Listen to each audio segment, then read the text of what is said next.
Welcome to Proxima What If.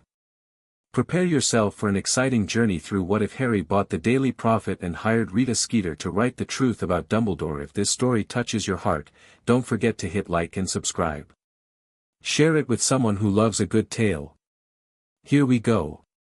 Chapter 1, The Price of Truth. The crack in the white marble was barely visible unless you knew where to look. Harry knew where to look. He'd put it there, after all. Pried the tomb open with his own hands on a May night that smelled like smoke and blood, reached inside, and taken the Elder Wand from fingers that had already begun to cool. He'd been 17. He'd been exhausted and broken and operating on something beyond adrenaline, some desperate animal momentum that carried him from one impossible act to the next until the war was over and his legs simply stopped working and he sat down on the floor of the great hall and didn't move for an hour. 6 months ago. He traced the crack now with his fingertip, the marble cold against his skin in the thin October dawn. The Hogwarts grounds were silent. Mist curled off the lake. Somewhere in the forbidden forest, a bird he couldn't identify made a sound like a question. The letter was in his pocket. Heavy parchment, ministry seal, the ink a shade of gold that probably cost more per ounce than fire whiskey. He didn't need to read it again. He'd memorized the relevant parts the moment Kingsley's owl had dropped it on his kitchen table 3 days ago. The Ministry of Magic cordially invites Mr. Harry James Potter to the ceremony of honor for the posthumous awarding of the Order of Merlin, Supreme Class, to Albus Percival Wulfric Brian Dumbledore. Supreme Class. They'd created a new category for it. Regular Order of Merlin, first, second, third class, apparently wasn't enough for the greatest wizard of the age. They needed a word that meant beyond. Harry pulled his hand away from the marble. He'd spent 6 months reading. That was the thing nobody knew. Not Ron, not Hermione, not Ginny, though Ginny, he suspected, had guessed something was wrong. There'd been a secondary bequest at Gringotts, discovered in August when he'd finally worked up the nerve to deal with the combined Potterblack estate. A private vault. No key, it opened to his blood, keyed by a charm Dumbledore must have set before his death. Inside, 7 trunks of personal papers. Journals, correspondence, operational records, encoded notes in a cipher that combined ancient runes with something Harry didn't recognize. He'd read every word he could understand. And then he'd started working on the words he couldn't. The picture that emerged was not the man in the speeches. Harry stood at the tomb for another minute, watching the mist, feeling the weight of what he was about to do settle into his bones like something physical. Then he turned his back on the white marble and walked toward the castle, and he didn't look back. The ministry atrium had been rebuilt with the kind of desperate grandeur that spoke less of confidence than of a society trying to convince itself it was fine. The floors were polished obsidian. The walls gleamed with enchanted gold leaf. The old fountain, the one with the wizard standing triumphant over the cowering muggle, had been replaced with something abstract and inoffensive, a series of interlocking rings that rotated slowly and cast prismatic light across the ceiling. Harry stepped out of the flue at 7:30 in the evening, brushed soot from the shoulders of his dress robes, black, simple, the most expensive thing he owned and he hated wearing them, and immediately felt the weight of 500 pairs of eyes swing toward him like compass needles finding north. He was used to it. That was the worst part. Not that people stared, but that he'd stopped noticing when they did. Harry.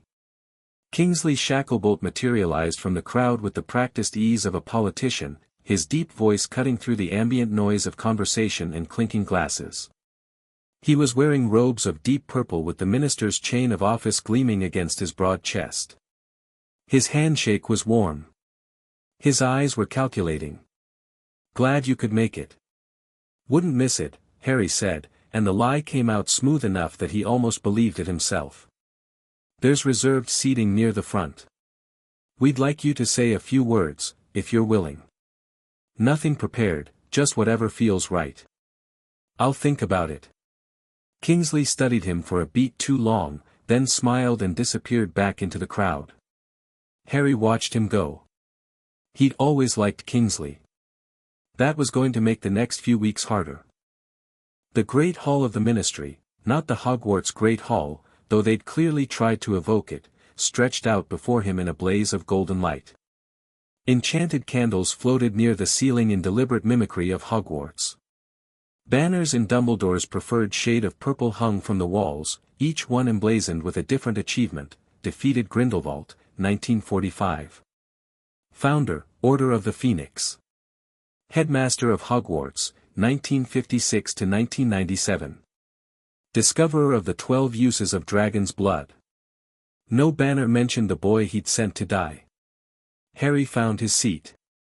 Third row, center aisle, between an empty chair reserved for Hermione, who was running late, and Neville Longbottom, who looked uncomfortable in formal robes and kept tugging at his collar. "All right, Harry." "Yeah. You." "I keep thinking about how he used to offer me sherbet lemons." Neville's expression was complicated, fond and sad, and something else Harry recognized because he felt it too. The particular grief of realizing your hero was just a person. "He was kind to me. I think about that a lot." "He was kind to a lot of people," Harry said. "He was also other things." Neville glanced at him sharply but didn't pursue it. Hermione arrived in a rush of bushy hair and breathless apologies, squeezing past Harry's knees to collapse into her seat. She was carrying a leather folio bulging with ministry documents. She'd come straight from work. "Did I miss anything?" "Just the staring," Harry said. The ceremony began. Kingsley spoke first. His speech was measured, eloquent, and built on a foundation of genuine respect. Harry listened to every word and waited for the lie, and it came 3 minutes in, nestled between two truths like a stone in a bed of moss. Albus Dumbledore was a man who never asked others to sacrifice what he would not sacrifice himself. Harry's jaw tightened. He felt Hermione's hand brush his arm, steadying, warning. He didn't move. McGonagall spoke next. Her voice was thinner than Harry remembered, the Scottish accent more pronounced. She talked about Dumbledore the teacher, Dumbledore the colleague, Dumbledore who remembered every student's name and every professor's birthday and who could make you feel, with a single conversation, that you were the most important person in the room. All of that was true. Harry had felt it himself. That was the problem: the warmth had been real, and so had the manipulation, and separating the two was like trying to pull a thread from a tapestry without unraveling the whole picture. 3 more speakers followed. A representative from the International Confederation of Wizards. A goblin liaison from Gringotts who managed to say nothing meaningful in 7 minutes of practiced diplomatic language. An elderly witch from the Wisengamot who wept openly and had to be helped back to her seat.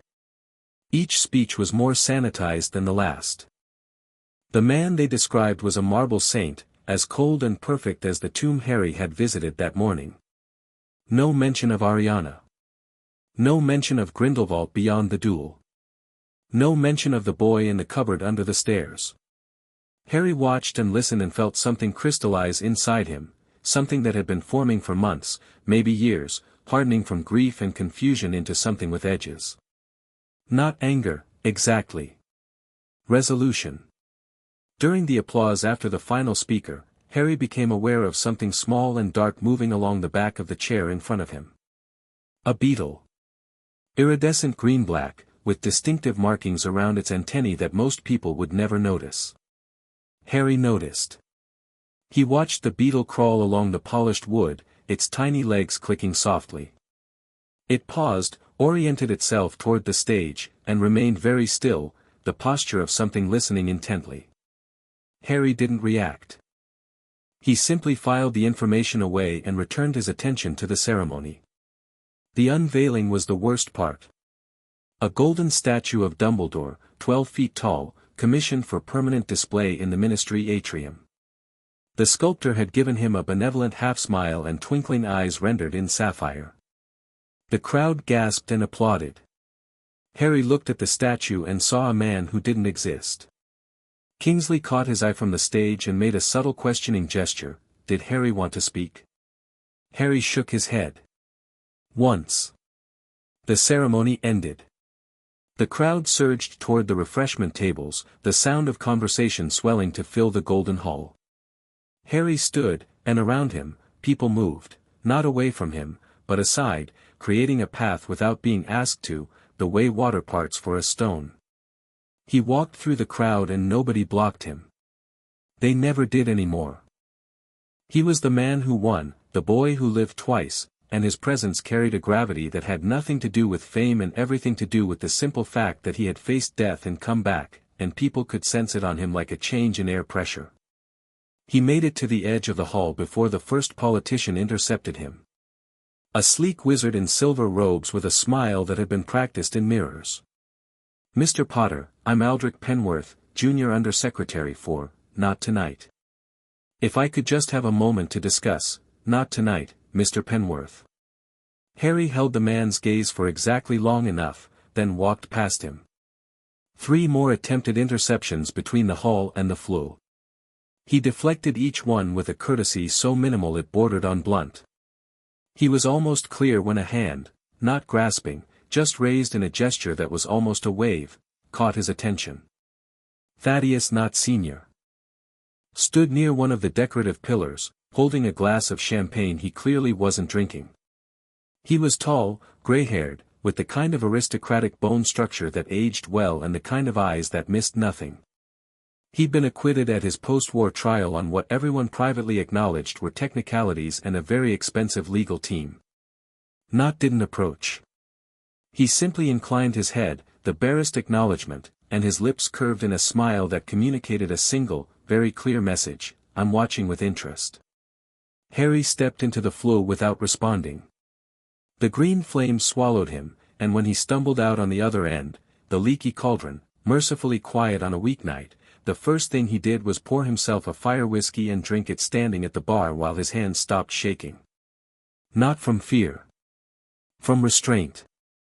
Tom, the innkeeper, had the good sense to serve him without conversation.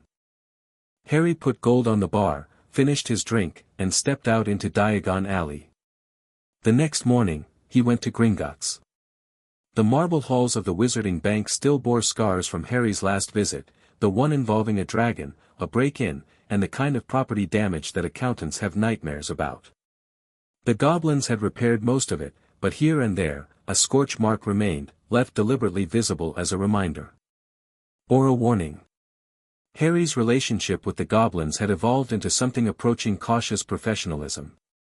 He'd made restitution, substantial restitution, for the damage. He'd written a formal letter acknowledging the sovereignty of goblin territory and the wrongness of the trespass, using language that Hermione had helped him draft and that had, apparently, satisfied certain requirements of goblin honor that he didn't fully understand. The goblins hadn't forgiven him, exactly, but they'd decided he was worth doing business with, which in goblin terms was arguably a higher compliment. Ragnarok IV received him in a private office deep within the bank, a room of dark stone and iron, with a single narrow window that looked out onto nothing recognizable as an earthly landscape. The goblin was old, even by goblin standards, with iron-gray hair pulled back from a sharp, angular face and eyes like polished obsidian. "Mr. Potter." No pleasantries. Goblins didn't waste words on emotional padding. "You requested a comprehensive review of your holdings." "I did." Ragnarok opened a ledger that was thicker than Harry's arm. The Potter family vault contains approximately 412,000 galleons in liquid assets, plus various enchanted objects, real property including the lot at Godric's Hollow, and investment holdings in 3 magical enterprises. The Black family vault, to which you hold sole claim as designated heir, contains approximately 1,700,000 galleons in liquid assets, plus real property including 12, Grimmauld Place, extensive jewelry and artifact collections, most of which carry dark enchantments and are currently in quarantine, and controlling interest in several defunct pureblood business ventures. Harry had known it was a lot. He hadn't quite grasped the scale. Combined liquid assets, Ragnarok continued, turning a page with a claw that could have scratched diamond, approximately 2.1 million galleons. Equivalent Muggle sterling value, there's no exact conversion, as you know, roughly £105 million. The number sat in the air between them like something physical. "I have a question," Harry said. "You have many questions, Mr. Potter. You always do. Is it enough to buy the Daily Prophet?" Ragnarok's expression didn't change. Goblin faces weren't built for the kind of emotional signaling humans relied on, but something shifted in his eyes. A glimmer of interest, perhaps. Or amusement. The Daily Prophet is currently valued at approximately 380,000 galleons. Its revenue has declined significantly since the war. Advertising income has dropped by 40%. Subscriptions have fallen by nearly half. The board of investors has been seeking a buyer for several months. So, yes. You could buy it twice, Mr. Potter. With enough left over to operate it at a loss for a decade. Ragnarok paused. Though I would advise against operating anything at a loss. It offends me professionally. I'll try to turn a profit. See that you do. Harry left Gringotts with a plan forming in his mind, not fully shaped yet, but solid at the core, like a stone he'd been carrying for months that had finally found its setting.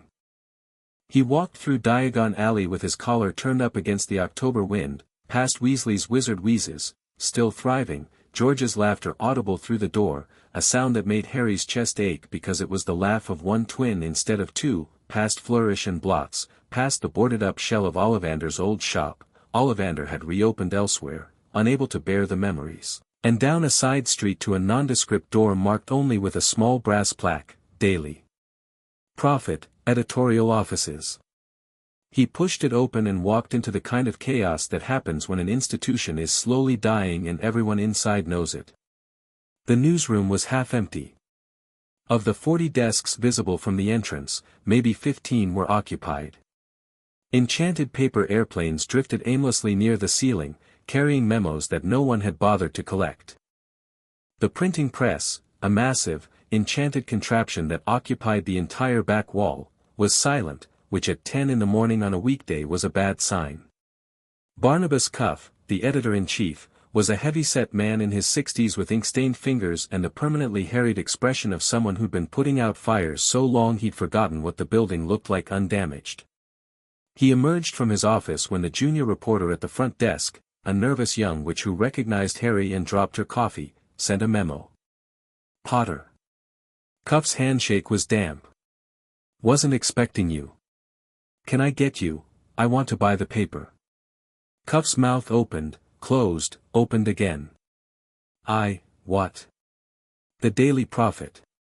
I want to buy it. I've had my financial people at Gringotts prepare a valuation. I'm prepared to offer above market rate. I want to meet with your board of investors today. Today? Is that a problem? Cuff stared at him. Harry held his gaze, calm, steady, the same look he'd given Voldemort in the Great Hall, though considerably less charged with murderous intent. It was simply the look of a person who had decided something and was not interested in being talked out of it. I'll make some calls," Cuff said. The board meeting convened at 2 that afternoon in a conference room above Twilfit and Tattings. 7 investors, most of them old money, most of them deeply unhappy about the Prophet's financial trajectory. Harry presented his offer with a directness that clearly startled them, no preamble, no flattery, just numbers and terms. 450,000 galleons for full ownership. All existing staff retain their positions for a minimum of 6 months. One condition, editorial independence. I set the direction. No interference from the ministry, no interference from advertisers, no interference from anyone. The investors exchanged glances. The most senior, a witch named Dorothea Pilchard who looked like she'd been carved from teak and was approximately as warm, leaned forward. And what direction would that be, Mr. Potter? The truth. That's rather vague. It won't be for long. The questions came in waves.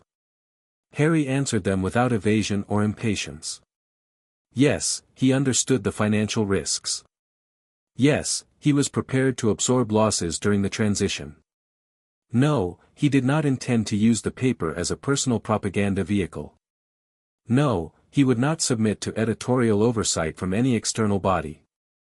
The one real challenge came from a wizard Harry didn't recognize, thin, pale, with a ministry pin on his lapel that marked him as something official.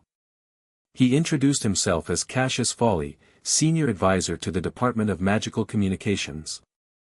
The ministry has concerns about media consolidation, particularly given the Prophet's role during the late war. A single individual controlling the primary news outlet of Wizarding Britain could be seen as what? Harry said. Because the ministry controlled it during the war. The ministry used it to call me a liar and a lunatic for a year while Voldemort rebuilt his army. So I'm not particularly interested in the ministry's opinions on responsible media ownership. Silence. The ministry's position, Foley began again, is not relevant to a private commercial transaction between willing parties. If the ministry wants to block this sale, they can introduce legislation. They'll have to explain to the public why they think Harry Potter owning a newspaper is more dangerous than Voldemort's puppet regime running one. He didn't raise his voice. He didn't need to. The room's temperature seemed to drop 3 degrees, and Foley leaned back in his chair as if he'd touched something hot. Dorothea Pilchard looked at Harry with something that might have been respect. All in favor of accepting Mr. Potter's offer. 6 hands went up. Foley abstained. Motion carried. Congratulations, Mr. Potter. You own a newspaper. Harry shook hands, signed parchment that had been prepared with suspicious speed by a goblin solicitor Ragnarok had dispatched, and walked out of the conference room into the October afternoon owning the most important media institution in magical Britain.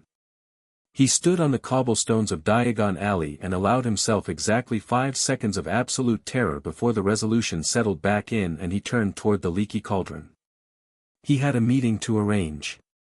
The Leaky Cauldron's private dining rooms were small, dark, and equipped with silencing charms that had been refreshed so many times over the centuries that the walls practically hummed with quiet. Harry booked the smallest one, ordered 2 butterbeers, then changed his mind and ordered 2 fire whiskies, and sat down to wait. Rita Skeeter arrived precisely on time, which surprised him. She came through the door in a swirl of acid green robes, her blonde curls piled high and rigid with some architectural charm, her jeweled spectacles catching the candlelight. Her quick quotes quill hovered at her shoulder like a well-trained hawk. She looked exactly the same as she always had. That was her armor, Harry realized, the performance of Rita Skeeter, celebrity journalist, woman who feared nothing and found everything amusing. The persona was so polished it was almost impossible to see the person underneath. Almost. Potter. She settled into the chair opposite him with the languorous grace of someone who wanted you to think she was relaxed. When I received your owl, I assumed it was a trap. Or a joke. Or both. It's neither. How delightfully cryptic. Her eyes flicked to the fire whiskey. Are you trying to get me drunk before you deliver bad news? Because I should warn you, it takes considerably more than 1 glass. I'm offering you a job. The quick quotes quill twitched. Rita's expression didn't change, but something behind her eyes went very still, the predator's alertness when prey does something unexpected. A job, she repeated. I bought the Daily Prophet this afternoon. Now her expression changed. The mask slipped for just a fraction of a second, and what Harry saw underneath was raw, undisguised hunger. Not greed, ambition. The desperate need of someone who'd been exiled from the thing she was best at and hadn't stopped wanting it for a single day. The mask snapped back into place. How industrious of you. And you want me to, what? Write puff pieces about your charity work. Cover Quidditch matches. Craft your public image into something suitably heroic and approachable. I want you to investigate Albus Dumbledore. The quill dropped. Actually dropped, clattering onto the table between them. Rita didn't pick it up. She was staring at Harry with an expression he'd never seen on her face before, genuine surprise, unfiltered and complete. I want a full investigation, Harry continued. His life, his decisions, his operations during both wars. Everything. And I want you to write it. You want me to tear apart Albus Dumbledore? No. I want you to tell the truth about him. Rita leaned back in her chair. The candlelight threw shadows across her face that made her look older, sharper, more real than the polished caricature she usually presented to the world. The truth. Potter, I've spent my career being accused of the opposite. Why would anyone believe me? Because this time, everything you write will be verified.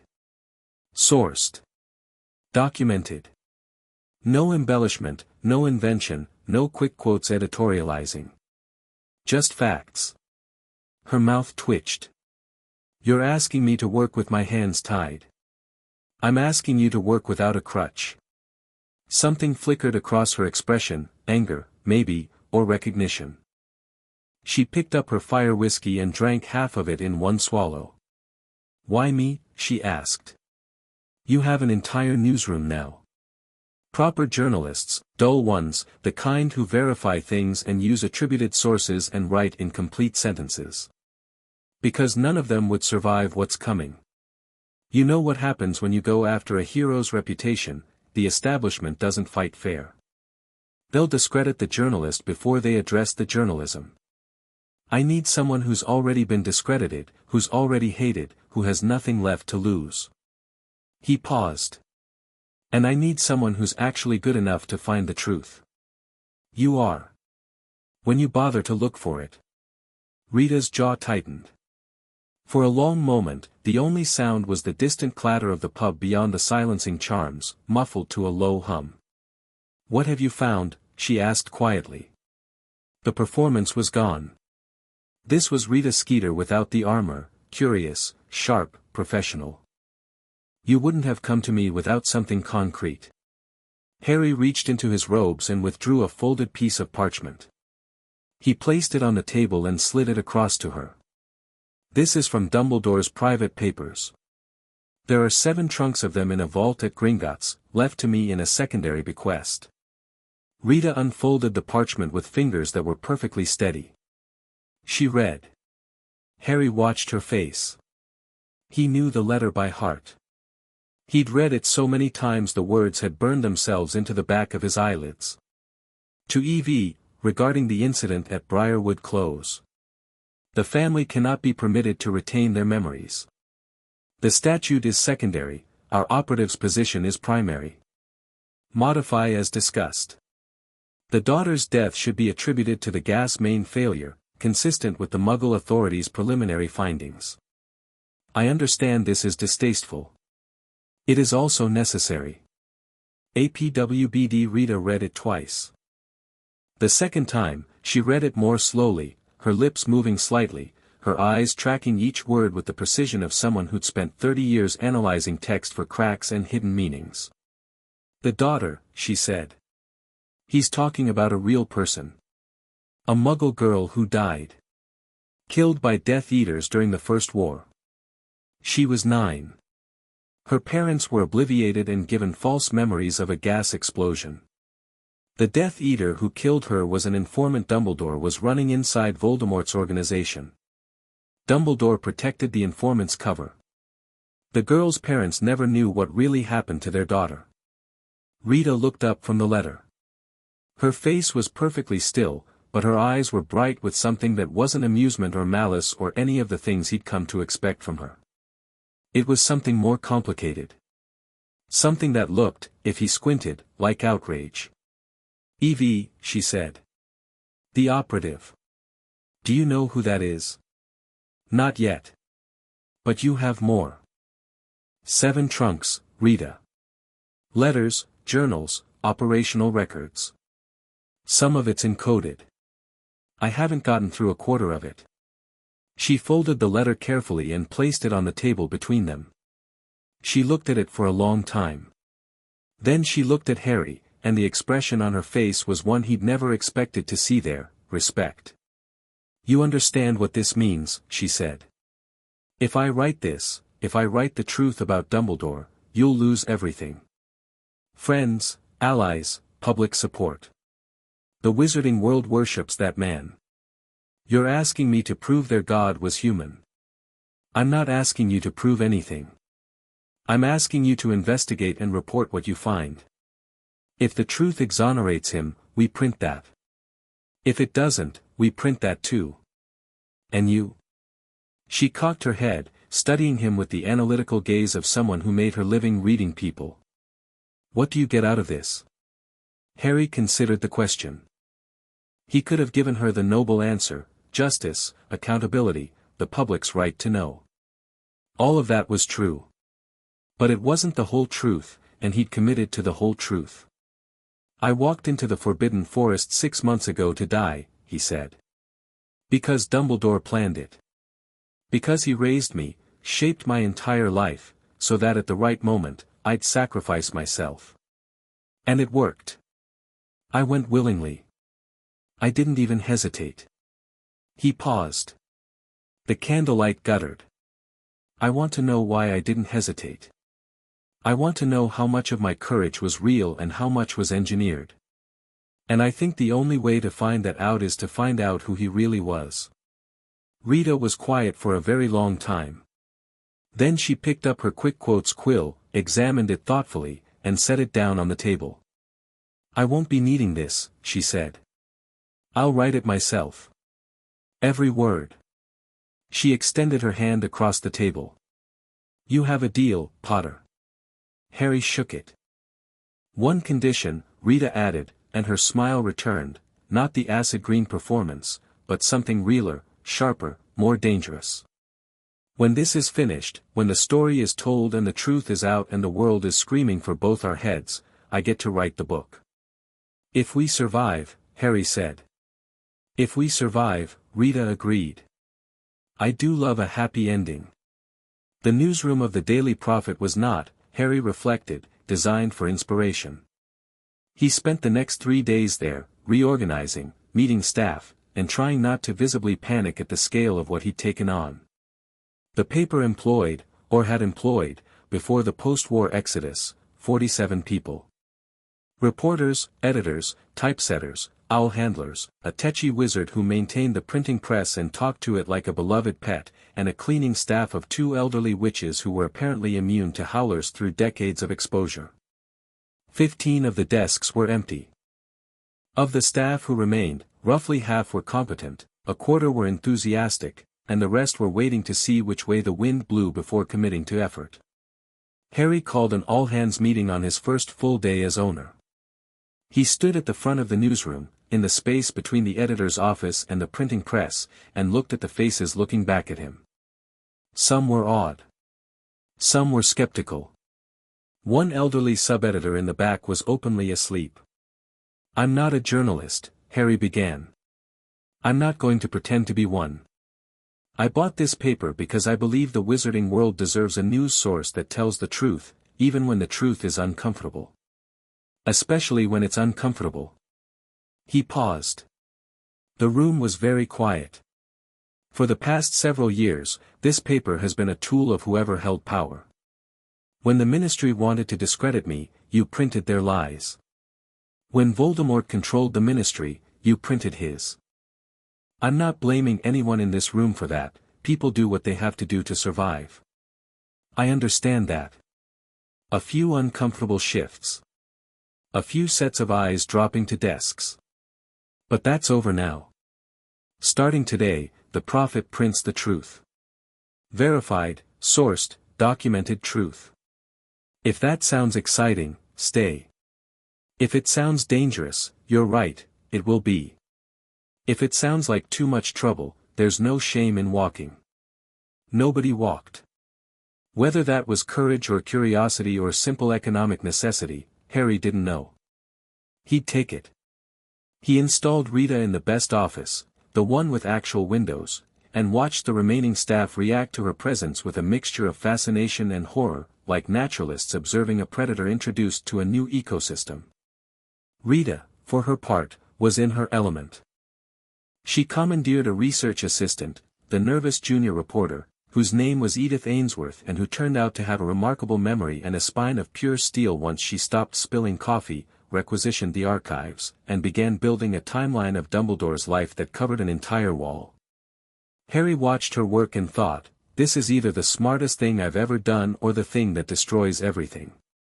He wrote to Hermione that evening, sitting at the desk in the editor's office that was now technically his, using a plain quill and simple ink because the enchanted stationery in the desk drawer kept trying to auto-compose flattering memos. "Hermione, I've bought the Prophet. Long story, will explain in person. Need your help with something. Dumbledore left me papers, his personal archive, encoded. Some of it's in a cipher I can't crack. You're the only person I trust who might be able to. Dinner Thursday?" Hermione's response arrived by return owl, which meant she'd written it the instant she'd finished reading his letter. It was 3 pages long, contained 17 questions, for legal concerns, 2 book recommendations, and, underneath all of it, a single line that made him smile, "You absolute lunatic. Thursday works. Bring the documents."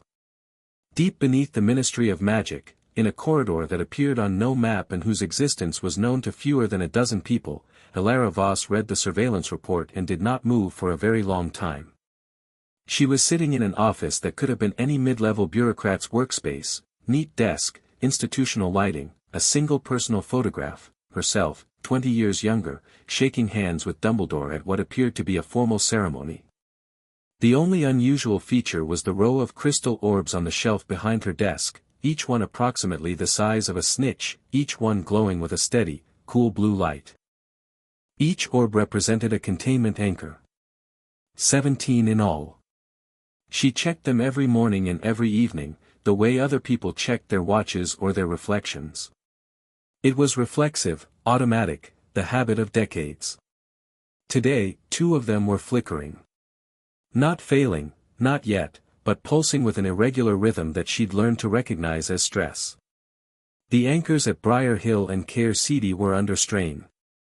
They'd been under strain since May, since Dumbledore died and the primary binding lost its heart. She'd reinforced them personally. Twice, now. It wasn't enough. She wasn't him.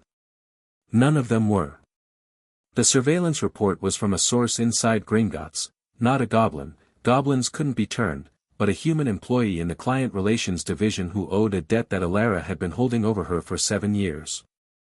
The report was thorough. Harry Potter had accessed his vaults, inquired about the Prophet's valuation, and retained a goblin solicitor to prepare purchase documentation.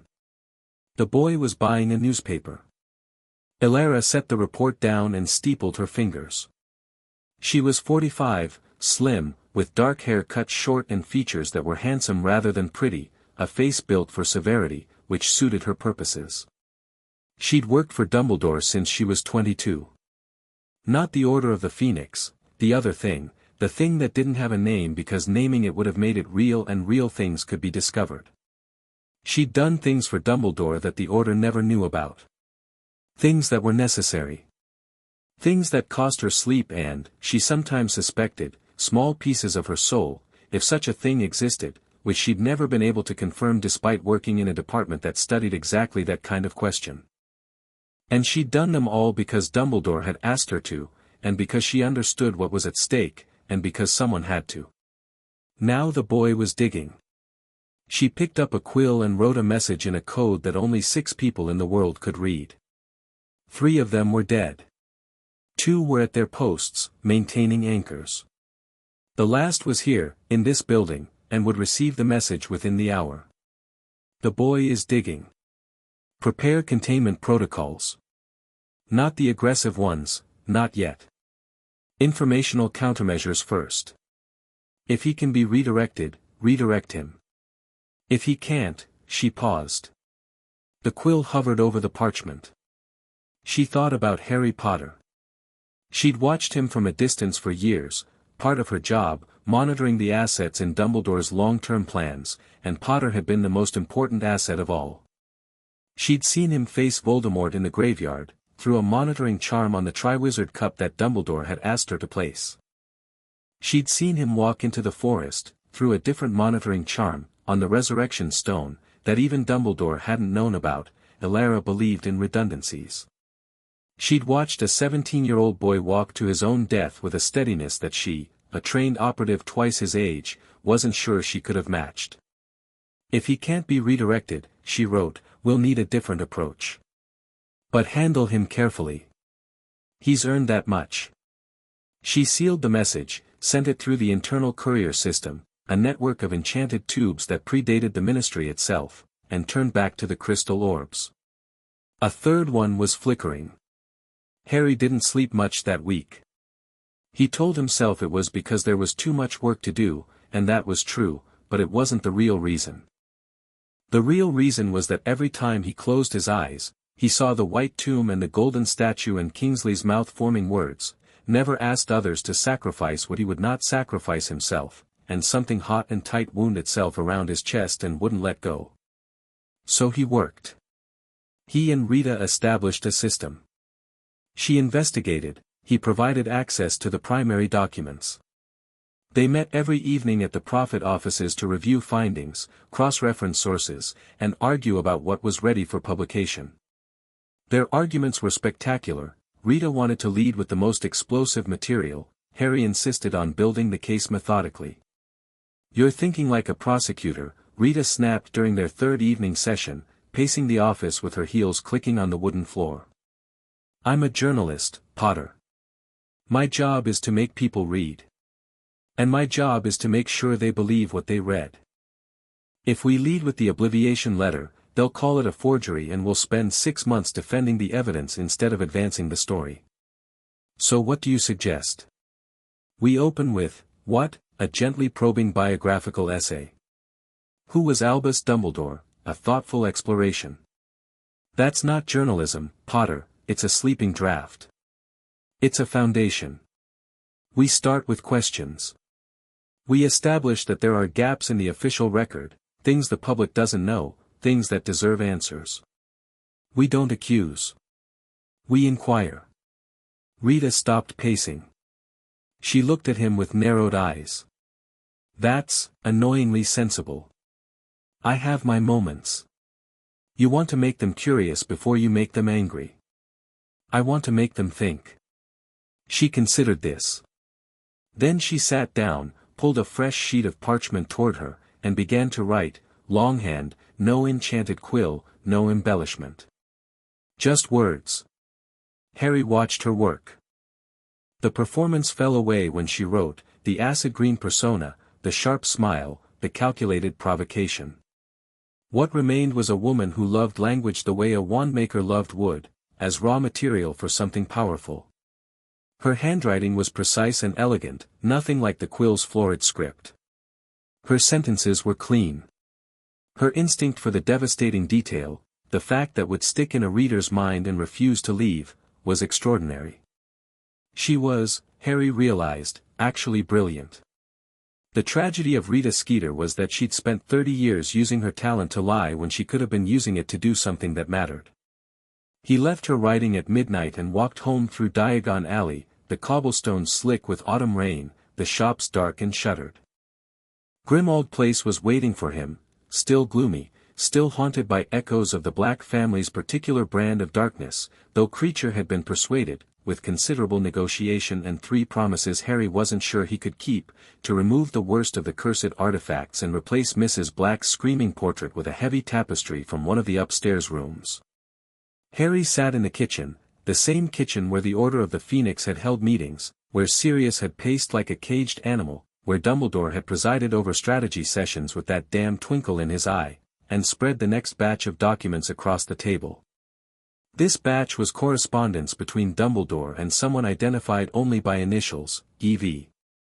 The same initials from the Obliviation letter.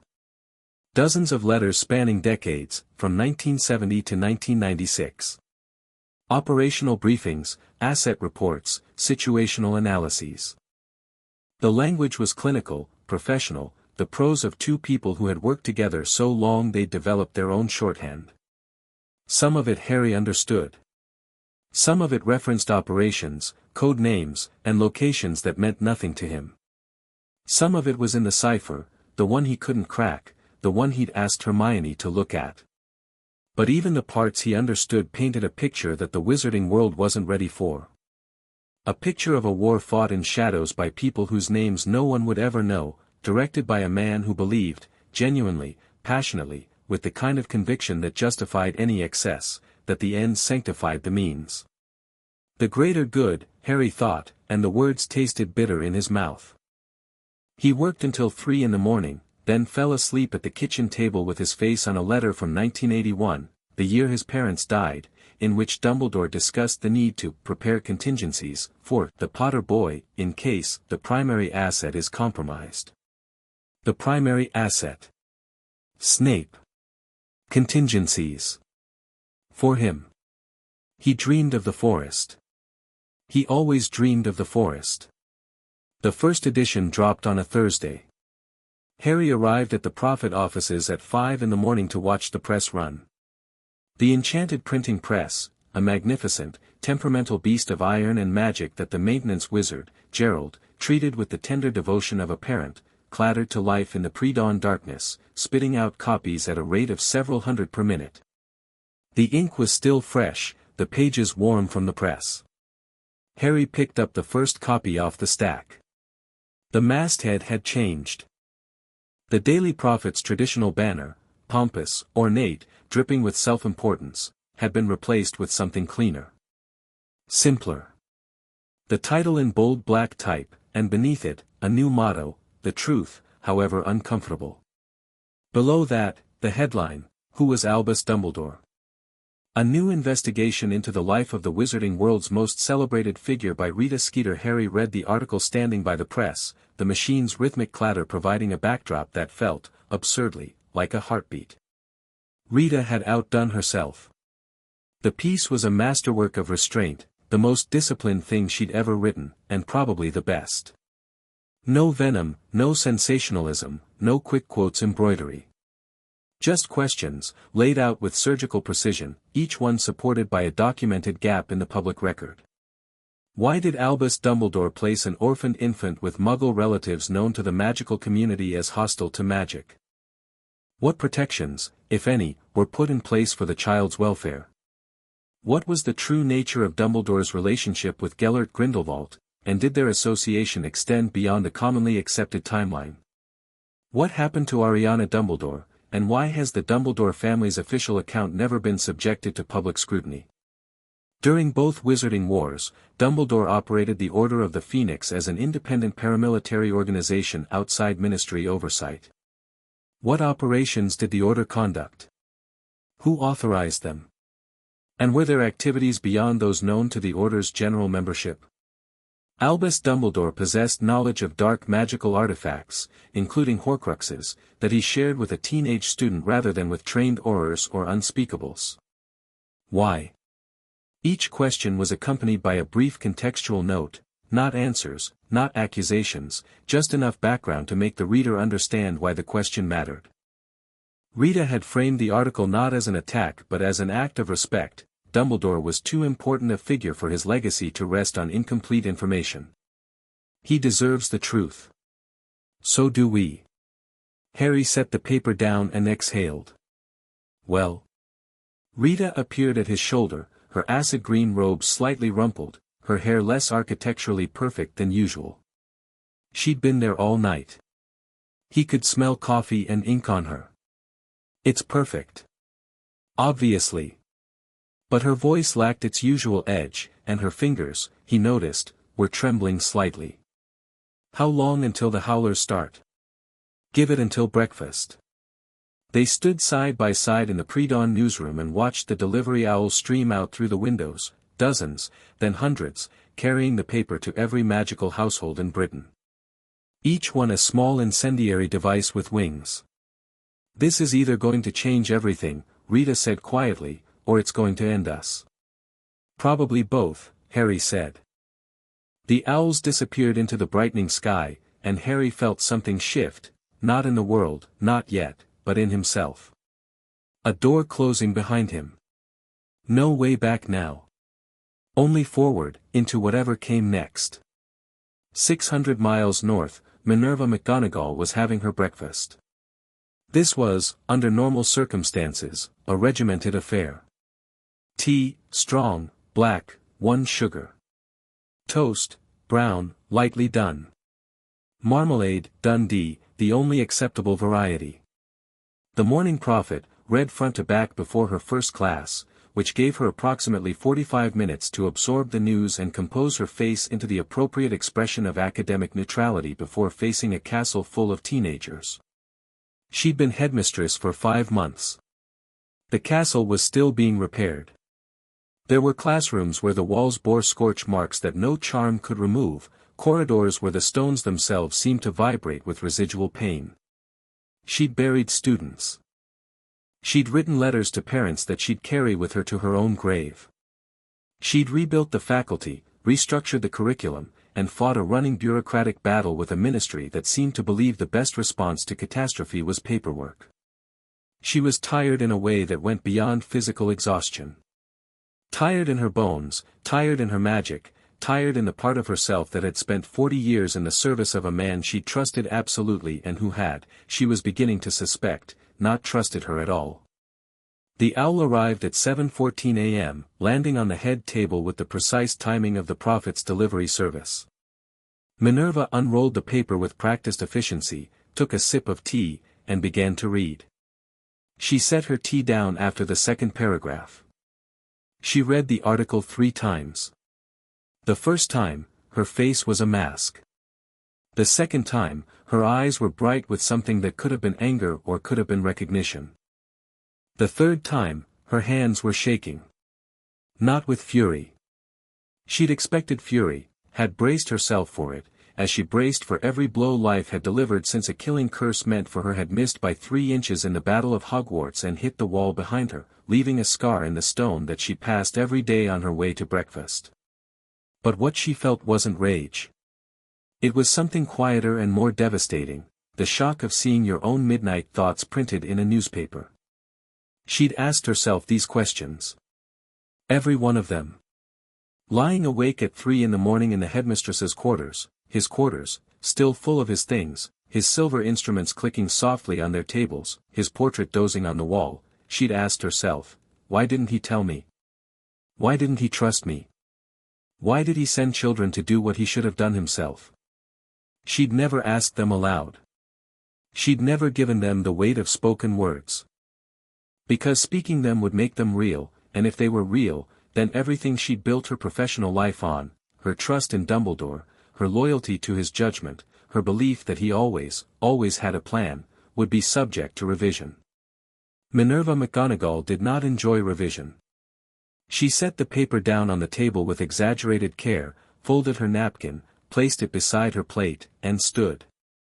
Is everything all right, headmistress? Phileas Flitwick asked from 3 seats down, his high voice carrying a note of concern. Fine, Minerva said. Perfectly fine. She walked to her office, closed the door behind her, and stood facing Dumbledore's portrait. The painted Dumbledore was awake, watching her over his half-moon spectacles with an expression of mild curiosity. You've seen the prophet, the portrait said. I have. And?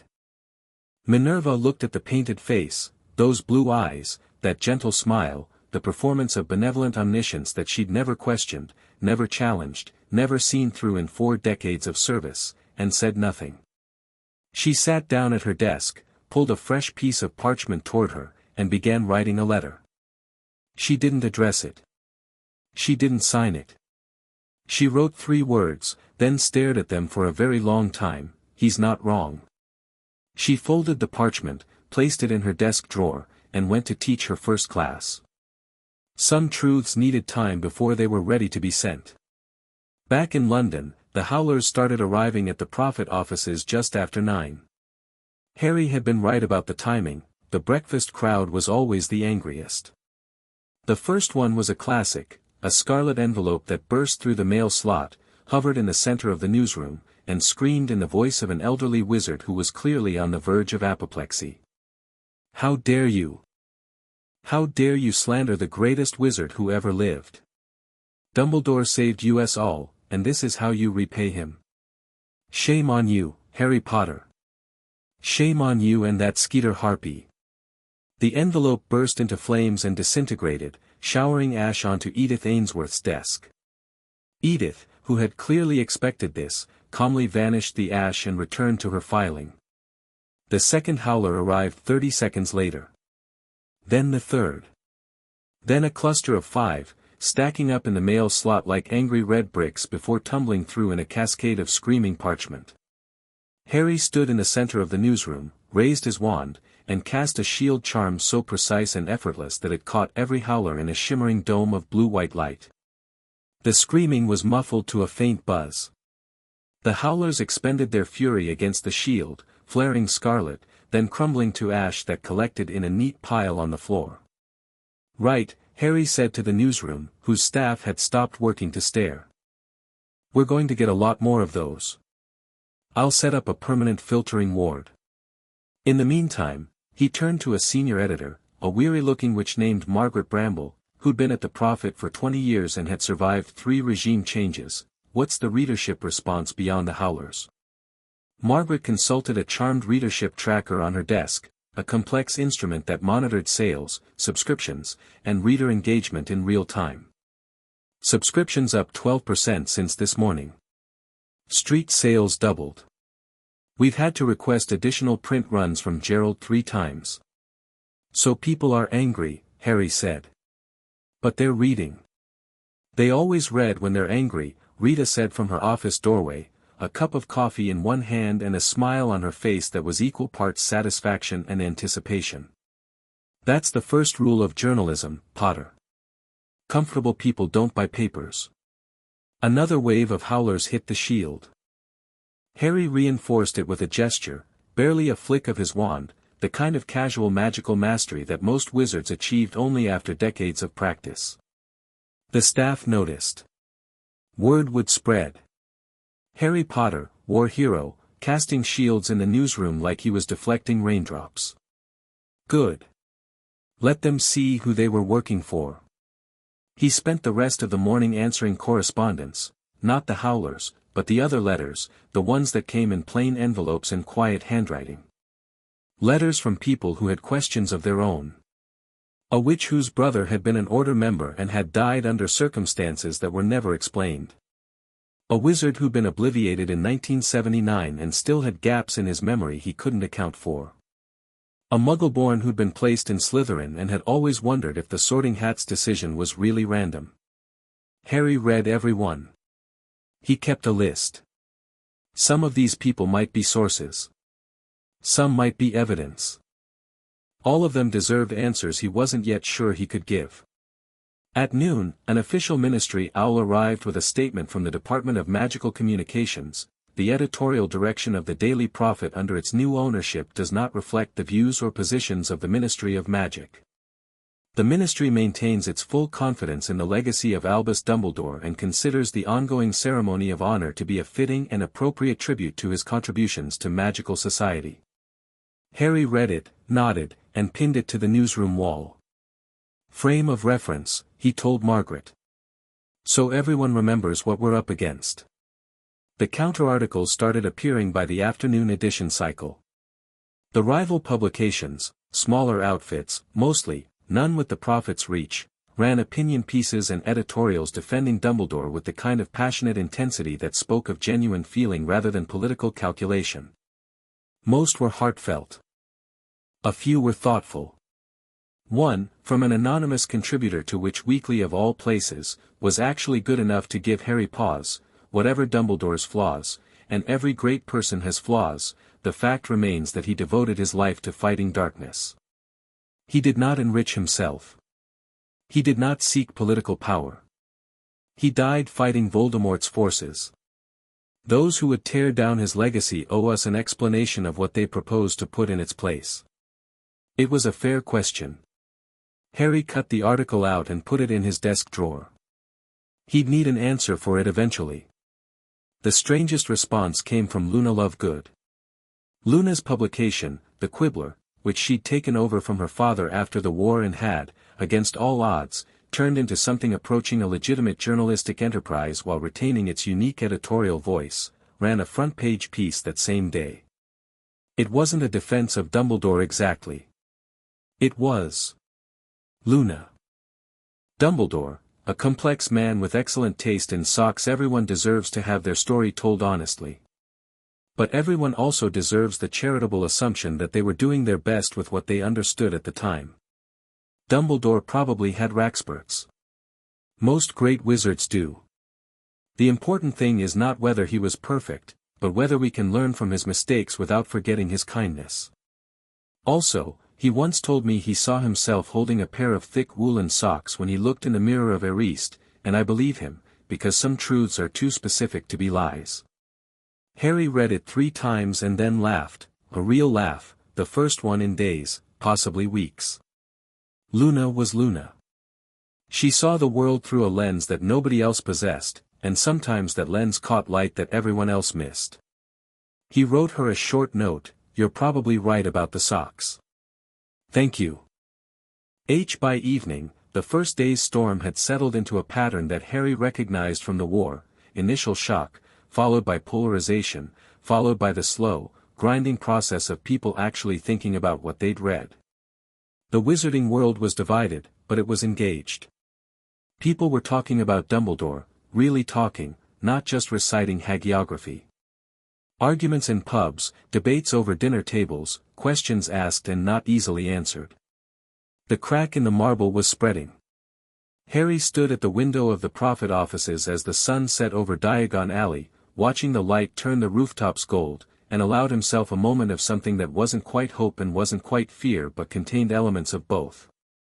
Behind him, the printing press clattered on, spitting out tomorrow's edition. Rita's next article was already typeset: "The Dursleys, Inside the Childhood of Harry Potter." He'd authorized it himself. Let them see. Let them understand what protection looked like when it was designed by a man who valued strategy over kindness. His hand went to the scar on his forehead, habit, not pain. The scar hadn't hurt since Voldemort died.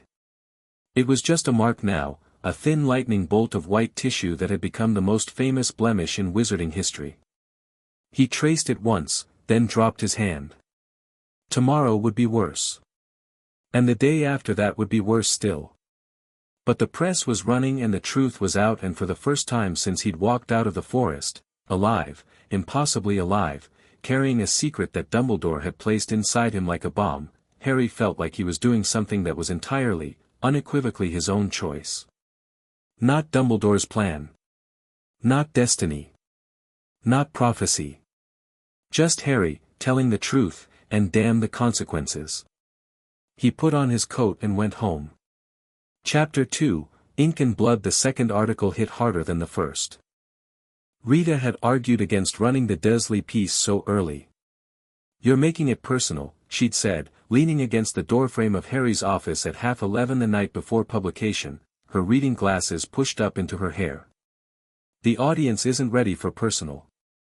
They're still processing the questions." "It's not personal," Harry had said, even though it was. "It's evidence. Dumbledore chose to place me with the Dursleys. He monitored the situation through Arabella Figg. He knew about the cupboard, the starvation, he'd stopped. Swallowed. He knew. He had alternatives. He chose not to use them. That's not personal. That's a policy decision, and it deserves scrutiny." Rita had watched him for a long moment with those sharp eyes that missed nothing, then nodded once and gone back to her office to finalize the copy. The article was devastating because it was simple. No editorializing, no emotional manipulation. Just the facts: Harry Potter, orphaned at 15 months, placed with Muggle relatives who confined him to a cupboard under a staircase for the first 10 years of his life. Fed inadequately. Clothed in his cousin's cast-offs. Never told about his parents, his heritage, or the world that awaited him. Monitored by a squib neighbor who reported conditions to Dumbledore but was never authorized to intervene. Rita had included excerpts from Mrs. Figg's monitoring reports, recovered from Dumbledore's papers. They were clinical in their horror: "The boy is thin for his age. He appears to be performing manual labor inappropriate for a child of 6, gardening, cleaning, cooking. I observed bruising on his left forearm consistent with rough handling. The Dursley boy threw rocks at him while the adults watched. I offered him cake when he visited me. He ate as if he hadn't seen food in some time. I recommend intervention. Dumbledore's marginal note on the report, in his distinctive purple ink, noted. The blood protections must be maintained. No intervention at this time. Harry had stared at that note for 20 minutes the first time he'd found it. Noted. As if it were a weather report. As if a child's suffering were a variable in an equation, weighed against other variables and found acceptable. He'd authorized publication of the Fig reports without hesitation. Let the world see what protection looked like from the inside. The response was immediate and violent. Not howlers this time, or rather, not only howlers. The Morning Post brought a deluge so overwhelming that the Prophet's owl-handling staff was literally buried. Gerald the press wizard had to enchant the windows to filter incoming mail, and even then, several owls got through carrying letters charmed with minor hexes, stinging jinxes embedded in the parchment, itching powder disguised as sealing wax. Edith Ainsworth opened one that turned her hands bright purple for 3 hours. But mixed in with the hate mail was something else. Letters from people who recognized themselves in the story. Not just Muggleborns, pure-blood children raised in homes where cruelty was policy, half-bloods abandoned by magical parents, orphans shunted into Muggle institutions and forgotten. An entire stratum of wizarding society's discarded children, people who had never been asked about their experiences, whose suffering had been treated as a private matter, irrelevant to the grand narrative of good versus evil. A witch named Clara Whitmore wrote, "I was raised by my Muggle grandmother after my parents were killed in the First War. She beat me for doing accidental magic. Dumbledore's people placed me there and never checked on me. I was 8 when I set the curtains on fire trying to defend myself and the Obliviators had to come. That was the first time anyone from our world acknowledged I existed. I always thought I was the only one. Thank you for showing me I wasn't." Harry read that letter sitting on the floor of the newsroom with his back against the press, surrounded by opened mail, and something in his chest unlocked, a tight, heavy thing he'd been carrying since childhood, the particular loneliness of believing your suffering was unique and therefore unimportant. He wasn't the only one Dumbledore had filed away and forgotten. He'd never been the only one. He added Clara Whitmore to the list. The Weasleys invited him for Sunday dinner.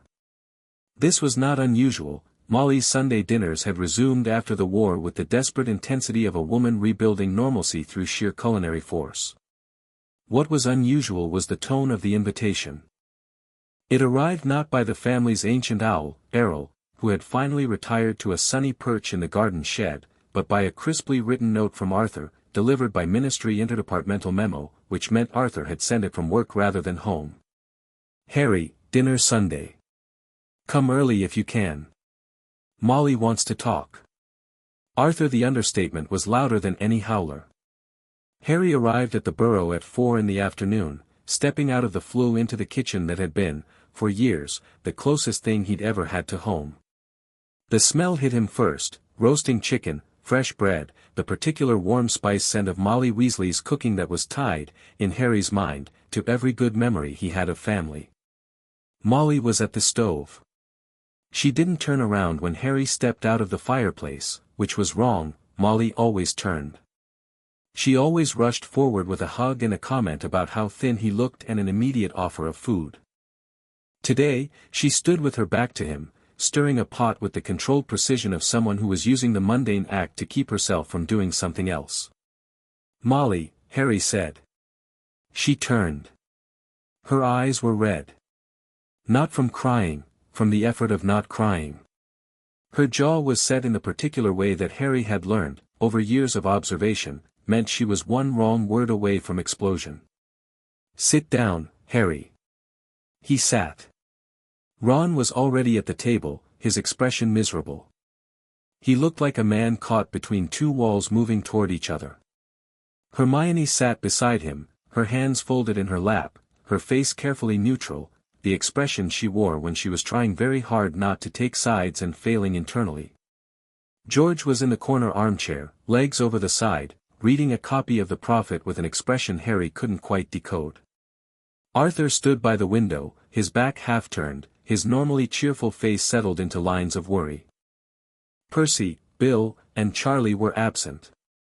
Harry noted this and wondered whether they'd been warned away or had chosen not to come. Fleur, too, was missing. "I've read your newspaper," Molly said. "I know. The things you're printing about Dumbledore." She stopped. Her hand was trembling on the spoon. She set it down on the counter with a click. "Harry, that man saved our family. He saved the wizarding world. He gave his life." "He didn't give his life, Molly. He arranged his death. There's a difference." The silence that followed had weight. "He arranged to be killed by Severus Snape at a time and place of his choosing," Harry continued, keeping his voice level, feeling the old scar that was just a scar itch on his forehead. "Because he was already dying from a curse, and because Snape's position as a spy required it, and because the Elder Wand's allegiance had to be managed. It was strategic. It was planned. It was probably necessary. But it wasn't a sacrifice, it was an operation." "How dare you?" Molly's voice was quiet, which was worse than shouting. "How dare you reduce what he did to military terminology? He fought Voldemort for decades.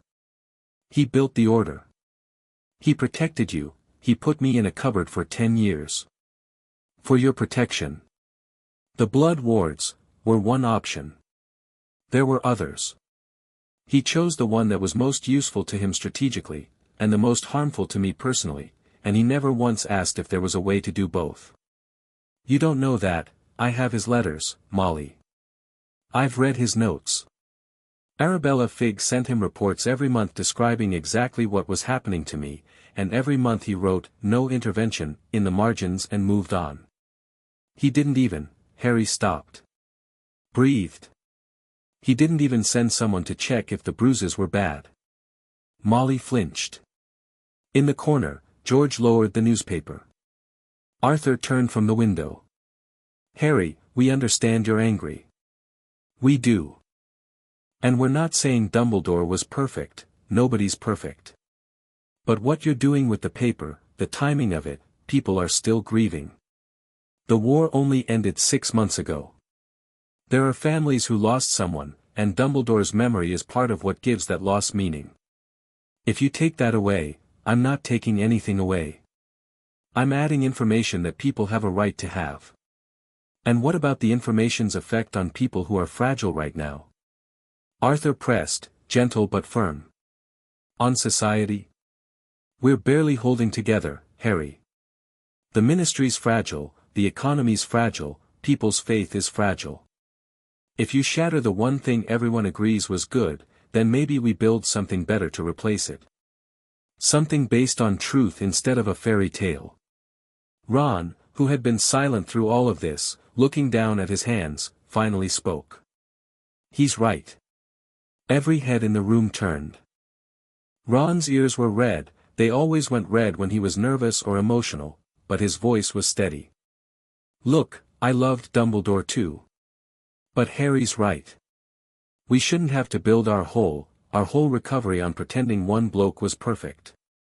That's what Voldemort's lot did, isn't it? The whole pureblood thing, the whole Death Eater thing, it was built on a lie, and look where it got them." "Ronald, this is not the same," Molly began. "It's not the same. But it's the same shape." Ron looked at his mother with an expression that was half apology and half resolution. "Harry's my best mate. He's also the most honest person I know. If he says the documents are real, they're real." George unfolded himself from the armchair. He was quieter than he'd been before the war, quieter than anyone who'd known him before the war could have imagined. The absence of Fred had carved something out of him that hadn't grown back and probably never would. But what remained was harder, sharper, and more perceptive than the laughing boy who'd sold joke wands from a trench coat. "Dumbledore knew kids were going to die in that castle," George said. He wasn't looking at anyone in particular. His voice was flat, matter of fact, the voice of a man who'd moved past grief into the territory beyond it. He spent a year planning the final battle. He knew Voldemort would come to Hogwarts. He knew students would fight. He could have evacuated the school months in advance, could have moved the whole thing somewhere else. He chose the castle because it was strategically advantageous. And Fred, he stopped. Breathed. Fred died on a staircase that Dumbledore designed to be a defensive position. I found the architectural notes in a book about Hogwarts security systems. He'd updated the castle's defenses in 1995, after Voldemort came back. He was already planning for a siege. He built choke points and kill zones into a school. A school full of children. The kitchen was absolutely silent. I'm not saying he was evil, George continued. I'm saying he was a general, and generals make decisions about acceptable casualties, and I want to know if my brother was an acceptable casualty. I think I have the right to know that. Molly sat down. It wasn't a deliberate action, her legs simply seemed to give way, and she dropped into the nearest chair with a sound that was halfway between a gasp and a sob. Arthur was at her side immediately, his hand on her shoulder. Harry wanted to go to her too. Wanted to take back every word, to lie, to tell her Dumbledore was everything she believed he was. The impulse was so strong he felt it in his throat like a physical thing, a thickness that made it hard to breathe. He didn't do it. Some things mattered more than comfort. I'm not trying to hurt anyone, Harry said quietly. I'm not doing this out of revenge or anger. I'm doing it because the truth matters, and because the people who died, Fred, Tonks, Remus, Sirius, my parents, they died in a war that was shaped by one man's decisions, and that man has never been held accountable for those decisions. Not by the Ministry, not by the Order, not by anyone. He's beyond accountability now, he's dead. But his decisions aren't. They're still affecting people. They're still affecting me. Molly wiped her eyes with the back of her hand. She didn't look at Harry. She didn't look at anyone. I think you should go, she said. Harry stood. Ron stood with him, and Hermione, and George. Molly, Harry started. I need time, Harry. I can't. I need time. Arthur walked them to the door. In the garden, with the gnomes watching from behind the potting shed, he gripped Harry's shoulder and said, "She loves you. You know that. I know. Give her time. The truth is harder for some people than for others. She lost a son, Harry. If Dumbledore's not perfect, then Fred's death isn't part of some grand, noble plan. It's just, death. And she's not ready for that." Harry nodded. His throat was too tight for words. He walked past the garden gate and Apparat away, and the crack of his departure scattered the gnomes. Grimmauld Place was dark and cold when he arrived. Kreacher had left a fire laid but unlit in the kitchen grate. Harry lit it with a wordless flick of his wand. He didn't even think the incantation anymore, fire simply happened when he wanted it to, and sat down at the table in the warm, flickering light. He was still sitting there 2 hours later when the knock came. Not the front door, no one used the front door. The kitchen entrance, the one that opened onto the narrow mews behind the house. Harry drew his wand out of habit and went to the door. Ginny stood on the step, wearing muggle jeans and a harpy's training jacket, her red hair pulled back in a braid that was coming loose. She had a bottle of Ogden's Old Fire whiskey in one hand and an expression on her face that wasn't sympathetic or angry or concerned but something more useful, understanding. "Mum Fire called me," she said. "Can I come in?" Harry stepped aside. She walked past him into the kitchen, set the fire whiskey on the table, summoned 2 glasses from the cupboard without looking, she'd been here enough times to know where things were, and poured 2 measures with the easy competence of someone who'd grown up in a house full of adults who drank after hard days. She pushed 1 glass toward Harry. He sat down. She sat across from him. They drank in silence for a while. The fire crackled. Somewhere upstairs, a pipe made the groaning sound that old pipes in old houses make for no reason anyone has ever satisfactorily explained. "She'll come around," Ginny said eventually. Maybe. She will. She's scared, not angry. There's a difference. She sounded angry. Mom always sounds angry when she's scared. You've known her for 7 years, you should know that by now. Ginny took a sip of fire whiskey. For what it's worth, Bill and Charlie are on your side. Percy's being Percy, he wants to wait and see which way the political wind blows before committing. But he'll come around too. And you? Ginny looked at him across the table. The firelight caught her eyes, brown, warm, with a particular quality of directness that Harry had always found both attractive and slightly terrifying. Ginny Weasley did not look away from things. It was possibly her most defining characteristic. You haven't asked me what I think about any of this, she said. I didn't want to drag you into, finish that sentence, and I'll hex you. He shut his mouth.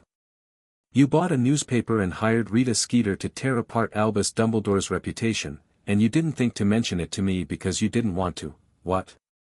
Burden me? Involve me? Protect me from the political fallout? Something like that. Harry. She leaned forward. I spent my 6th year at Hogwarts being tortured by the Carrows while you were off hunting Horcruxes. I ran a resistance movement. I was hit with the Cruciatus curse so many times I lost count. I did that because I chose to, not because anyone asked me, and certainly not because anyone was protecting me. So when you say you didn't want to drag me into something, I know. I'm sorry. Don't be sorry. Just stop doing it. He nodded. She poured him another measure. I have my own reasons for caring about this, Ginny said, and her voice shifted, lower, quieter, the voice she used when she was saying something that cost her. I was 11 years old when Tom Riddle possessed me. 11. I wrote in a diary and a piece of Voldemort's soul crawled inside my head and used me to open the Chamber of Secrets and petrify people and nearly kill me. Harry set his glass down. This wasn't new information, but Ginny almost never talked about her first year. In 7 years of knowing her, he could count on one hand the number of times she'd referenced it directly. After you saved me, after the basilisk and the diary and all of it, Dumbledore sat me down in his office and gave me a sherbet lemon and told me that none of it was my fault and that I was very brave. And then he sent me home. She paused. That was it. That was his response to an 11-year-old girl who'd been possessed by the darkest wizard in history. A sweet and a pat on the head. No mind healer. No follow-up. No investigation into how a Horcrux ended up in a school. No protection against it happening again. He didn't even tell my parents the full truth about what the diary was. They thought it was just a dark artifact, not a piece of Voldemort's soul. If they'd known, if anyone had known. She stopped. Picked up her glass. Set it down again without drinking. I had nightmares for 4 years. I couldn't write in a journal until I was 15. Sometimes I'd black out for a few seconds and come back not knowing where I was, and I'd be convinced he was inside me again. I never told anyone because Dumbledore said I was brave, and brave people don't complain. Harry reached across the table and took her hand. She let him. I'm not saying he was a monster, Ginny said. I don't believe that and neither do you. But he treated people like chess pieces, and some of us got hurt because he was more interested in the game than in the pieces. I think the world deserves to know that. I think I deserved better. You did. So did you. They sat in the kitchen of the old black house, holding hands across a table scarred by decades of dark magic and bad decisions, and something that had been hovering between them for months, circling, cautious, neither of them willing to name it, settled gently into place. Not a dramatic reunion. Not a declaration. Just two people who'd been through the worst things the world could throw at them, sitting together in the quiet, choosing each other. Stay, Harry said. I was going to whether you asked or not, Ginny said, and her smile was the first thing that had felt real all day. They talked until 2 in the morning. Not about Dumbledore, or not only about Dumbledore. About the war, about the after, about the things they'd never told anyone. Ginny described the Battle of Hogwarts from inside the castle, the terror, the exhilaration, the moment she'd seen Fred's body and felt something inside her go quiet in a way that had never fully reversed. Harry told her about the forest. He'd never told anyone the full version, not Ron, not Hermione, not Kingsley in the debriefing sessions afterward. He told Ginny about walking between the trees in the darkness, the resurrection stone in his hand, his parents' ghosts walking beside him. He told her about Dumbledore at King's Cross, the white platform, the small, mewling thing under the bench that he now understood was the fragment of Voldemort's soul that had lived inside him for 16 years.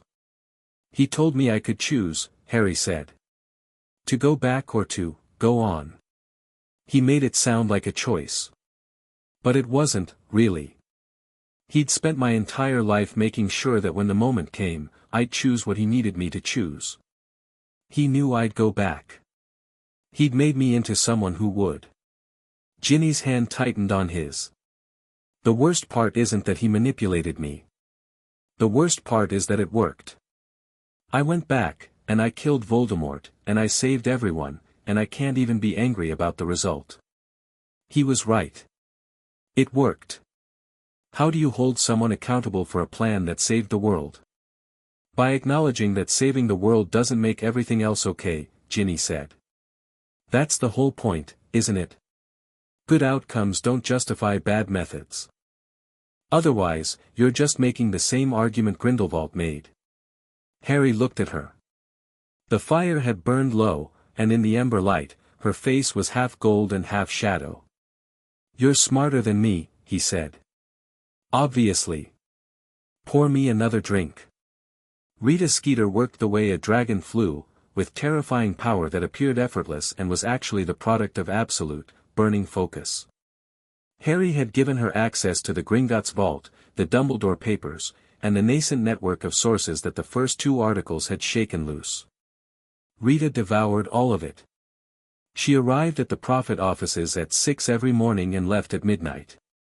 Her office wall had become a floor-to-ceiling investigation board, names, dates, locations, connected by colored strings and annotated with Rita's precise handwriting. From a distance, it looked like the work of a conspiracy theorist. Up close, it was the most organized investigative framework Harry had ever seen. She had a system. Sources were ranked by reliability on a 5-point scale. Claims were tagged as confirmed, probable, possible, or unverified. Every quote was attributed, every document authenticated. She kept a separate file of things she suspected but couldn't prove, and she did not publish from that file. The quick quotes quill sat in a jar on her desk, unused. She hadn't touched it since the first day. I don't need it, she told Harry when he noticed.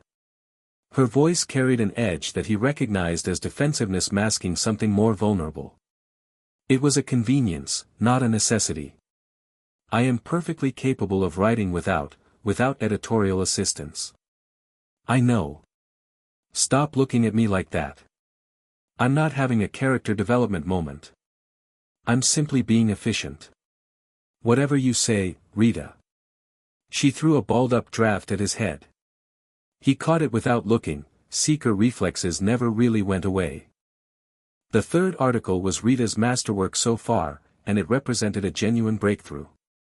Through a combination of archival research, her beetle-form infiltration of restricted ministry filing rooms, and the dogged cross-referencing work of Edith Ainsworth, who had proven herself to be exactly the kind of researcher Rita needed, thorough, tireless, and immune to Rita's temper, she had uncovered something that rewrote the accepted history of Dumbledore's life.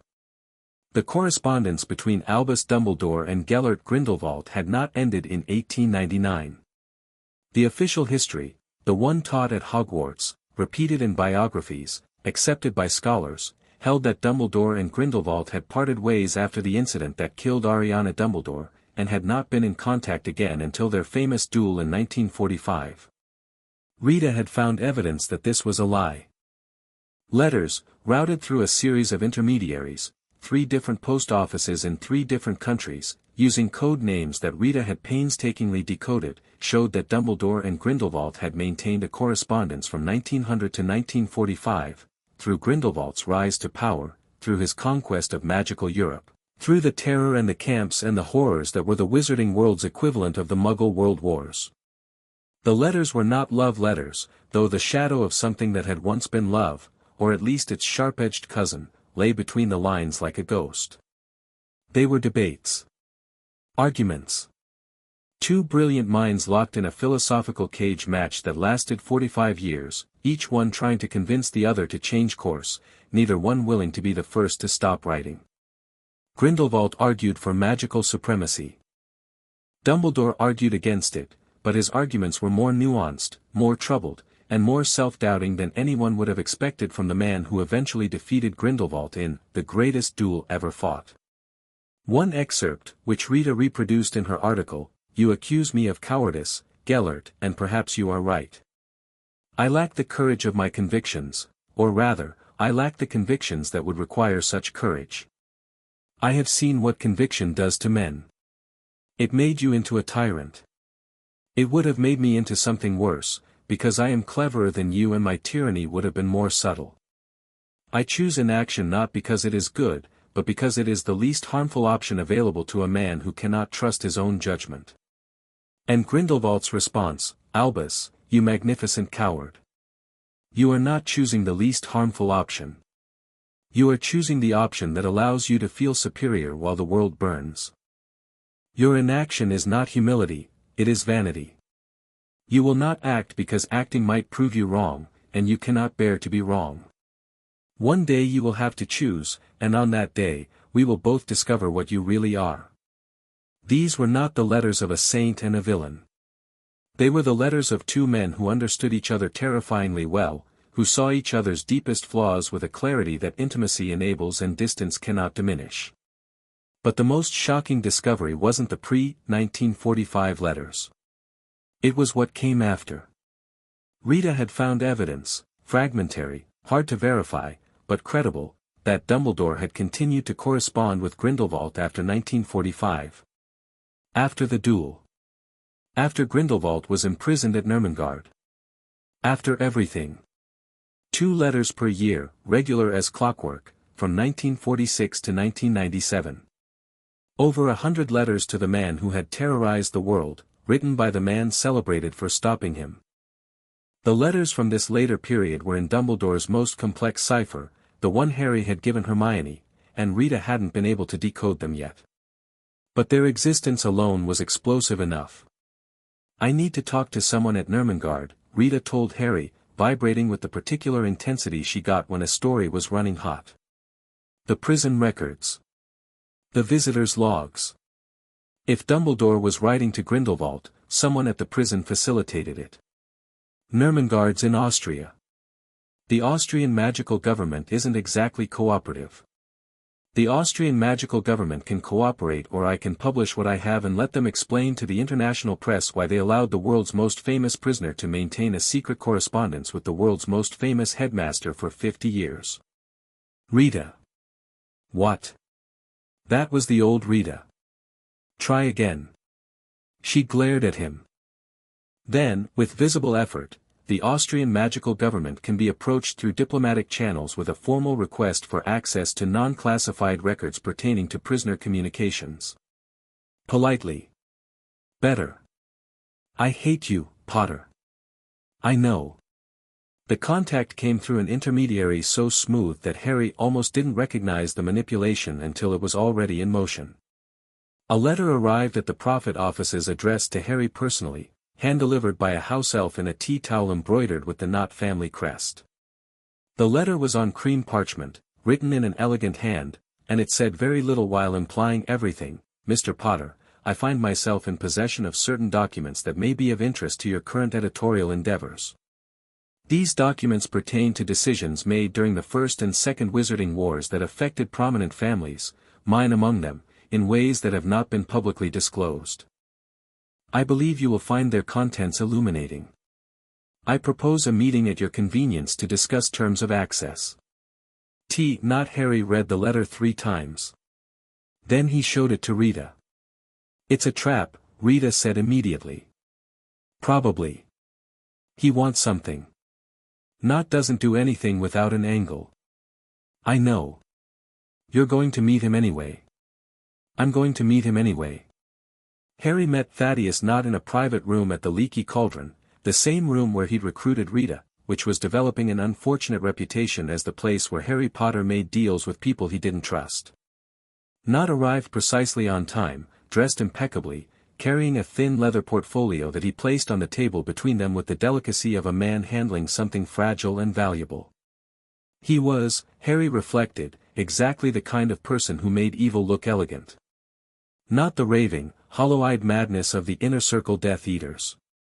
Something more refined.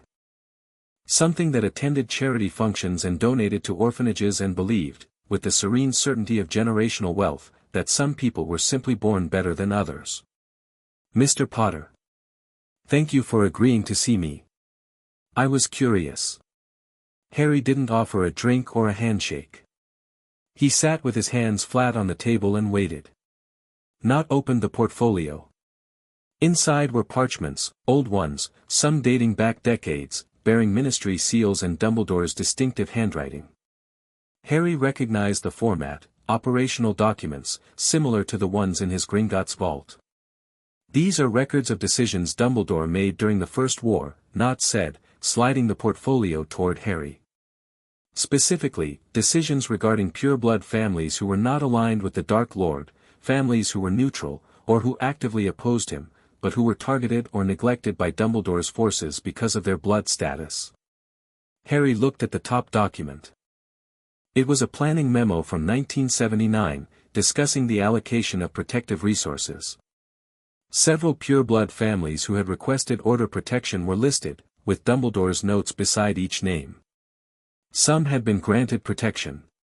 Others had been denied it, not because of resource constraints, but because, in Dumbledore's assessment, protecting them would send the wrong signal to the Muggleborn community, who might perceive favoritism. "The Rosier family," Not said quietly. "Neutrals. Evan Rosier became a Death Eater, yes, but his parents were not. They asked Dumbledore for help when they received death threats for refusing to join the Dark Lord. Dumbledore declined. The parents were killed 6 months later." Harry looked up from the document. Not's face was composed, but something lived behind his eyes, not grief, exactly, but the kind of cold, settled anger that comes from carrying an injustice for 20 years and finally seeing a chance to lay it down. "What do you want?" Harry asked. "I want the truth to be told. The full truth, not just the parts that make Dumbledore look like a flawed hero, but the parts that make him look like what he was, a man who played favorites, who let ideology guide his protection decisions, who allowed people to die because their last names were too pure-blooded for his comfort. And in exchange?" Not's smile was thin and practiced. "I'd appreciate balanced coverage of pure-blood cultural institutions. The Yule traditions, the old family magics, the things that have been tarred with the dark arts brush because of their association with families like mine. Not favorable coverage, just fair coverage. An acknowledgement that pure-blood culture is not synonymous with supremacism." It was, Harry had to admit, a sophisticated play. Not wasn't asking for propaganda. He was asking for legitimacy, the rehabilitation of pure-blood identity as something separate from Voldemort's ideology. It was a distinction that had some merit. Not everyone who valued old traditions was a Death Eater. Not everyone who took pride in their magical heritage wanted to subjugate Muggles. But Not himself had stood in Voldemort's circle. He'd worn the mask. He'd escaped Azkaban through legal maneuvering, not innocence. Whatever cultural rehabilitation he was seeking, it was in service of something darker, a long game that Harry could feel but not yet fully see. Harry took the portfolio. "I'll verify these independently. If they're authentic, we'll publish the relevant findings. Your name won't be attached, and you'll get nothing from us. No favorable coverage, no editorial slant, no quid pro quo. The truth stands on its own. Nott regarded him with an expression that was almost admiring. "You're more like him than you realize, Mr. Potter." "Like who?" "Dumbledore. He, too, had a gift for taking what he needed from people while maintaining the appearance of moral superiority." The words landed like a slap. Harry kept his expression neutral through sheer force of will. "The difference," Harry said, "is that I'm telling you to your face what I'm doing and why. He would have made you think it was your idea." Nott picked up his untouched tea, took a single sip, set it down, and stood. "A pleasure, Mr. Potter. I look forward to reading the results." He left. Harry sat alone in the private room for a long time, turning Nott's words over in his mind like a stone. "You're more like him than you realize." He filed the thought away. It would need examination later, when it was less likely to make him sick. The attack came at 2 in the morning on a Wednesday. Harry was at the Prophet offices.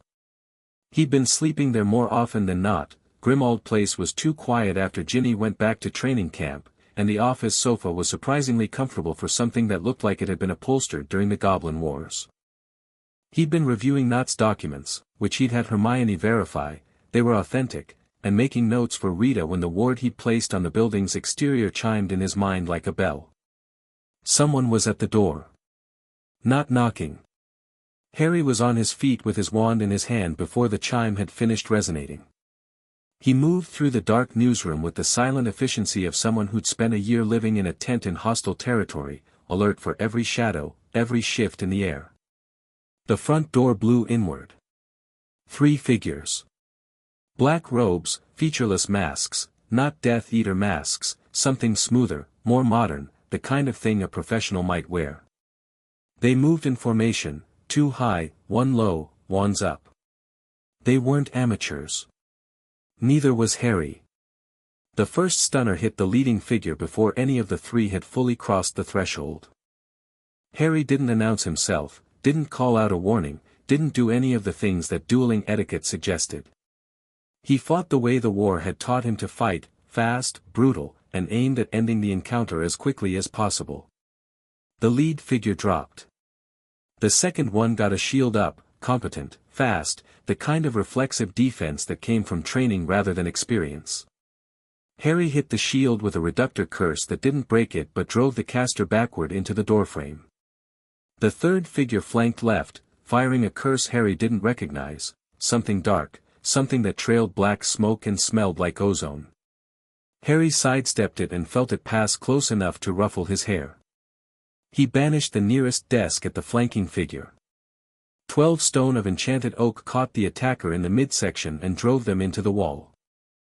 The second figure recovered and fired 3 spells in rapid succession, stunner, bodybind, something that crackled with blue light. Harry shielded the first, dodged the second, and absorbed the third on a protego that flared bright enough to illuminate the entire newsroom. Then he stopped playing defense. He hit the second figure with a combined disarming stunning sequence so fast it came out as a single fluid motion, Expelliarmus Stupefy, one hand to chest, the spells bleeding into each other in a way that was technically impossible according to Hogwarts curriculum and absolutely devastating in practice. The figure's wand spun through the air and their body hit the floor. The third figure, extricating themselves from the wreckage of the desk, raised their wand for one more shot. Harry looked at them. Just looked. His wand was steady, his breathing even, his expression completely calm. "Don't," he said. Something in his voice, or perhaps something in his eyes, made the attacker hesitate. In that moment's pause, Harry hit them with a stunning spell so precise it would have made Flitwick applaud. 3 down. Elapsed time, 11 seconds. Harry stood in the wrecked newsroom, breathing steadily, and listened. No more attackers outside. No secondary force. The street beyond the destroyed door was dark and empty. He bound the 3 stunned figures, removed their masks, nobody he recognized, 2 men and a woman, middle-aged, fit, with the look of people who trained regularly and followed orders, and checked their wands. Clean. No recent spell history beyond the attack itself, which meant they'd been wiped before the operation. Professional job. He searched them methodically. No identification. No personal effects. The robes were generic, available at any mid-range clothier. The masks were conjured, not manufactured. Everything about the operation screamed deniable. Harry woke them one at a time and tried legilimency, gently, at the surface level, nothing invasive. He found nothing. Their recent memories had been obliterated. They knew where to go and what to look for, Rita's research files, specifically the investigation board in her office, but not who had sent them or why. He called the Aurors. They arrived in 7 minutes, decent response time, but not fast enough. Harry had the situation contained long before the first red-robed figure came through what was left of the front door. "Bloody hell," said the lead Auror, a young wizard named Dawlish Jr., son of the famously incompetent John Dawlish, and clearly determined to do better than his father. "What happened here?" "Break-in. 3 assailants. Subdued and bound. They were after research materials in the editor's office. Research materials related to the Dumbledore investigation." Dawlish Jr. went very still. "Right. I'll need to file a report." "File whatever you need to. I want to know who sent them." "Mr. Potter, these things take time. 3 people just broke into a newspaper office to steal evidence of potential crimes committed by a public figure. That's not a burglary, it's an obstruction of journalism, and probably conspiracy. I expect the investigation to reflect that." Dawlish Jr. looked at the 3 unconscious figures, at the destroyed door, at the desk embedded in the far wall, and at Harry, who stood in the middle of it all with his wand at his side and not a hair out of place, looking less like a victim of an attack and more like the reason people shouldn't attempt one. "Yes, sir," Dawlish Jr. said. "The captured attackers yielded nothing useful. Their obliviation was thorough, the work of someone who knew exactly what they were doing, which narrowed the field of suspects to a very short list. The Auror investigation officially went nowhere. Unofficially, Harry spent 2 days working his own sources and reached a conclusion that didn't surprise him. The attack bore all the hallmarks of a professional intelligence operation. Not ministry, Kingsley wouldn't have authorized it, and the operational style was wrong for the DMLE. This was something else. Something older, more embedded, more practiced at working in the shadows. Harry thought about the initials EV in Dumbledore's correspondence. He thought about the phrase containment protocols. He thought about the things Kingsley hadn't said at the ceremony. He didn't know who Alara Voss was yet. But he was beginning to sense the shape of something, an organization, a network, operating behind the scenes with the kind of institutional competence that suggested decades of practice. He doubled the wards on the profit offices, moved Rita's most sensitive research to a secondary location, the Room of Requirement at Hogwarts, which he accessed through an arrangement with McGonagall that involved more begging than he was comfortable admitting, and pressed on. 2 days after the attack, Harry went to Hogsmeade.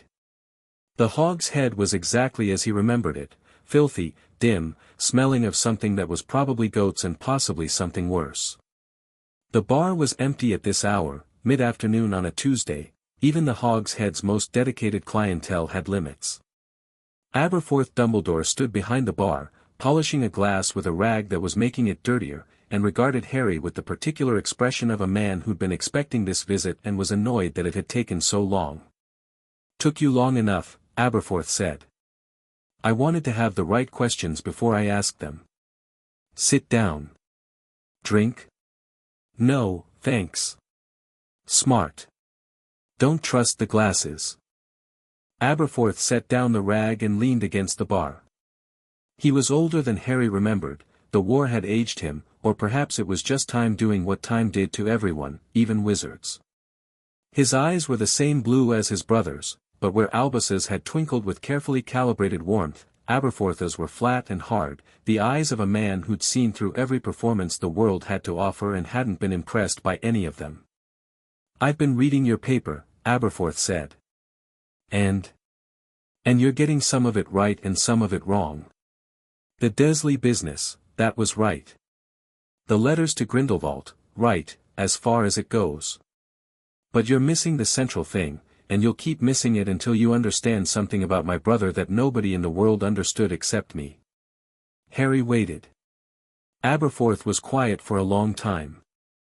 The pub's silence was different from other silences, thicker, heavier, layered with decades of things unsaid and drinks unpoured and conversations that had ended before they began.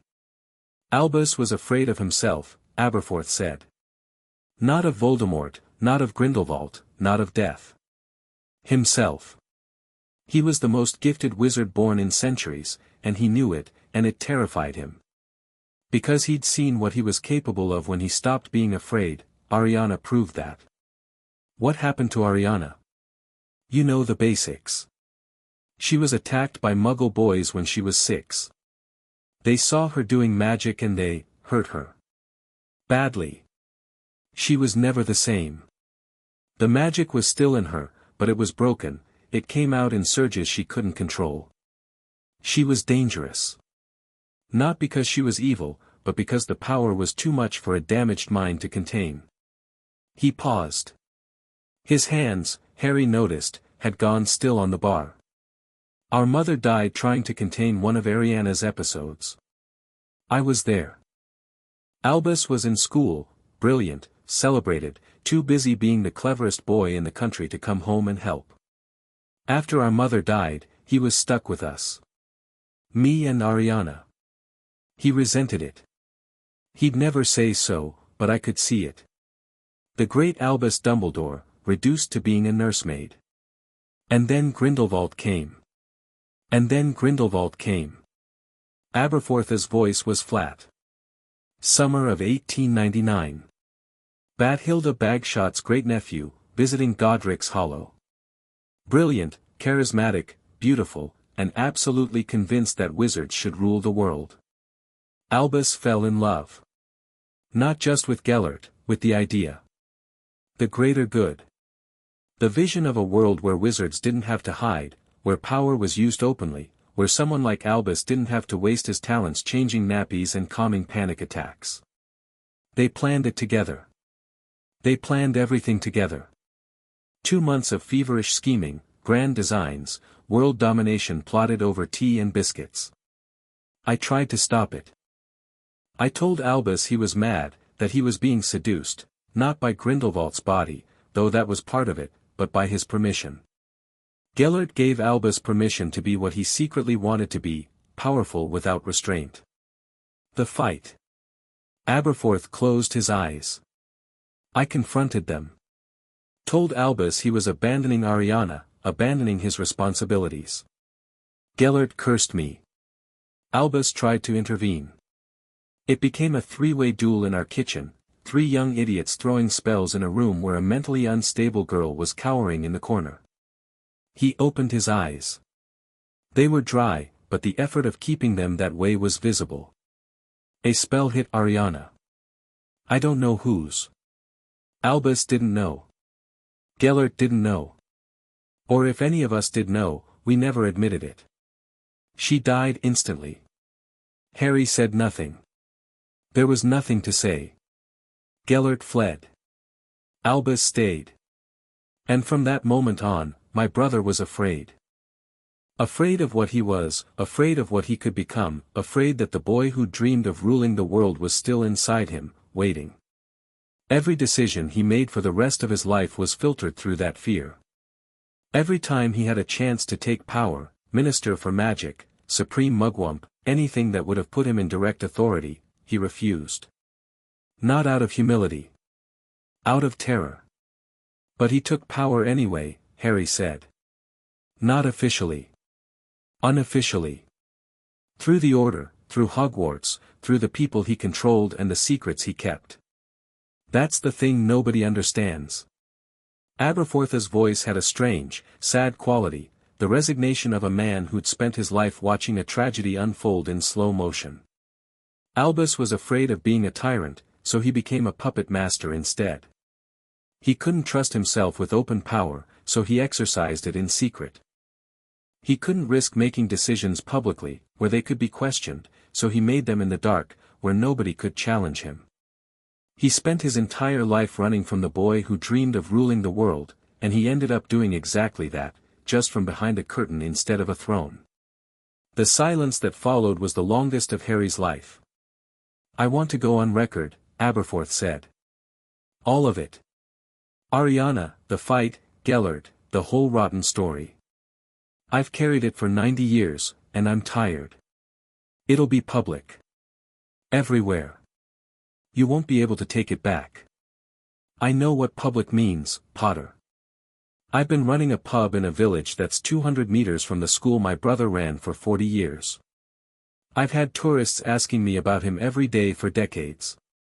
I've smiled and said, yes, he was a great man, and gone home and drunk until the taste went away." He met Harry's eyes. "I'm done lying for him.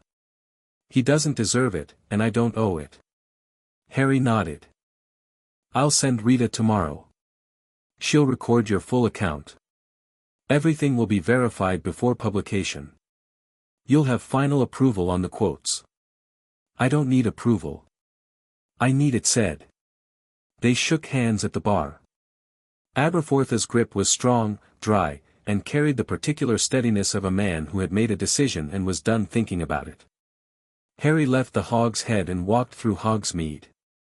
The village was quiet, still recovering from the war. Some shops were boarded up, others had new owners, and the general atmosphere was one of cautious rebuilding, like a garden after a hard frost. He passed the Three Broomsticks, where Madame Rosmerta was sweeping the front step, and nodded at him without the usual attempt at conversation, and continued up the hill toward the castle. He needed to talk to McGonagall. He needed to talk to Kingsley.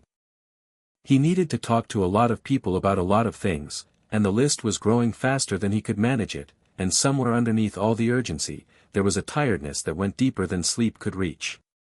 He thought about Ginny. About midnight in the kitchen, her hand in his, her voice telling him truths that no one else had earned the right to hear. He thought about the way she'd said I deserved better with a quiet certainty that didn't need validation or argument, just acknowledgement. He thought, I'm going to marry that woman someday. The thought arrived without drama or fanfare, as obvious and natural as breathing, and he tucked it away in the same place he kept his most important things, not in his mind, which was crowded and chaotic and full of other people's secrets, but somewhere deeper, where the things that mattered were stored. Kingsley Shacklebolt's office was on the top floor of the ministry, in a corner suite that had been gutted and rebuilt after the war. The old minister's office, Fudge's, then Scrimgeour's, then Thickness, had been a monument to bureaucratic vanity, mahogany desks, portrait galleries, deep carpets designed to muffle the sound of uncomfortable truths. Kingsley had stripped it to the walls. His desk was plain oak. His chair was functional. The only decoration was a framed photograph of the original Order of the Phoenix, taken in 1979, in which a much younger Kingsley stood at the back with his arms crossed and an expression that hadn't changed in 20 years. Harry sat across from him on a Monday afternoon, 3 days after the attack on the Prophet, and laid out what he knew. Kingsley listened. He was good at listening. It was one of his strengths as minister, the ability to absorb information without reacting to it, to let people finish before he formed a response. He listened to Harry's account of the attack, the obliviated assailants, the professional methodology. He listened to the findings from the Dumbledore papers. He listened to Aberforth's testimony, summarized briefly because Harry wasn't going to preview the article. When Harry finished, Kingsley was quiet for a long time. Some of what you're uncovering is classified, Kingsley said. Not by me, by agreements that predate my ministry. By structures that Dumbledore put in place decades ago, with the cooperation of previous ministers. What kind of structures? The kind that operate in the spaces between official institutions. The kind that do things that need doing but can't be done through proper channels. You've seen the correspondence with the initials EV. You know who that is. I know who that is. And I know what she does, and I know that some of what she does is essential to the security of magical Britain in ways that I'm not at liberty to discuss. Not at liberty, Kingsley, you're the Minister for Magic. Who's restricting your liberty? The nature of the threat, Harry. Kingsley's voice was patient but firm. There are things in the Department of Mysteries that are connected to Dumbledore's work. Things that exist at a level of sensitivity that goes beyond normal classification. If those things were made public, the result would not be enlightenment, it would be panic. So your solution is to keep lying. My solution is to protect people from information they're not equipped to handle. It's not ideal. I don't enjoy it. But I've seen what happens when certain truths come out too fast, and I'd rather be a liar than an undertaker. Harry studied the man across the desk. Kingsley Shacklebolt was not a villain. He was a good man, probably the best person who could have taken the minister's job in the aftermath of the war. He was honest where he could be, protective where he had to be, and carrying burdens that Harry was only beginning to understand. But he was wrong. You think I'm the same boy you protected in the Order? Harry asked. Kingsley met his eyes. No. That's what worries me. The boy would have listened. The boy listened to everything Dumbledore told him and walked into the forest to die. Listening nearly killed me. I'm done listening. And if your refusal to listen kills someone else? The question hung in the air between them like something sharp. Harry stood. I'm not going to stop. But I'm not going to be reckless either. If there's something specific I need to know, something that affects safety, security, lives, tell me. Tell me directly, honestly, without conditions.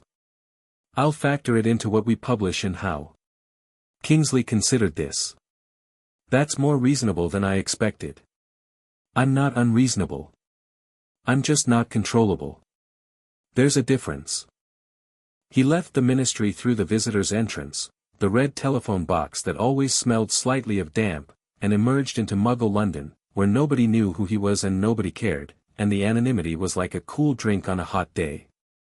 Deep below, in the corridor that appeared on no map, Elara Voss stood before a standing stone.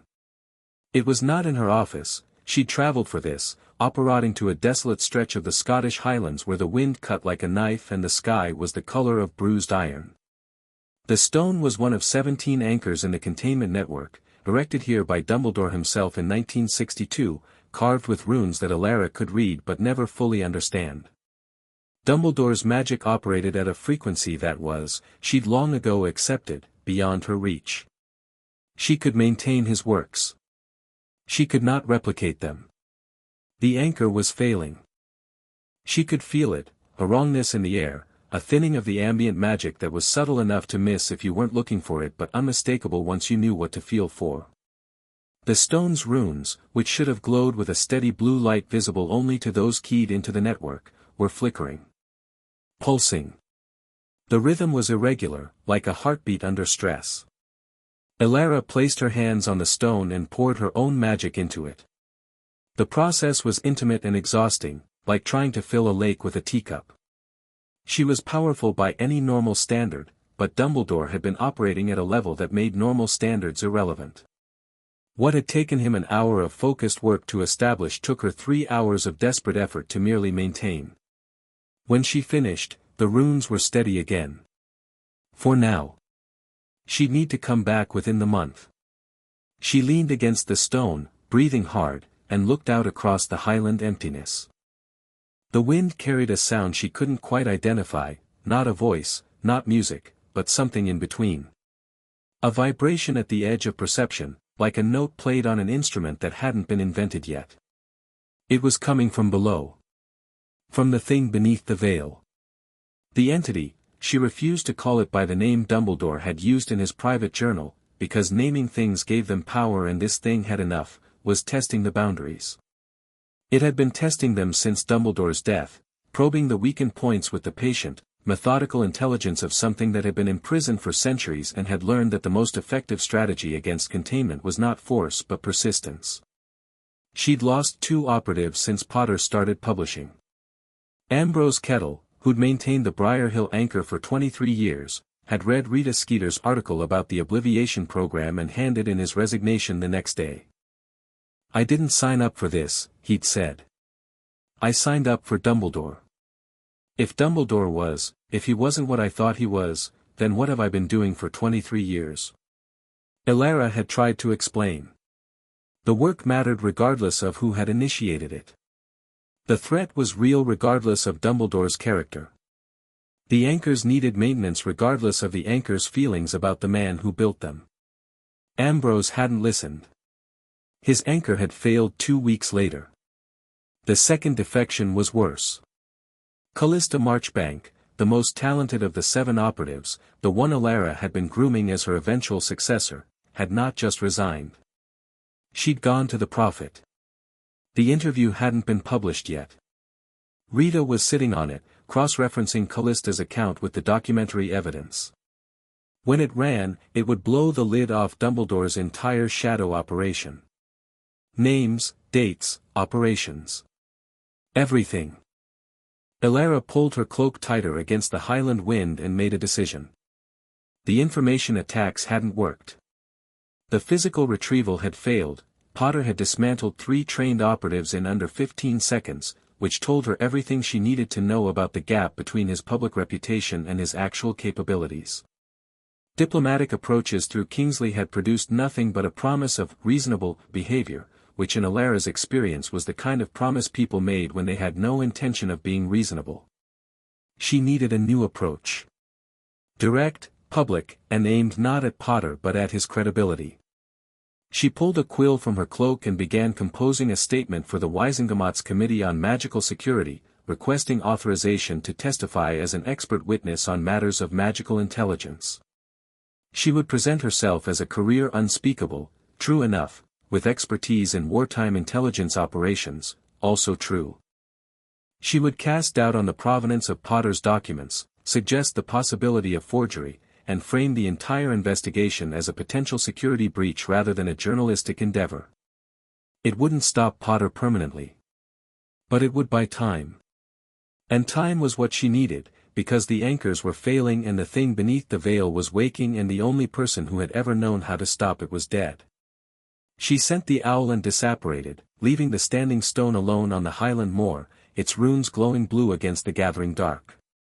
Somewhere below the stone, something old and patient felt the magic flicker and pressed against it, gently, like a tongue probing a loose tooth. The Wisengamot summons arrived at the Prophet offices on a Friday morning, carried by a ministry eagle owl that swept through the newsroom with the theatrical grandeur of official communications everywhere. Harry caught it on the wing, literally, snagging the scroll from the owl's talons as it passed his desk with the unthinking precision of someone who'd spent 7 years catching things that moved fast, and read it while walking to Rita's office. Mr. Harry J. Potter is hereby summoned to appear before the Wisengamot Committee on Magical Security to provide testimony regarding the sourcing and authentication of materials published by the Daily Prophet pertaining to the activities of the late Albus P.W.B. Dumbledore. We've been called, Harry told Rita, tossing the scroll on her desk. Wisengamot hearing. Thursday. Rita read the summons with the particular intensity she brought to everything that had the potential to become a story. Committee on Magical Security. That's not the standard press oversight body, that's the Intelligence Committee. Someone's reframing this as a security matter, not a journalism matter. Which means someone with intelligence connections is driving this. Your mysterious EV. That would be my guess. Rita smiled. It was not a nice smile. It was the smile of a woman who had spent 30 years navigating institutional hostility and had not merely survived but thrived. Good. I love a hearing. The lighting's always terrible, but the acoustics are wonderful. They spent the next 5 days preparing. Harry gathered documentation.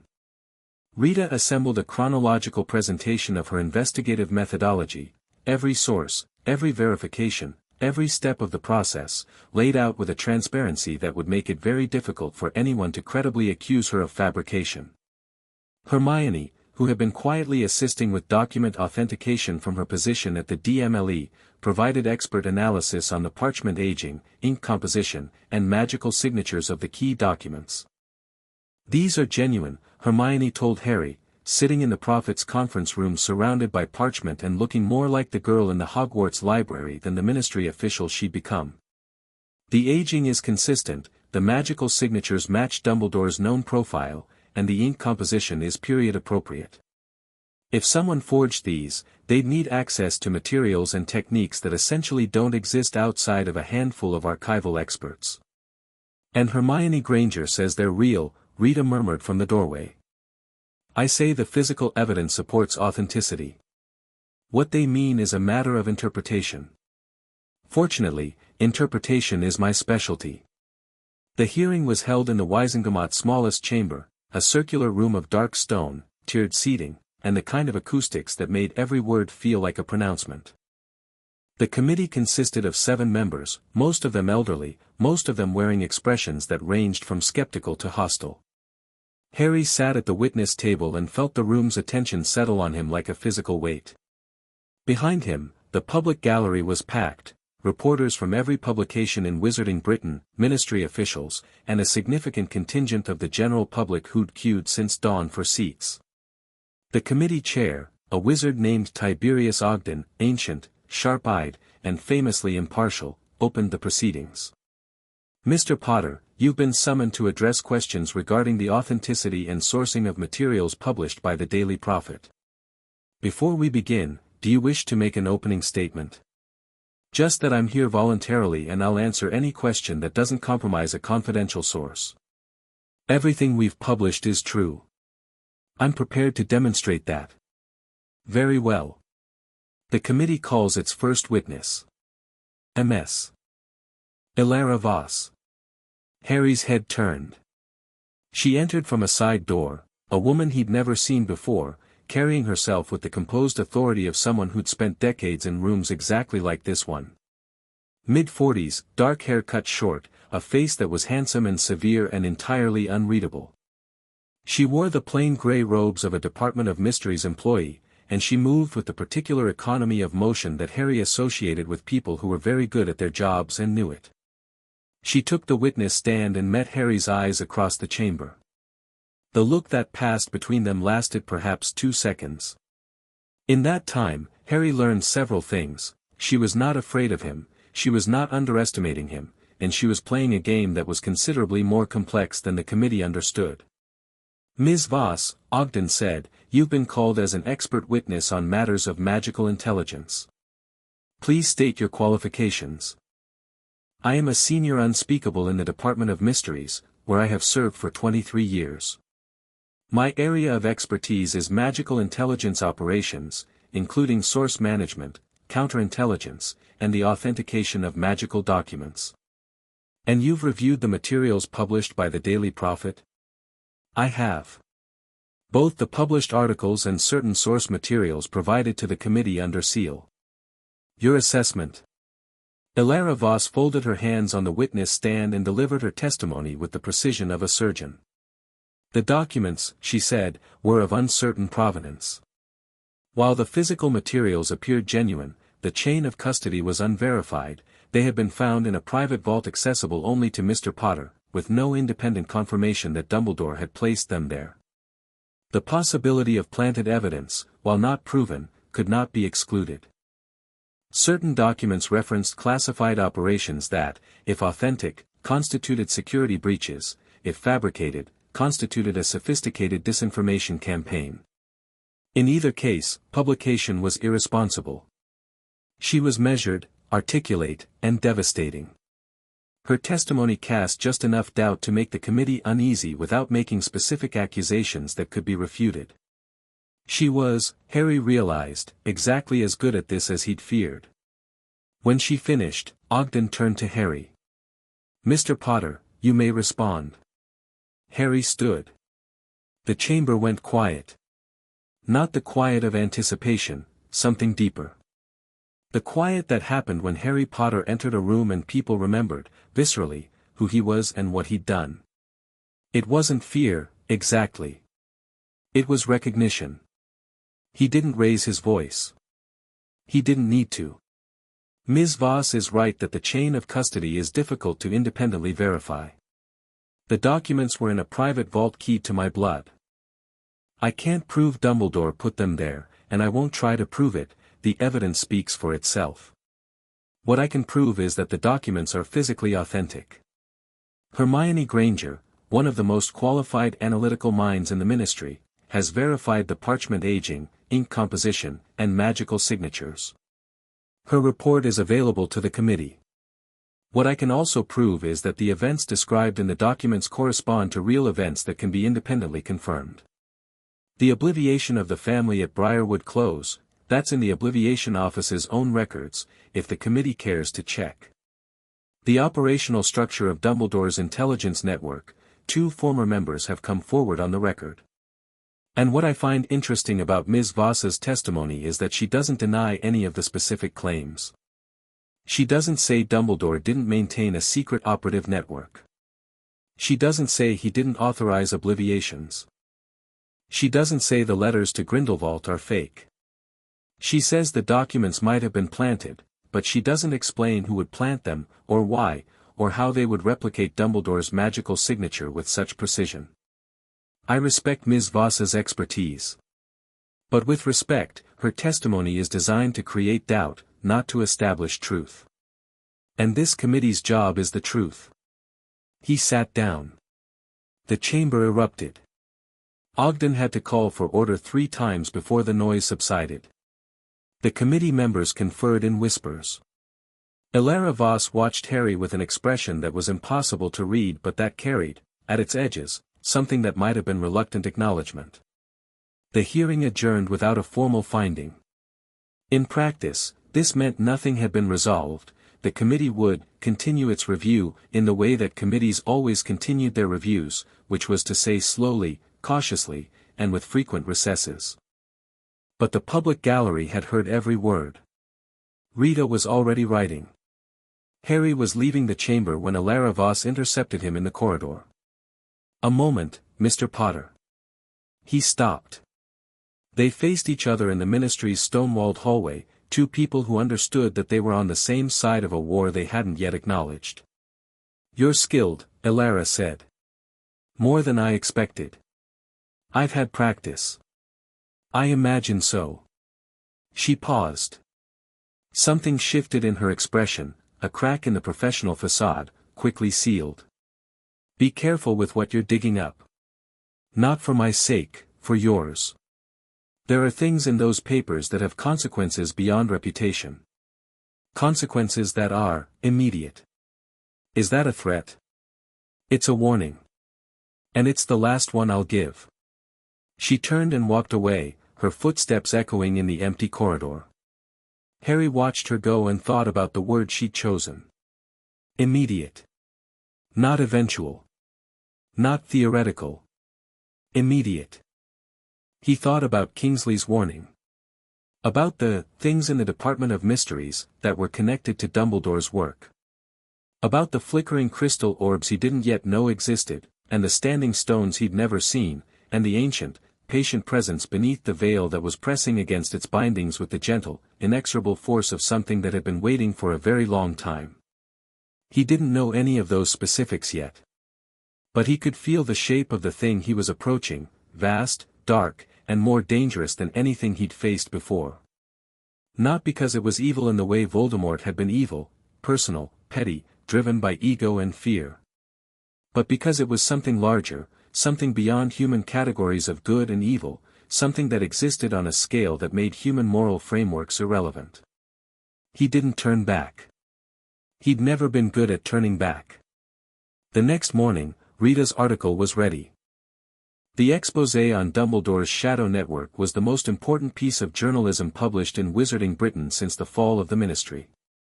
Rita had spent weeks building it, cross-referencing the documentary evidence with testimony from Callista Marchbank and Philippa Crow, the Wisingamot member whose name appeared in the operational records, and 3 other former operatives who'd agreed to speak on condition of anonymity.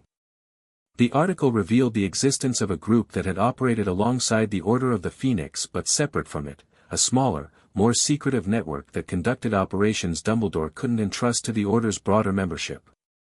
Obliviations of witnesses. Manipulation of Muggle government officials. Surveillance of suspected dark wizards without ministry authorization. And, most devastatingly, at least one targeted assassination, a dark wizard in Albania who had been getting too close to discovering Voldemort's hiding place before Dumbledore was ready to act. The article named names.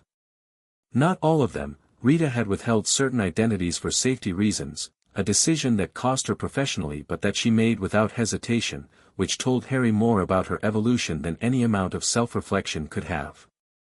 But the names she did publish included Philippa Crow, who had already been interviewed and had given her consent, 2 retired Aurors who'd conducted operations under Dumbledore's direction without reporting them through official channels, and a senior member of the International Confederation of Wizards who'd acted as a courier for Dumbledore's correspondence with Grindelwald.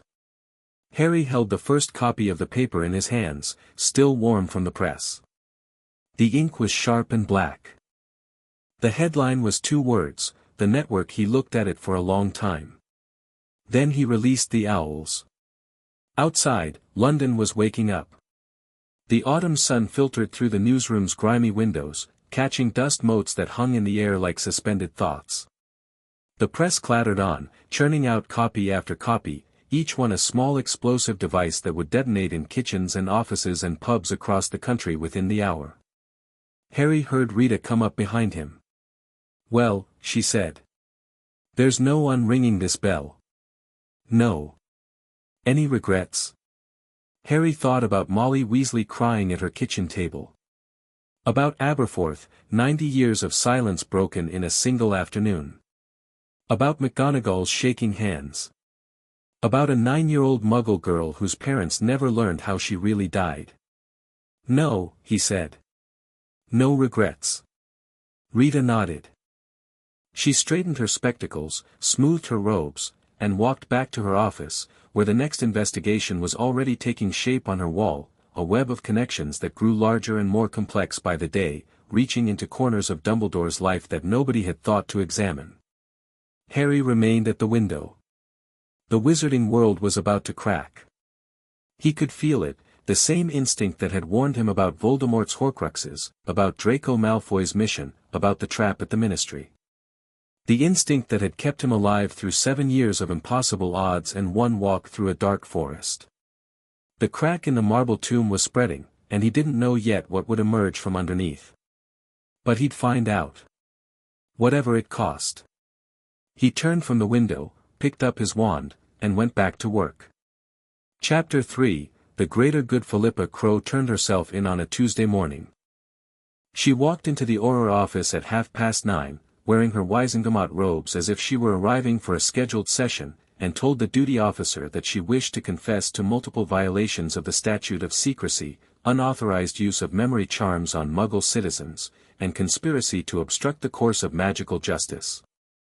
She said it the way someone might report a change of address, calmly, clearly, with the exhausted relief of a person setting down a weight they'd been carrying so long it had become part of their skeleton. The duty officer, a young wizard named Proudfoot who'd been on the job for 8 months and had never processed anything more serious than a public intoxication charge, stared at her for 11 seconds before remembering how to speak. "Could you repeat that, ma'am?" "I'd rather not. Once was quite enough. 40 years was quite enough." They put her in a holding cell, the good one, with the cushioned bench, because she was a sitting member of the Wizengamot, and institutional courtesy apparently extended even to self-confessed criminals. Harry heard about it within the hour, through a network of contacts he'd been building since buying the Prophet, low-level ministry employees, Auror trainees, administrative staff who saw everything and were seen by no one. The invisible architecture of any institution, the people who actually knew what was happening because they were the ones filing the paperwork. He went to see her. Kingsley, who could have blocked the visit, didn't. Harry suspected this was because Kingsley wanted Crow's story told almost as much as Harry did, he just couldn't be the one to tell it. The holding cell was underground, in the Ministry's sub-level detention wing, a place Harry knew too well from his own brief stint during the Umbridge farce trial. The corridors were narrow, lit by enchanted torches that gave everything the sickly amber cast of old photographs. 2 Aurors stood guard outside Crow's cell. They let Harry through without question, which said something about how much the world had changed since the war. Philippa Crow was sitting on the bench with her hands in her lap, straight-backed, her grey hair pulled into the same severe bun she'd worn in every Wisengamot portrait Harry had ever seen. She was 73. She looked older. "Mr. Potter," she said. "I expected you sooner. I came as fast as I could. Sit, please. The bench is uncomfortable, but the company is worse elsewhere." Harry sat. The cell was small enough that their knees almost touched. He could smell lavender, her perfume, faint and incongruous in the stone and iron environment of the detention wing. "You've read the article," Harry said. "I read the article. And then I read it again. And then I put on my robes, walked to the ministry, and said the things I should have said 40 years ago." Her voice was steady, but her hands, spotted with age, the fingers slightly gnarled, were clasped together with a force that widened her knuckles. 40 years I carried it.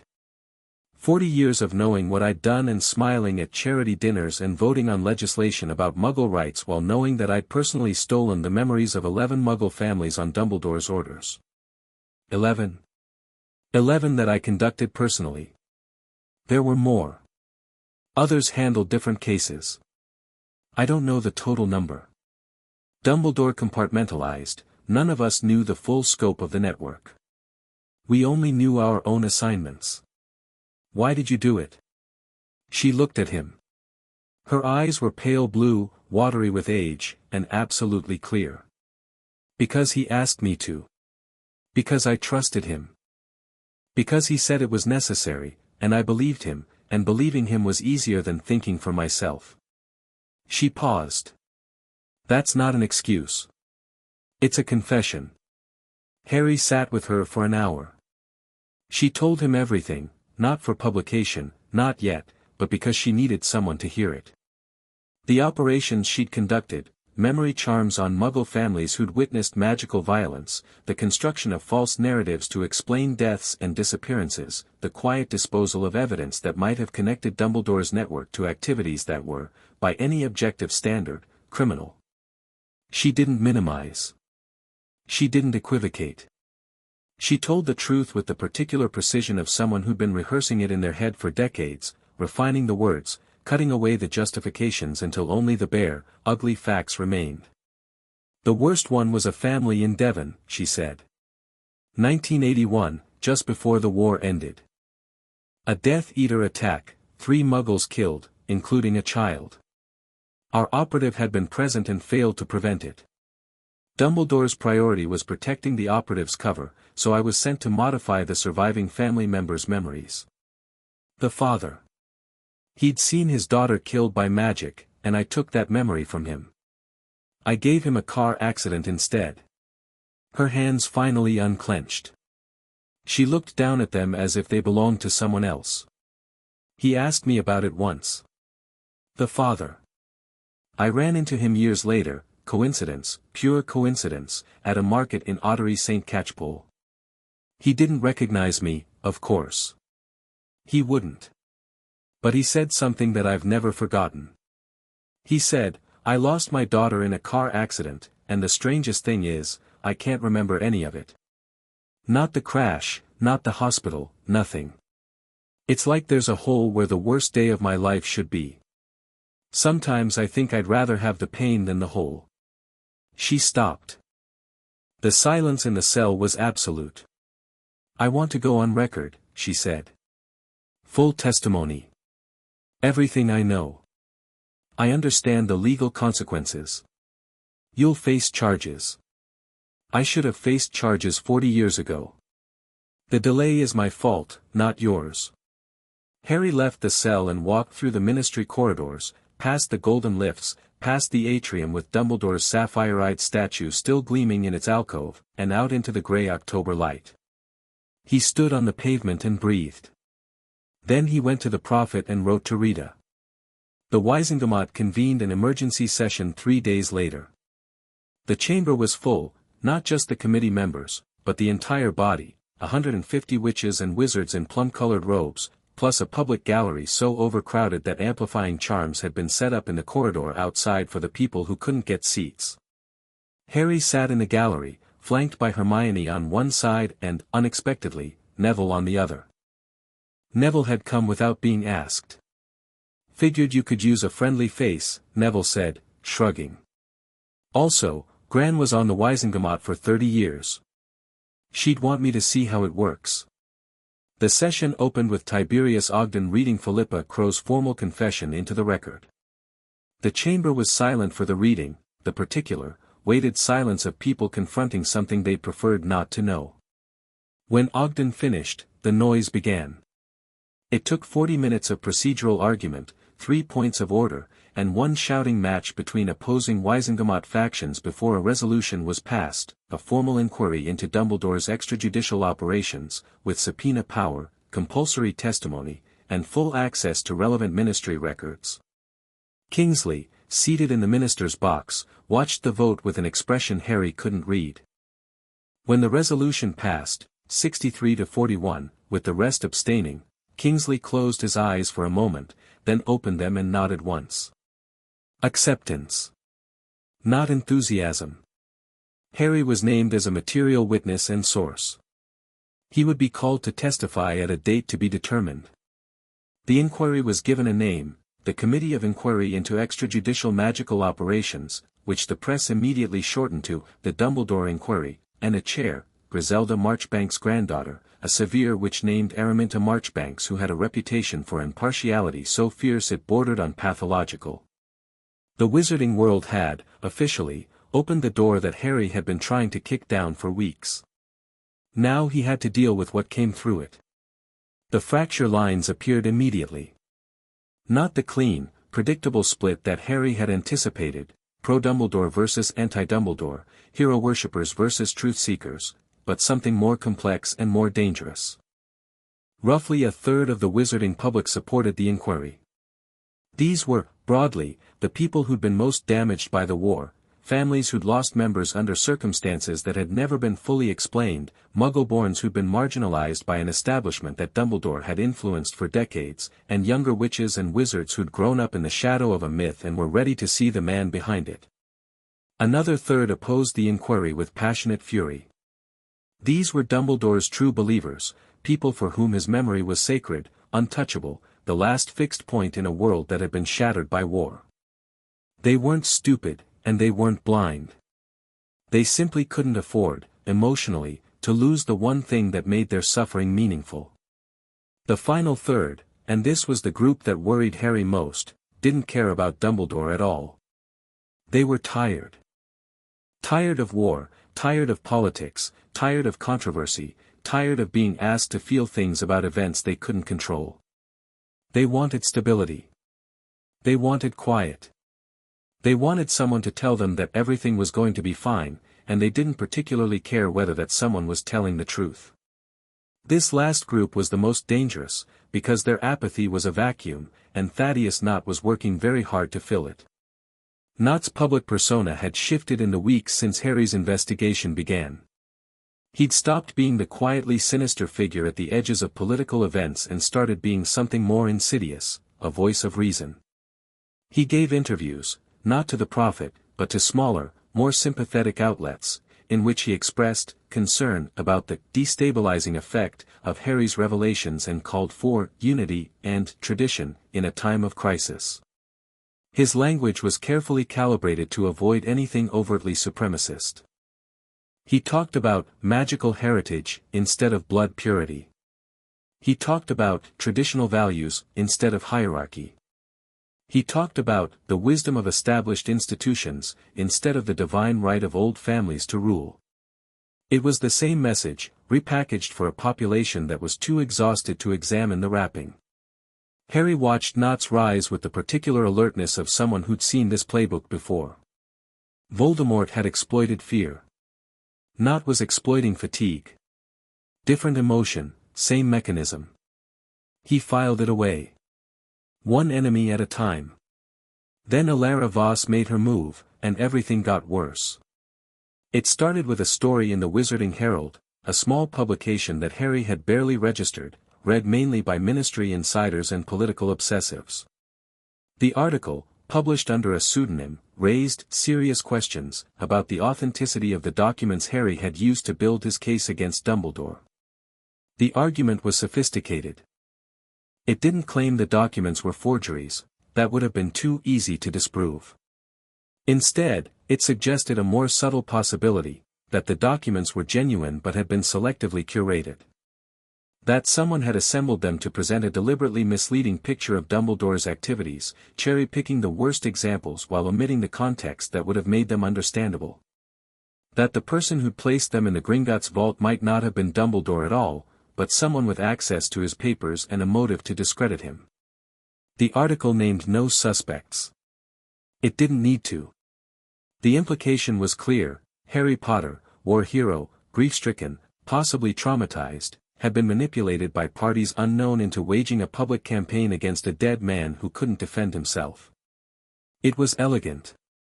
It was devastating. And it had Alara Voss's fingerprints all over it, invisible to anyone who wasn't looking. The effect was immediate. Harry's subscriber numbers, which had been climbing steadily since the first article, plateaued and then began to drop. Advertisers who'd cautiously returned to the Prophet started pulling out again. The political class, which had been edging toward support for the inquiry, retreated to the safety of neutrality. Even some of Harry's allies began to waver. People want to believe the best, Hermione told him, sitting in the Prophet's conference room with her analytical notes spread across the table and her face drawn with exhaustion. She'd been working double shifts, her ministry job by day, document authentication for Harry by night. When you give them a choice between Dumbledore was complicated and Harry's been tricked, most of them will choose the one that lets them keep their hero. Even when the evidence isn't the point. Narrative is the point. Whoever wrote that Herald article understands narrative better than we do. She pushed a stack of parchment toward him. These are the letters I've been working on. The encoded ones, the later correspondence with Grindelwald and some of Dumbledore's private journal entries. You cracked the cipher. Partially. It's incredibly complex. He layered ancient runes over alchemical notation over a substitution cipher that changes key every 7 pages. I've decoded about 30%. Enough to get the gist. She paused. Her expression shifted into something Harry had seen only a few times, the look she got when she discovered something that scared her. Harry, there's something in these documents that goes beyond reputation and politics. Something that changes everything. Harry waited. Hermione took a breath and opened the journal to a page she'd marked with a red ribbon. Dumbledore writes about something he calls the binding. Capital B. He mentions it first in 1957, and then repeatedly throughout the 60s, 70s, 80s, and 90s. The references become more frequent and more urgent as the years go on. What is it? As far as I can tell, it's a containment structure. A magical prison of enormous complexity, built around something beneath the veil in the Department of Mysteries. The veil itself isn't the containment, it's a doorway, or at least it was originally.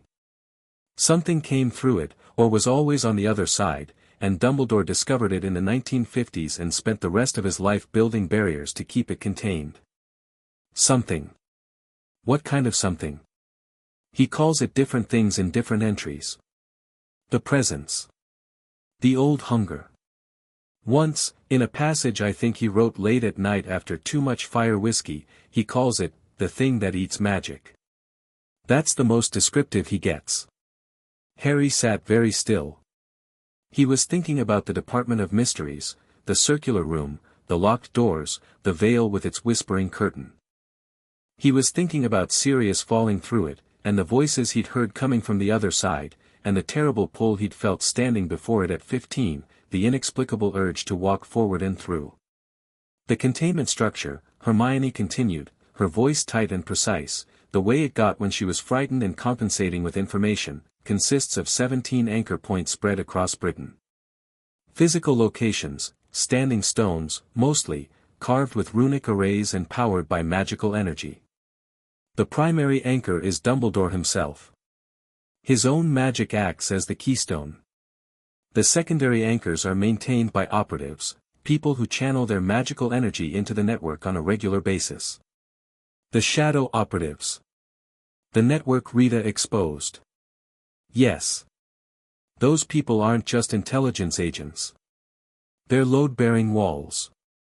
They're literally holding a magical containment structure together with their own power. When they stop, when they resign, or lose faith, or abandon their posts, the containment weakens. The containment weakens. And Harry, she looked at him with an expression that made his stomach drop. Dumbledore died 6 months ago. The primary anchor is gone. 2 operatives have resigned since your articles started. 2 more abandoned their posts after the Wisengamot hearing. How many are left? I don't know exactly. But the journal entries from Dumbledore's last years are increasingly desperate. He writes about the bindings being under strain. About the entity testing boundaries. About needing to find a permanent solution before his death. He didn't find one. He died with the bindings still dependent on his personal power and a network of operatives who, she stopped. Who you're currently exposing to the public. The silence that followed was the kind that changes the temperature of a room. You're telling me, Harry said slowly, that Dumbledore's secret network wasn't just about intelligence operations. It was about containing something dangerous. And by exposing the network, I'm weakening the containment. I'm telling you that's what the evidence suggests.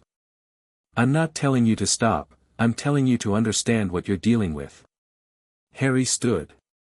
He walked to the window and looked out at Diagon Alley. It was raining, a thin, persistent drizzle that turned the cobblestones gray and made the shop windows weep. An ordinary day. People going about their business. None of them knew what was underneath them, what was pressing against the boundaries of the world with the slow, patient force of something that had all the time in the universe. This is why Kingsley warned me, Harry said. This is what Voss is protecting. Yes. And it's why some of those operatives did what they did. The obliviations, the surveillance, the assassination. They weren't just protecting Dumbledore's reputation, they were maintaining a containment structure. They needed to stay hidden because the structure required their ongoing participation, and public exposure would compromise their ability to, Harry. Hermione's voice was gentle but firm. Stop. He turned. You're doing the thing you always do, she said. You're finding reasons to take the blame. This isn't your fault. Dumbledore built a containment system that depended on secrecy and one man's power. That was his choice. A bad choice. There were other options. He could have shared the burden, brought in the ministry, built something sustainable. He chose not to, because he didn't trust anyone else, and now the consequences of that distrust are yours to deal with. That's his failure, not yours. But if I'd known, if you'd known, would you have done anything differently? He thought about it. Really thought about it, turning the question over with the same deliberate care he'd give a potential Horcrux, examining it from every angle, testing it for hidden threats.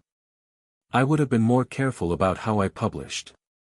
I wouldn't have stopped. Then nothing's changed except your understanding of the stakes. Which is exactly what the truth is supposed to do, help you make better decisions, not paralyze you.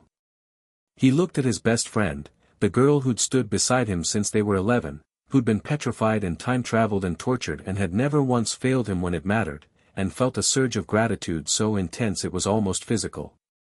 What do we do? He asked.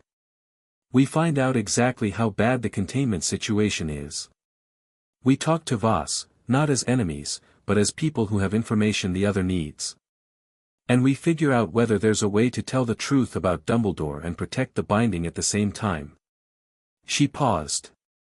Because I refuse to accept that those two things are mutually exclusive. Dumbledore accepted it. Dumbledore was wrong about a lot of things. That might be one of them. Harry didn't go to see Voss. Not yet. He needed to think first, and thinking, for Harry, had always been a physical process, walking, moving, putting his body in motion while his mind worked in the background. He left the Prophet offices at dusk and walked. Not through Diagon Alley. Through Muggle London.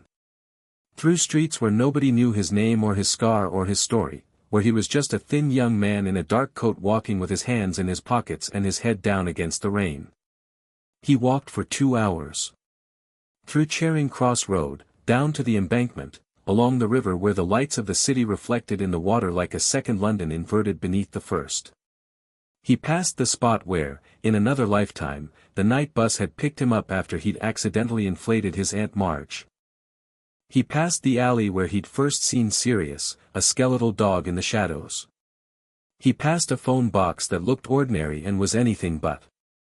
He walked until his feet hurt and his mind was quiet and the shape of what he needed to do had emerged from the noise of competing priorities like a stone from sand. Then he went to Privet Drive.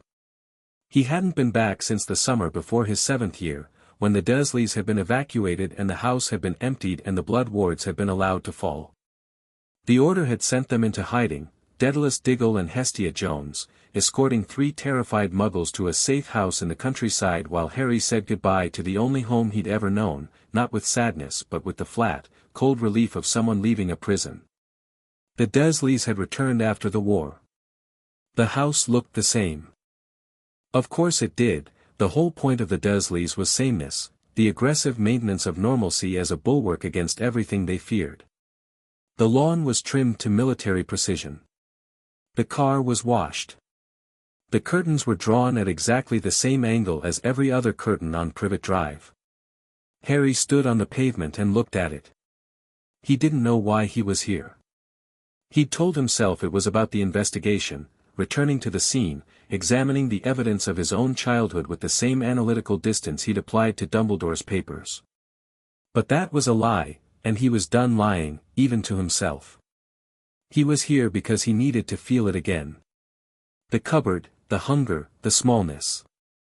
He needed to remember what it had been like to be a child in this house, to understand viscerally what Dumbledore had sanctioned when he'd written no intervention in the margins of Arabella Figg's reports. Not to fuel his anger, he was past anger now, but to anchor himself. To make sure the thing he was fighting for was real and not just an abstraction. He walked up the front path. The door was unlocked. The Dursleys had always left it unlocked during the day, confident in the normality of their neighborhood to protect them from anything untoward. Harry opened it and stepped inside. The smell hit him first. Not unpleasant, polish, fabric softener, the ghost of whatever Petunia had cooked for dinner. The smell of his childhood, and his body responded to it before his mind could intervene. His shoulders hunched, his head dropped, his whole frame contracted into the defensive posture of a small boy trying to take up as little space as possible. He caught himself doing it and straightened. The hallway was exactly the same.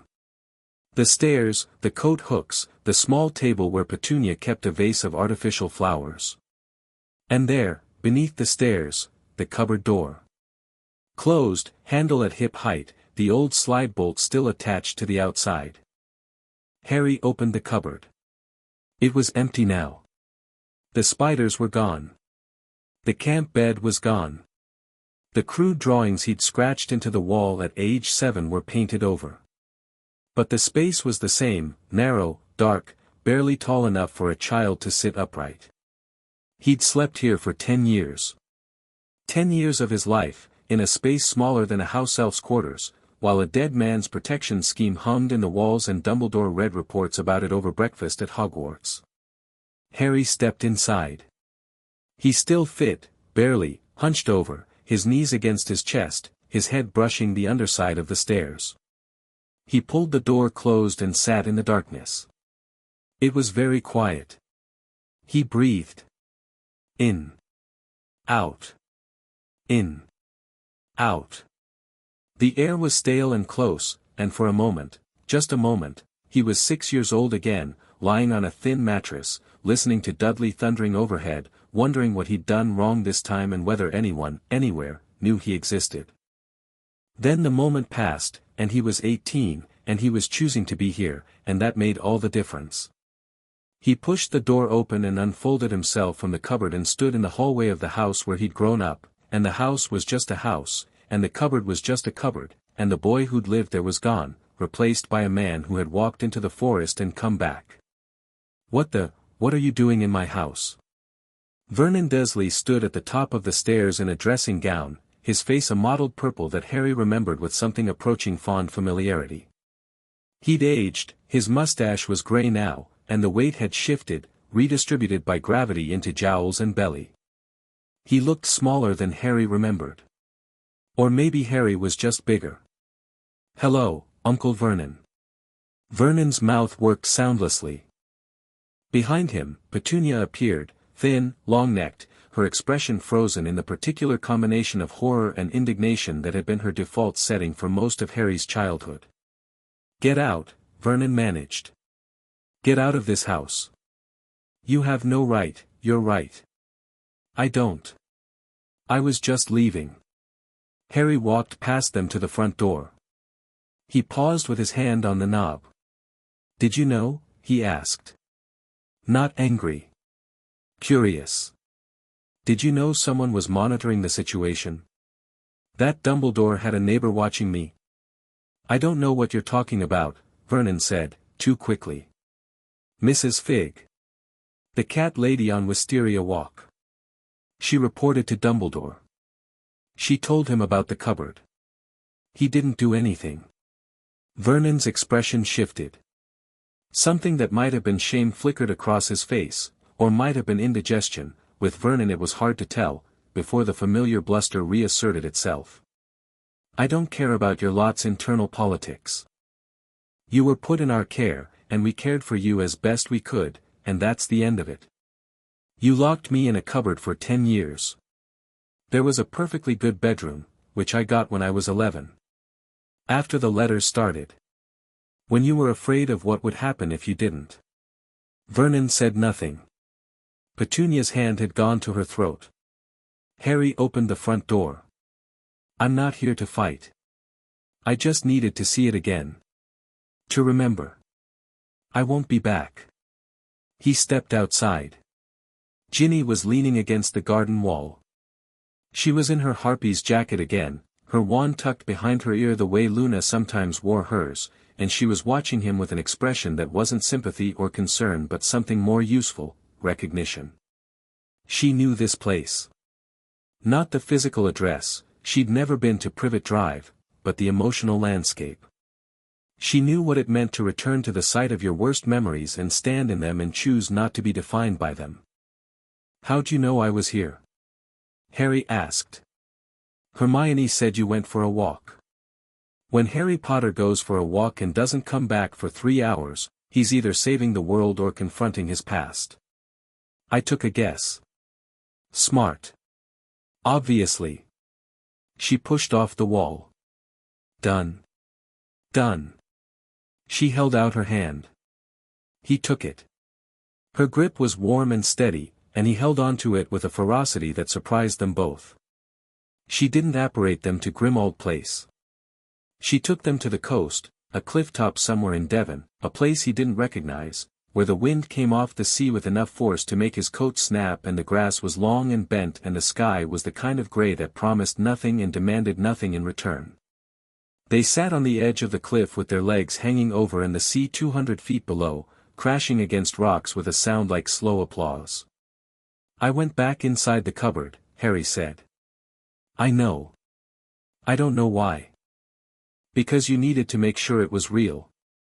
That it wasn't just a story you'd been telling yourself, that it actually happened, in a real place, to a real person, and that you survived it." She paused. "I did the same thing. Went back to the Chamber of Secrets last month." Harry turned to look at her. She was staring out at the sea, her profile sharp against the grey sky, her red hair whipping in the wind. "McGonagall let me in. She didn't ask why. I think she understood. I went down through the pipe, it's been cleaned up, there's a proper staircase now, and I stood in the chamber and I looked at the place where I almost died. Where Tom Riddle stood over me and smiled while the life drained out of me.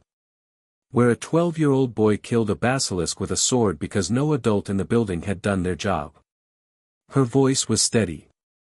This was something she processed, not something she was processing, the difference between a wound and a scar. "I stood there for about an hour. And then I said, out loud, to the empty room, you didn't get me. And then I climbed back out and went to Quidditch practice. Harry felt something expand in his chest, a warmth that had nothing to do with the weak autumn sun. He looked at this woman, fierce, honest, scarred and whole, sitting on a cliff above the sea with her hand in his as if it were the most natural thing in the world, and the thought he'd had weeks ago returned, stronger now, more certain. I'm going to marry you someday, he said. I know, Ginny said. But ask me properly when you're not having an emotional crisis on a clifftop. I have standards. He laughed. It came from somewhere deep and real and surprised him with its force. Tell me what's happening, Ginny said. The real version. Not the sanitized one you give the press. So he told her. Everything. The binding. The entity beneath the veil. Hermione's decoded journal entries. The containment anchors failing. The terrible possibility that his pursuit of truth was literally weakening the barriers protecting the world. Ginny listened without interrupting, which was unusual for her. When he finished, she was quiet for a while, watching the sea. So Dumbledore built a prison that only works if people don't know about it, she said. Essentially. And now you're exposing the jailers, and the prison's falling apart. That's what it looks like. And the question is whether you stop exposing the truth to keep the prison intact, or keep telling the truth and find another way to maintain the prison. Yes. Ginny pulled her knees up to her chest and wrapped her arms around them. Harry, if the only thing keeping a monster contained is a lie, then the containment was never going to last. Dumbledore died. His operatives were going to be exposed eventually, if not by you, then by someone else, or by time, or by simple attrition. The system was already failing before you published a word. But I accelerated it. You accelerated the inevitable. There's a difference between causing a problem and revealing that a problem already exists. That's a fine distinction when the result is the same. No, it's not. Because the cause determines the solution. If you caused the problem, the solution is to stop what you're doing.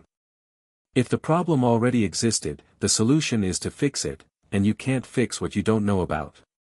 She looked at him. Dumbledore's approach was to hide the problem and hope he'd solve it before anyone noticed. He didn't solve it. He died. His approach failed. You telling the truth didn't cause the failure, it just made the failure visible. Harry stared at her. When did you get this wise? I've always been this wise. You were just too busy being noble to notice. They sat on the cliff until the sun set, watching the light drain from the sky like water from a basin, and by the time they stood and brushed the grass from their clothes, Harry knew what he needed to do next. He didn't need to stop. He needed to do two things at once. The confrontation with Rita came first. Not from Harry, from the world Rita had spent 30 years creating.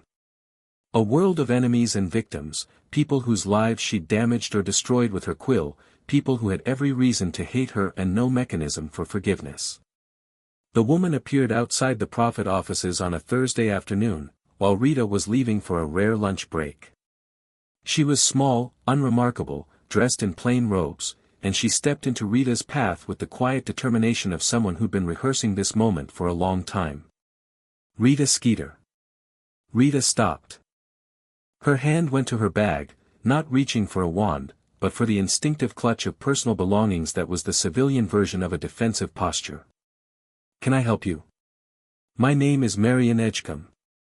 In 1994, you wrote an article about my daughter, Marietta. You called her a disfigured snitch after she was hexed for betraying Dumbledore's army. You published a photograph of her face while the boils were still active. She was 16 years old. Rita's expression didn't change, but something behind her eyes went very still. Marietta couldn't leave the house for 3 months, Marian continued. Her voice was controlled, but the effort of that control was visible in the tendons of her neck, the whiteness of her knuckles. She missed her OWLS. She had to repeat a year. She was bullied so badly she transferred to Beauxbatons. She still has scars. Not from the hex, from the things people said to her after your article. Mrs. Edgecombe, I'm not finished.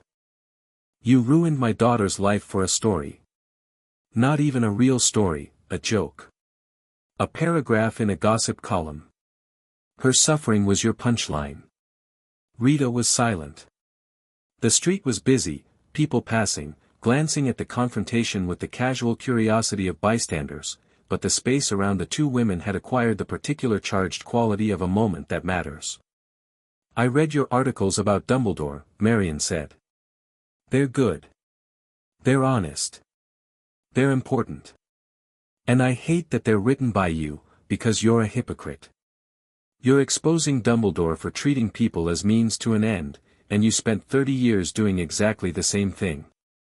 The only difference is he had a cause. You just had a deadline. She turned and walked away. Rita stood on the pavement and watched her go. Harry saw it happen from the prophet's front window. He watched Rita stand motionless for perhaps 30 seconds, then walk, not back into the office, not toward the leaky cauldron, but down Diagon Alley in the direction of nowhere in particular. He gave her an hour, then went looking for her. He found her in Fortescue's. The ice cream parlor had been rebuilt and reopened under new management, but the booths in the back were the same. Rita was sitting in the last one, her acid green robes conspicuous against the shop's pastel decor, an untouched sundae melting in front of her. Harry slid into the seat across from her. He didn't speak. He'd learned, from years of friendship with people who processed things differently than he did, that silence was sometimes more useful than words. Rita didn't look at him. She looked at the melting sundae with an expression that was, for the first time since he'd known her, entirely unperformed. No armor. No acid. Just a woman in her 40s staring at ice cream and confronting the accumulated weight of everything she'd done with her talent. She was right, Rita said finally. Every word. I ruined that girl's life and I didn't think about it for 5 minutes after I filed the copy. Harry waited. I've done it hundreds of times. Thousands. I've destroyed careers, marriages, reputations. I've made people afraid to leave their homes. I've caused, directly, measurably caused, at least 3 suicides that I know of, probably more. I told myself it was journalism. It was entertainment. It was what the public wanted. She looked up. Her eyes were dry. Rita Skeeter was not a woman who cried, but something in them was raw and exposed in a way that crying wouldn't have expressed. Am I any different from him? From Dumbledore? He used people for his greater good. I used them for my byline. At least he was trying to save the world. I was trying to sell papers. You were terrible, Harry said. Rita flinched. You were terrible for 30 years. You hurt people who didn't deserve it, and you enjoyed it, and you told yourself it was justified because the stories were good and the public had a right to know. Most of the time, the public didn't have a right to know. Most of the time, it was just cruelty with a press badge. Rita's jaw tightened. She started to speak, stopped, started again. Then why did you hire me? Because terrible isn't permanent. Because what you're doing now, the Dumbledore investigation, the real journalism, the work that matters, you're choosing to do it differently. And that choice means more than all the things you did before, because it's harder. Anyone can be cruel when it's easy. Being honest when it costs you something, that's the hard thing. That's very noble, Potter. I'm not sure I believe it. I don't care if you believe it. I care if you keep doing it. He paused. If people can't change, then nothing I'm doing means anything either. Dumbledore's whole legacy is built on the assumption that people are fixed, that they can't be trusted, can't grow, can't handle the truth. If that's true, then he was right to manipulate everyone, and I'm wrong to expose him. I need you to prove him wrong. Rita stared at him for a long time. Then she picked up her spoon, ate a bite of melting sundae, and grimaced. This is revolting. Who serves strawberry without actual strawberries? Is that a yes? Stop making speeches and let me eat my terrible ice cream in peace. She took another bite. I'll write to Marietta Edgecombe. Not for the paper. Not for anyone to see. I'll write her a private letter and I'll apologize and I'll mean it. Don't you dare tell anyone. Wouldn't dream of it. I still hate you. I know. Good. Now get out. I have work to do. Harry left her in the booth and walked back to the Prophet offices, and something that had been clenched inside him for weeks loosened slightly. Not relief, it was too early for relief. But the sense that the foundation he was building was sound. That the people he'd gathered around him were capable of being better than they'd been, which was, in the end, the whole point. The magical disturbances began 3 days later. The first one hit Hogsmeade at midday on a Saturday. A building on the high street, Zonko's joke shop, which had been closed since the war and was in the process of being renovated, collapsed inward without warning. Not outward, the way a building falls when its structure fails.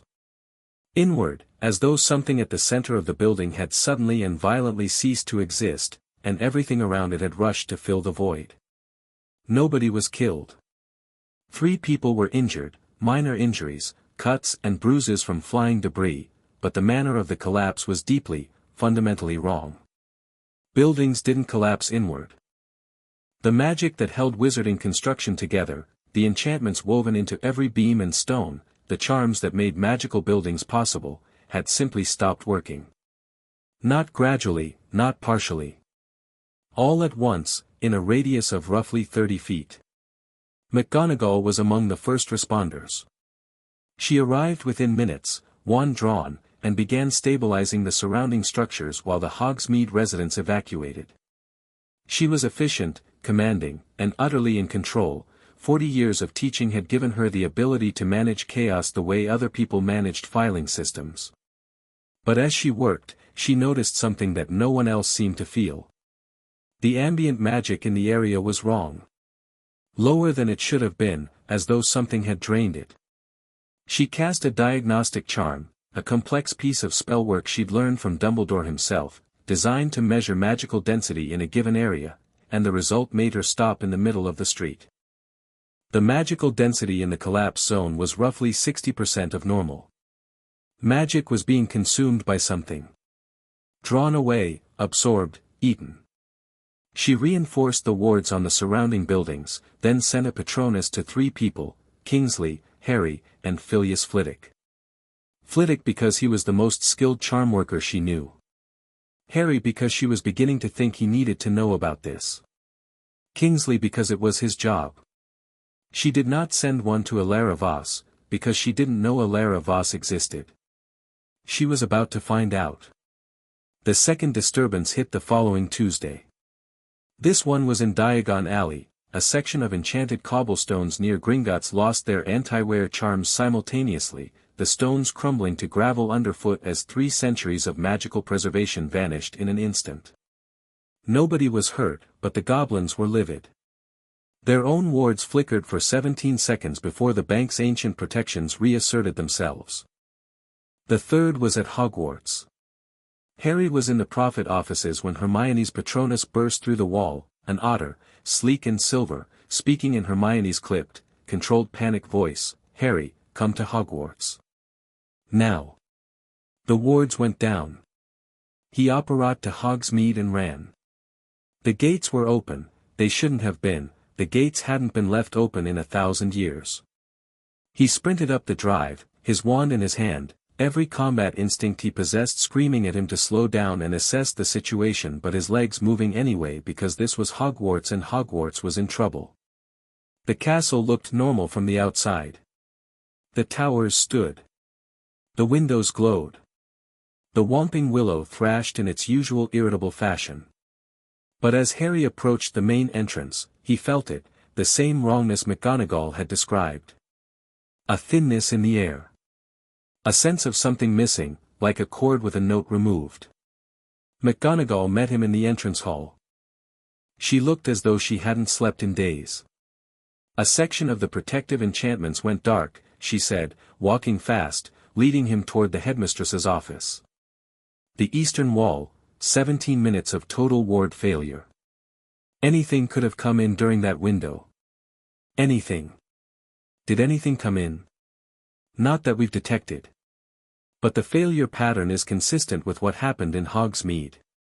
The magic wasn't overwhelmed, it was drained. Something is pulling magical energy out of the environment. They reached the gargoyle. McGonagall gave the password, Dumbledore, and Harry noted the irony but said nothing. The spiral staircase carried them upward. In the headmistress's office, 2 other people were waiting. Flitwick, perched on a stack of books to bring him to eye level with the desk, his small face grave. And Firenze, the centaur, who stood by the window taking up most of the available floor space, his palomino flanks gleaming in the candlelight. His presence in the castle was unusual. He hadn't returned to the school after the war, and his expression was one that Harry had never seen on a centaur's face before. Fear. The stars have been wrong for weeks, Firenze said. His voice was deep, resonant, and carried the particular weight that centaurs gave to astronomical observation. Wrong in a way that we have not seen in living memory. The constellations are correct, it is not the stars that have changed. It is what lies between them. The spaces between the stars are fuller than they should be. Fuller how? Harry asked. There is a presence. Old. Patient. Hungry. It has been contained for a long time, longer than the castle has stood, longer than the centaurs have watched the sky. It is testing its boundaries. The magic it consumes strengthens it. Each failure in the protections gives it more room to reach. You're talking about something under the veil, Harry said. Firenze looked at him. The centaur's blue eyes were ancient, calm, and deeply afraid. You know of it. I've read about it. In Dumbledore's journal. Then you know what he did. The binding. The network of anchors. The years of work to contain what should never have been disturbed. He disturbed it. He discovered it. In the nature of such things, discovery is disturbance. The entity had been dormant, sleeping, if such a word applies to something that does not dream. Dumbledore's investigation of the veil woke it. And once woken, it could not be returned to sleep. It could only be contained. McGonagall sat down heavily behind her desk. She looked at Dumbledore's portrait. The painted Dumbledore was not asleep, was not pretending to be asleep, he was watching the conversation with an expression that Harry had never seen on his face, living or painted, helpless. Why didn't you tell us? McGonagall asked the portrait. Her voice cracked on the question. Because I was afraid, the portrait said. Its voice was thin, diminished. Portraits were echoes of the living person, not the person themselves, and this echo was the echo of a man confronting his greatest failure. Afraid that if people knew, they would panic. Afraid that if they panicked, they would do something reckless. Afraid that if they were reckless, the entity would escape. Fear justified secrecy. Secrecy enabled control. Control felt like safety. A pause. It was not safety. It was arrogance. I see that now. Or rather, the man I was modeled on saw it before he died. I am merely the record of that realization. A bit late, McGonagall said. Yes, the portrait agreed. A bit late. Harry turned to Firenze. How bad is it? The centaurs have watched the sky every night since the ward failures began. The entity's influence is growing. It is not yet free, the binding holds, weakened but intact. But the rate of deterioration is accelerating. I calculate, Mars is bright, and the third quarter approaches, that the remaining anchors will fail within weeks if nothing changes. Weeks. Perhaps less. Harry looked at McGonagall. At Flitwick. At the portrait. At the centaur who had come down from the forest because the sky was wrong and fear was stronger than pride. I need to talk to Alara Voss, Harry said. McGonagall blinked. Who? The woman who's been running Dumbledore's containment network since his death. She's a senior unspeakable in the Department of Mysteries. She's been fighting me for weeks, trying to stop the investigation because every article I publish weakens the network she's maintaining. And you're going to talk to her.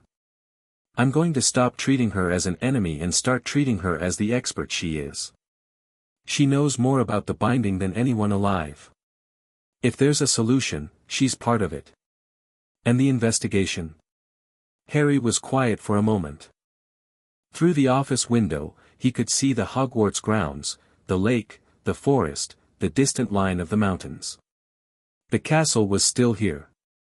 The world was still here. Both of those things were suddenly, terrifyingly fragile. The investigation doesn't stop, he said. The truth doesn't stop because the truth is inconvenient. But the truth has to include everything, including the things Dumbledore was trying to protect us from. We tell the whole story, not just the parts that make him look bad. He left the office. On the spiral staircase, he passed the portrait, which had been watching him with those painted blue eyes. "Mr. Potter," the portrait said. Harry paused. "He would have been proud of you. The real Albus, I mean. Not because you're doing what he would have done, you're not. You're doing something braver. You're trusting people he never trusted. He would have envied you that courage." Harry looked at the portrait of the man who had shaped his entire life, who had loved him and used him and sent him to die and given him the tools to survive, and felt, for the first time, something that wasn't anger or grief or confusion. Pity. "Thank you," he said, and continued down the stairs. The article sat on his desk at the Prophet offices like an unexploded curse. Rita had written it the night before, working from Hermione's decoded journal entries and Harry's account of the Hogwarts meeting. It was, by any journalistic standard, the most important piece of reporting in wizarding history. It revealed the existence of the entity beneath the veil, the containment structure Dumbledore had built, the network of operatives maintaining it, and the fact that the whole system was failing. It was also the most dangerous thing Harry had ever held in his hands. More dangerous than a Horcrux, more dangerous than the Deathly Hallows, because a Horcrux could be destroyed and the Hallows could be hidden, but information, once released, could never be taken back. He sat at his desk and read it for the fourth time. Rita stood in the doorway, watching him. "It's ready," she said. "I know. The press can run within the hour. I know. Are you going to tell me what's wrong, or am I going to have to use legilimency? I warn you, I'm terrible at it. Last time I tried, I accidentally read a house elf's mind and had nightmares about pillowcases for a week."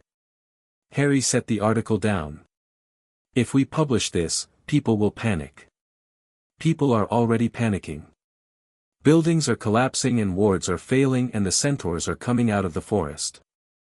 Panic is happening whether we publish or not. Publishing could make it worse. If the remaining operatives see this, if they see the full scope of what they're holding back, some of them might break. More anchors fail. The containment accelerates toward collapse. Or they might rally. They might see the truth and decide to fight harder because they finally understand what they're fighting for. Or they might not." Rita was quiet for a moment. Then she came into the office and sat in the chair across from his desk, the same chair where a dozen sources had sat over the past weeks, nervous and brave and telling their truths to a woman they didn't quite trust. "Potter, I've spent 30 years in journalism. Most of it bad journalism, I'll grant you. But I've learned one thing that I believe absolutely: suppressing information never makes a situation better. It only delays the consequences and makes them worse when they arrive. Dumbledore suppressed this for 60 years. The consequences arrived anyway. The question isn't whether people can handle the truth, it's whether they can survive the alternative." Harry looked at the article. At Rita's handwriting, precise, elegant, every word chosen with the care of someone who had learned, the hard way, that words have weight. He thought about Dumbledore, sitting in his office with his silver instruments and his lemon drops, knowing what was beneath the ministry, knowing that his death would weaken the containment, knowing that the system he'd built was a temporary fix that he'd made permanent through sheer stubbornness and an unwillingness to share the burden. He thought about Ginny on the cliff top. If the only thing keeping a monster contained is a lie, then the containment was never going to last. He thought about Hermione in the conference room. I refuse to accept that those two things are mutually exclusive. He thought about Ilara Voss in the ministry corridor, her composure cracking for a single instant. Be careful with what you're digging up. He reached for the press lever. His hand hovered over it. Then he pulled back. Not yet, he said. Rita's eyes narrowed. Why? Because this isn't about journalism anymore. It's about strategy. If we publish this story without a plan for what comes next, we're just creating chaos. I need to talk to Voss first. I need to understand the full picture, how many anchors are left, how much time we have, whether there's a way to rebuild the containment structure that doesn't depend on secrecy. He met Rita's eyes. I'm not suppressing the truth. I'm sequencing it. That sounds dangerously like something Dumbledore would say. The words hit him like a physical blow. He sat with them for a moment, testing their weight, their truth. Maybe, he said. But Dumbledore would have suppressed it permanently. I'm holding it for days. And I'm telling you exactly what I'm doing and why, which is something he never did with anyone. Rita studied him. Then she nodded, once, sharply, the nod of a professional deferring to a judgment she didn't fully agree with but respected enough to accept. Days, she said. Not weeks. Not months. Days. Days. And when the story runs, it runs complete. No edits, no cuts, no political massage. The whole truth. That was always the deal. Rita stood. At the door, she paused. For what it's worth, Potter, and I cannot believe I'm saying this, you're making the right call. Dumbledore's mistake wasn't keeping secrets. It was keeping them alone. You're doing this differently. The ghost of a smile. Don't make me regret saying that. She left. Harry sat alone in his office. The article lay on his desk, its words carrying the weight of everything Dumbledore had spent his life concealing and everything Harry had spent months trying to reveal. He picked up a quill and wrote a short note. 3 lines on plain parchment, no embellishment, no code. Ms. Voss, I know about the binding. I know about the entity. I know the anchors are failing. We need to talk. Not as enemies.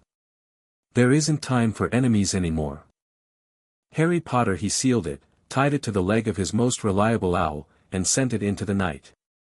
Then he sat at his desk and waited, while beneath the ministry, beneath the stones, beneath everything he built and everything he was trying to protect, something old and patient pressed against its bonds and tasted, for the first time in 60 years, the faintest breath of freedom. Chapter 4. The Last Secret. The owl returned at dawn with a reply tied to its leg in handwriting Harry didn't recognize, precise, angular, each letter formed with the economy of someone who'd spent decades writing things that could never be allowed to fall into the wrong hands. The Hog's Head. Tonight. 9 o'clock. Come alone. EVPS. I know you won't come alone. Bring Granger. She's earned it. Harry read it twice, then showed it to Hermione, who read it 3 times and spent the intervening hours preparing what she called a comprehensive analytical framework and what Harry privately called Hermione being Hermione. She arrived at Grimmauld Place at 8 with a briefcase full of decoded journal entries, 3 separate ward analysis reports, and a sandwich she'd forgotten to eat at lunch. You should eat that, Harry said. After. My stomach can't handle food and existential dread simultaneously. They apparat to Hogsmeade at 9:15. The village was quiet, quieter than usual, Harry thought. The magical disturbances had rattled people. Several shops had closed early. The streets had the hollow, watchful feeling of a place that was waiting for something bad to happen and trying to pretend it wasn't. The Hog's Head was unchanged. It would, Harry suspected, survive the heat death of the universe and continue serving terrible drinks to unsavory customers in the radioactive aftermath. Aberforth was behind the bar, polishing the same glass with the same filthy rag, and he jerked his head toward the back room without a word. Elara Voss was already there. She sat at the room's single table, a cup of tea in front of her that she clearly hadn't ordered from this establishment. She'd brought her own, in a thermos, which spoke of either excellent planning or a justifiable distrust of the Hogshead's hygiene standards. She was dressed in plain Muggle clothes, dark trousers, a grey jumper, which surprised Harry until he realized it was a tactical choice. No robes meant no wand holster visible, which meant she was either unarmed or concealing her wand somewhere less obvious. Given what he knew about her, he assumed the latter. She looked up when they entered. Her gaze moved from Harry to Hermione and back, assessing, calculating, the way a chess player looks at the board after an opponent's move. "Sit," she said. They sat. Aberforth appeared with 2 butterbeers that neither of them had ordered, set them down, and retreated without ceremony. The door closed behind him, and Harry felt the room's existing privacy wards thicken. Aberforth had added his own, layered on top of whatever Voss had already placed. The Hogshead's back room was now the most secure location in Scotland. "You said you know about the binding," Voss said. No preamble, no pleasantries. Harry appreciated that. Hermione decoded portions of Dumbledore's private journal. "We know about the entity beneath the veil. We know about the Anchor Network. We know it's failing. What else? We know you've been running the network since his death. We know you've lost operatives, some to resignation, some to the fallout from our articles. We know you attacked the Prophet offices to retrieve Rita's files. We know you orchestrated the credibility campaign through the Wizarding Herald. And we know that despite all of that, you're not the enemy. You're trying to keep something terrible contained, and you're running out of time and options." Voss's expression didn't change, but something in her posture shifted, a fractional relaxation, the kind of adjustment that happens when a person realizes they can stop pretending. "How many anchors are still active?" Hermione asked. 9 of 17. When Dumbledore died, the primary anchor, his own magical power, collapsed instantly. The cascade damaged 3 secondary anchors beyond repair. 4 operatives have abandoned their posts since your articles began. I've been personally maintaining 3 anchor sites in addition to my own, and it's killing me. She said the last part flatly, without self-pity. Harry looked at her more carefully and saw what he'd missed in the Wisengamot chamber. The shadows under her eyes were the particular shade of grey that came from magical exhaustion, not just lack of sleep. She was burning through her own reserves to hold the network together, and she was nearly empty. "How much time do we have?" Harry asked. "At current rate of deterioration? Weeks. Possibly less.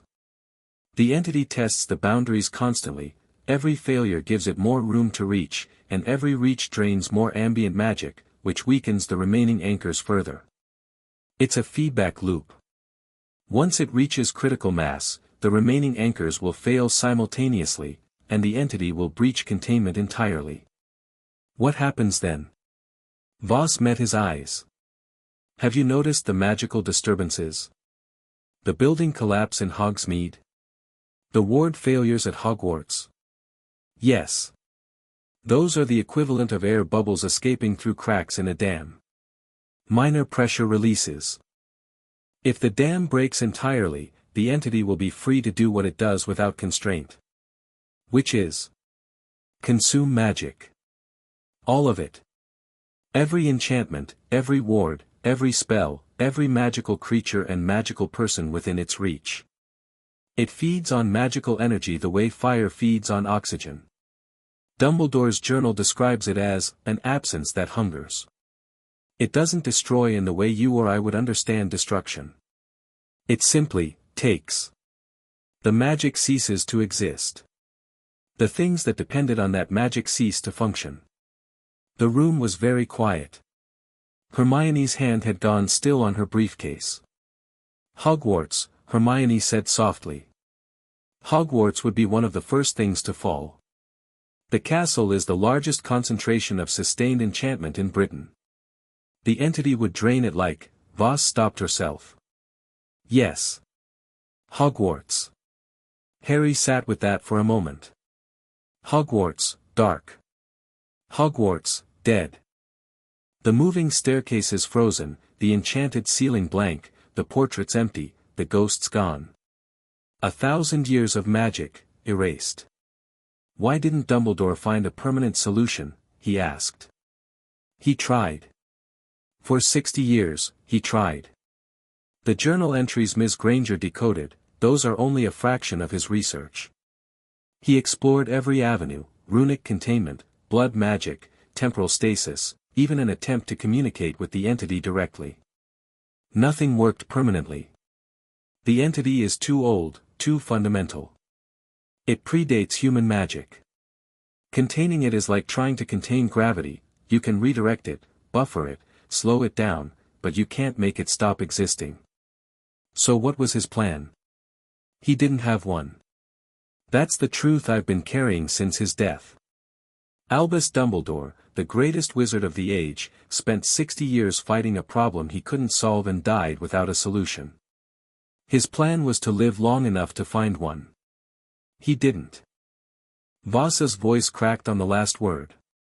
Not dramatically, just a hairline fracture in the professional facade, quickly sealed, but Harry heard it and understood what it meant. This woman had devoted her adult life to a man and a mission, and the man was dead and the mission was failing, and she was sitting in the back room of a pub telling two people half her age that the world was ending because she'd run out of other options. There has to be another way, Hermione said. She'd opened her briefcase and was pulling out notes, spreading them across the table with the focused intensity that meant her mind was working at full speed. The containment structure Dumbledore built was centralized, one primary anchor, multiple secondary anchors, maintained by a small number of operatives. It's a hub-and-spoke model. The weakness is obvious, lose the hub, lose everything. I'm aware of the structural vulnerability, Voss said drily. But what if you change the architecture? Instead of hub-and-spoke, what about a distributed network? No primary anchor. No hierarchy. Just a large number of smaller anchors, each maintained by a different person, with enough redundancy that losing any individual node doesn't compromise the whole system. Voss stared at her. That would require a lot of people. I know. Dozens, possibly hundreds. Each one contributing a portion of their magical energy to the network on a regular basis. The individual burden would be minimal, much less than what you're currently sustaining alone. But it would require something Dumbledore was never willing to do. Telling people, Harry said. Telling people, Hermione confirmed. You can't ask hundreds of witches and wizards to contribute to a containment network without explaining what they're containing. Dumbledore's model was built on secrecy because Dumbledore didn't trust people with the truth. A distributed model requires the opposite, radical transparency. Everyone knows what the threat is. Everyone chooses to participate. Everyone shares the burden. That's insane, Voss said. It's democracy, Harry said. Voss looked at him the way she might look at someone who'd suggested putting out a fire by throwing books at it, incredulous, dismissive, and, underneath both of those things, desperately hoping it might work. Dumbledore tried going public once, she said. In 1973. He went to the ministry with the full truth, the entity, the binding, everything. Do you know what happened? You mentioned it before. They panicked. They more than panicked. A team of unspeakables attempted to study the entity directly, breached the outer containment layer to take readings. The entity consumed two of them before Dumbledore could reseal the breach. Two people, absorbed into an absence, their magic and their lives simply gone. The ministry spent 2 years covering it up. That's when Dumbledore decided the public couldn't be trusted. The public of 1973 hadn't just survived a war against Voldemort, Harry said. The public of 1998 has watched the worst dark wizard in history rise and fall. They've buried their friends and rebuilt their homes and kept going. They're not the same people Dumbledore was afraid of. You don't know that. No. But I believe it. And that's the difference between me and Dumbledore. He made decisions based on what he believed people couldn't handle. I'm going to make decisions based on what I believe they can. Voss was quiet. The silence stretched. Aberforth's privacy wards hummed at the edges of perception, a low, steady buzz that was the auditory equivalent of a closed door. Even if I agreed, Voss said finally, the logistics are impossible. Building a new containment network from scratch would take months. We don't have months. We don't need to build from scratch. We reinforce the existing anchors with additional power, crowdsourced power, drawn from volunteers. Hermione can design the runic interface. You provide the architectural blueprint. I provide the people. You provide the people, Voss repeated. Just like that. I own the largest newspaper in Wizarding Britain. I have the trust of the generation that fought the war. And I'm Harry Potter. He said it without arrogance, just a statement of fact, the way someone might say I have a wand or I can see. People will listen to me. They always have. The question is whether I'm going to use that for something that matters. Voss looked at him for a long time. Then she looked at Hermione, who met her gaze with the steady, analytical calm of someone who'd already done the calculations and was waiting for the rest of the room to catch up.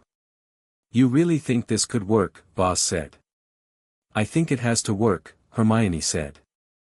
Because the alternative is unacceptable, and I've never been very good at accepting unacceptable things. Voss almost smiled.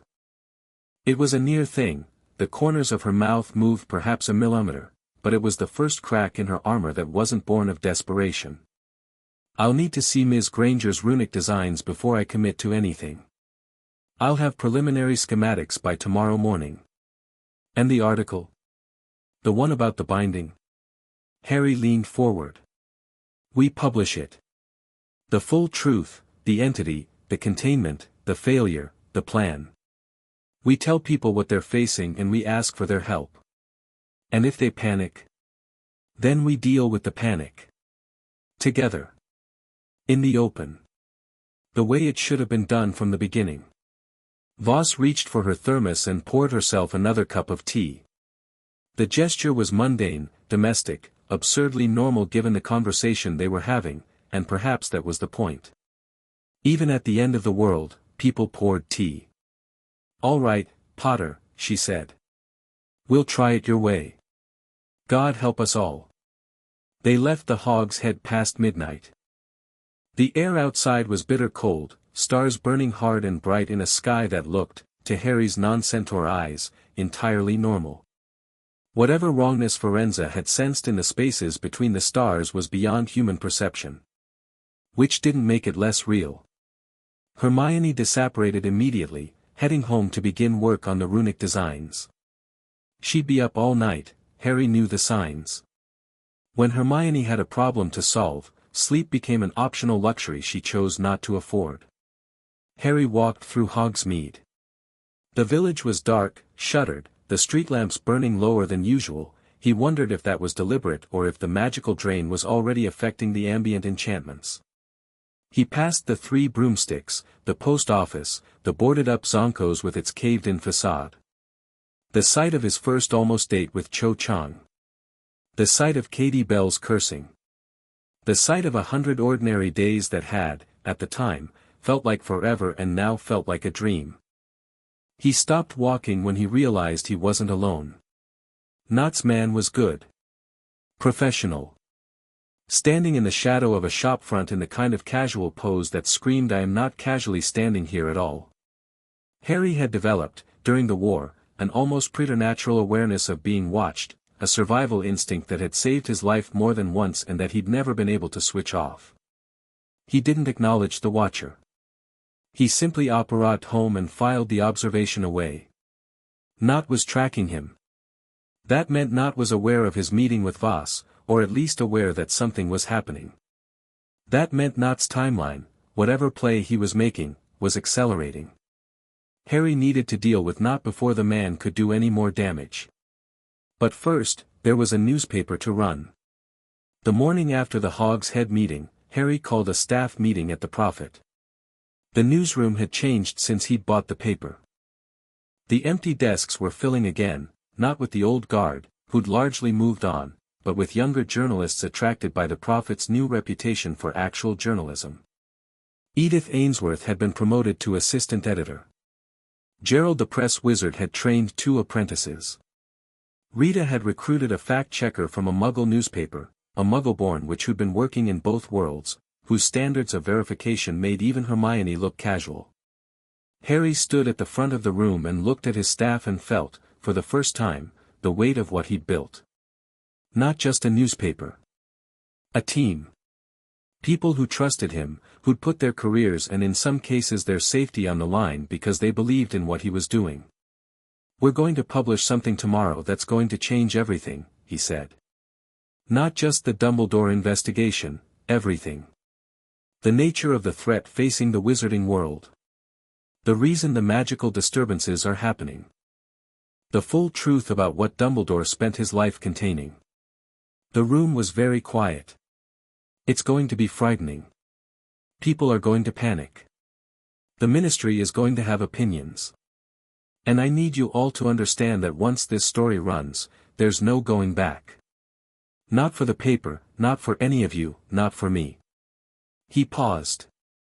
"Let the silence do its work. If anyone wants to walk, now's the time. No judgment, no consequences. This goes beyond journalism, and I won't ask anyone to follow me further than they're willing to go." Nobody walked. Edith Ainsworth straightened in her chair. Gerald's apprentices exchanged a look of terrified excitement.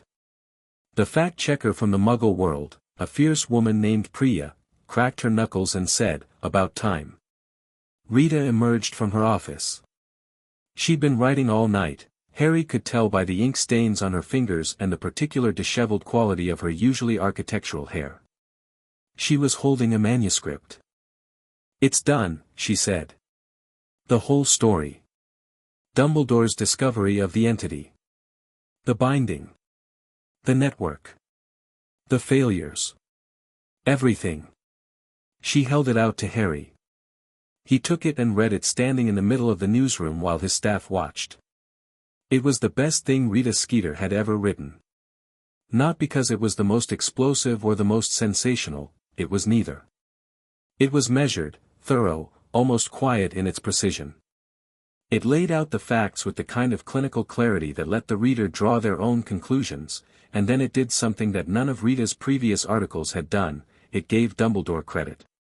Not blanket credit. Not absolution. But acknowledgement. The article described Dumbledore's 60-year battle against the entity with genuine respect for the scope of the undertaking. It acknowledged that his secrecy, while ultimately destructive, had been born of a real experience, the 1973 disaster, and a genuine fear for public safety.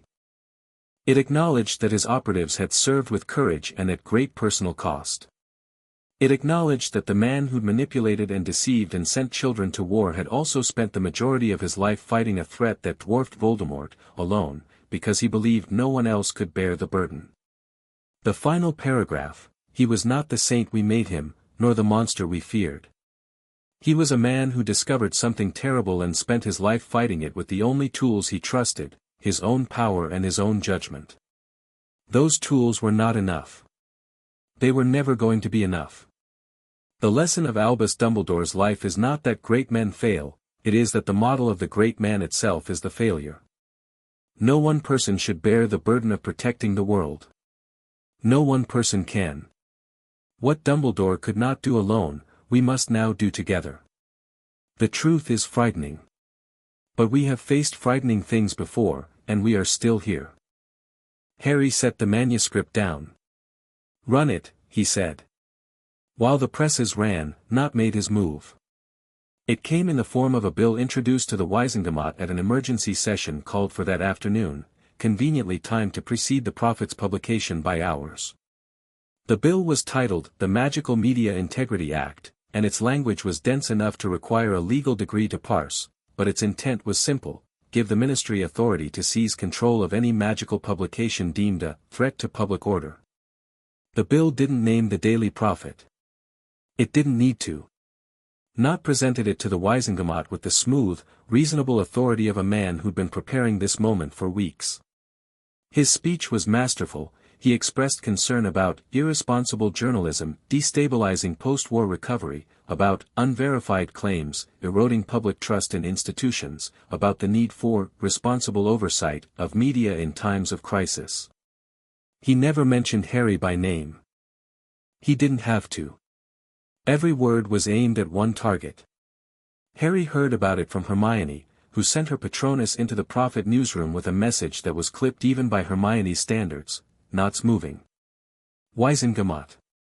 Now." Harry didn't go to the Waisengemot. He went somewhere more useful. The ministry's records division occupied 3 floors of sub-basement, staffed by witches and wizards who'd chosen careers in filing over combat and who were, consequently, the most overlooked and undervalued members of the civil service. They were also the people who had access to everything: every financial record, every property filing, every corporate registration, every sealed court document. Harry had been cultivating contacts in the records division for weeks. Not through bribery or coercion, through the simple expedient of treating them with respect, learning their names, and remembering that they existed. It was remarkable how much information people would share with someone who asked politely and listened to the answer. Today, he wasn't polite. He was fast. "I need the financial records for the Knott estate," he told his contact, a middle-aged wizard named Dennis whose desk was buried under 30 years of unfiled parchment. "Specifically, I need records of property transactions in the last 6 months. And I need the sealed testimony from his post-war trial, the portions that weren't made public." Dennis looked at him over his spectacles. "The trial testimony is sealed by Waisengemot order." "I know. I'm asking anyway. It would be illegal for me to provide it." "Yes." Dennis was quiet for a moment. Then he reached under his desk, pulled out a file that had clearly been prepared in advance, and handed it to Harry. "I fought in the Battle of Hogwarts," Dennis said.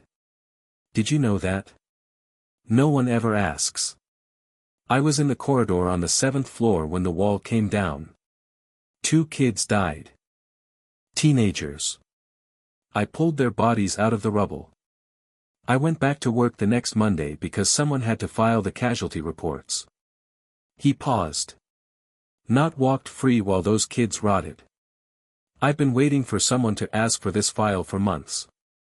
Harry took it. "Thank you, Dennis. Don't thank me. Just use it."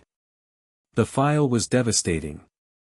Not sealed trial testimony, the portions excluded from the public record, revealed that his acquittal had been secured not through legal maneuvering but through something more direct. 3 members of the Waisengemot who'd voted for acquittal had received substantial donations to family-controlled charities within weeks of the verdict. The amounts were carefully calibrated to fall below reporting thresholds. The charities were shells, organizations with impressive names and no actual activities, dissolved within a year of receiving the funds. Knott had bought his freedom. But the property records were worse. In the 6 months since the war ended, Knott had been acquiring land, not just any land, but specific parcels in specific locations across Britain. Harry cross-referenced the locations against the map of Dumbledore's containment network that Hermione had reconstructed from the journal entries. 4 of Knott's recent property acquisitions were within a mile of known anchor points. 2 of the failed anchors, the ones that had collapsed most recently, were on land that Knott now owned. He hadn't just been watching the chaos. He'd been engineering it. Harry didn't understand the full picture yet. Knott probably didn't know what the entity was, probably didn't understand the containment network in any technical sense. But he understood power, and he understood that the magical disturbances were disrupting Muggle-adjacent areas more than pure-blood enclaves, and he understood that chaos was opportunity. He'd been buying land near anchor points and then, what? Disrupting them? Draining them? Using some technique to weaken the wards and accelerate the failures? not because he wanted the entity to escape but because he wanted the resulting instability to fuel his political rise. It was the kind of plan that only a particular kind of evil could conceive, not the grand, theatrical evil of a Dark Lord, but the small, calculating evil of a man who would set fire to a building to sell fire insurance. Harry took the file and went to the Wizengamot. The chamber was in session when he arrived. Nott was on his feet, finishing his speech, his silver tongue wrapping poison in silk. The gallery was full, the public was there in force, drawn by the emergency session and the promise of drama. Harry saw Rita in the press gallery, her quill moving furiously. He saw Hermione in the visitors section, her face taut with worry. He saw Kingsley in the minister's box, watching Nott with an expression that said he knew something was wrong but couldn't prove it. Harry walked into the chamber. He didn't announce himself. He simply walked through the public entrance and down the center aisle toward the speaker's podium, and the room went silent with the particular, weighted quiet that followed Harry Potter wherever he went, not because people were afraid of him, but because they understood, on some level that went deeper than thought, that when this person moved with purpose, the world rearranged itself to accommodate him. "Mr. Potter," Tiberius Ogden said from the chair, "this is an active session. You haven't been. I have evidence relevant to the bill under discussion. I'm exercising my right as a material witness in the ongoing Dumbledore inquiry to present it to the full Wizengamot." Ogden hesitated. It was technically within Harry's rights, the inquiry's terms of reference gave him broad latitude to present evidence to the body. Whether that extended to interrupting an unrelated session was legally ambiguous, but nobody was going to be the one to tell Harry Potter to sit down. "Proceed," Ogden said. Harry turned to face the chamber. 150 members of the Wizengamot looked back at him from their tiered seats, plum robes rustling. In the gallery, 500 spectators held their breath. At the speaker's podium, Thaddeus Nott stood with his hands folded and his expression composed, the picture of patient reasonableness. "Mr. Nott has introduced a bill to give the ministry control over magical media," Harry said. His voice was level, unhurried, carrying the calm authority of someone who'd stood in rooms like this before and won. "He says it's about protecting public order. I'd like to present an alternative explanation." He opened the file. 6 months ago, Thaddeus Nott was acquitted of Death Eater charges by this body. The acquittal was secured through bribes paid to 3 sitting Wizengamot members, Eldritch Selwyn, Posthumus Blishwick, and Cassandra Fawley, through shell charities that were dissolved within a year. The chamber erupted. Ogden called for order. Harry waited, patient as stone, until the noise subsided. Since his acquittal, Mr. Nott has acquired properties at 4 locations across Britain that correspond to sites of significant magical infrastructure. He didn't say containment anchors, that information wasn't public yet, and he needed to control how it came out. 2 of those sites have experienced catastrophic magical failures in recent weeks, the kind of failures that have been causing building collapses and ward disruptions across the country. He turned to look at Nott directly. The older wizard's composure was intact, but something had shifted behind his eyes, the first flicker of recognition that his long game had been seen, mapped, and was about to be dismantled. "Mr. Nott didn't introduce this bill to protect public order. He introduced it to silence the Daily Prophet before we could report what he's been doing. He's been sabotaging magical infrastructure to create instability that disproportionately affects areas near Muggle populations. He's been using the resulting chaos to build political support for a return to pure-blood governance. And he's been doing it while positioning himself as a voice of reason, because that's what he does. He finds the gap between what people fear and what they understand, and he fills it with himself." The chamber was silent. Harry set the file on the podium. "The financial records are here. The property transactions are here. The sealed trial testimony, which should never have been sealed in the first place, is here. I invite the Wizengamot to review them and draw their own conclusions." He stepped back from the podium. His heart was hammering, but his hands were steady and his voice hadn't wavered. Not because he wasn't afraid, he'd learned, long ago, that courage wasn't the absence of fear. It was the decision to act anyway. Not rose. He was still composed. Still polished. The mask was in place, and Harry had to admire the craftsmanship even as he watched it crack. "Mr. Potter's accusations are extraordinary," Nott said. His voice carried the measured cadence of a man who was buying time while he calculated his next move. "And as we know, extraordinary claims require extraordinary evidence. I would note that the source of these records, a ministry employee acting without authorization, raises serious questions about. The source is irrelevant." Hermione's voice cut across the chamber from the gallery. She was on her feet, and when Hermione Granger stood up in a room, people listened, because they'd learned over years of post-war policy work that this particular woman did not stand up without reason. "I've independently verified the financial records through Gringotts' public filing system. The property transactions are a matter of public record. And the sealed testimony was sealed improperly. The Wisengamot's own rules require a 2/3 majority for sealing criminal testimony, and the vote was taken by simple majority. The seal is legally invalid." Nott's mask slipped. Just for a moment, a flash of something raw and furious behind the cultured exterior, before the performance reasserted itself. But the Wisengamot had seen it.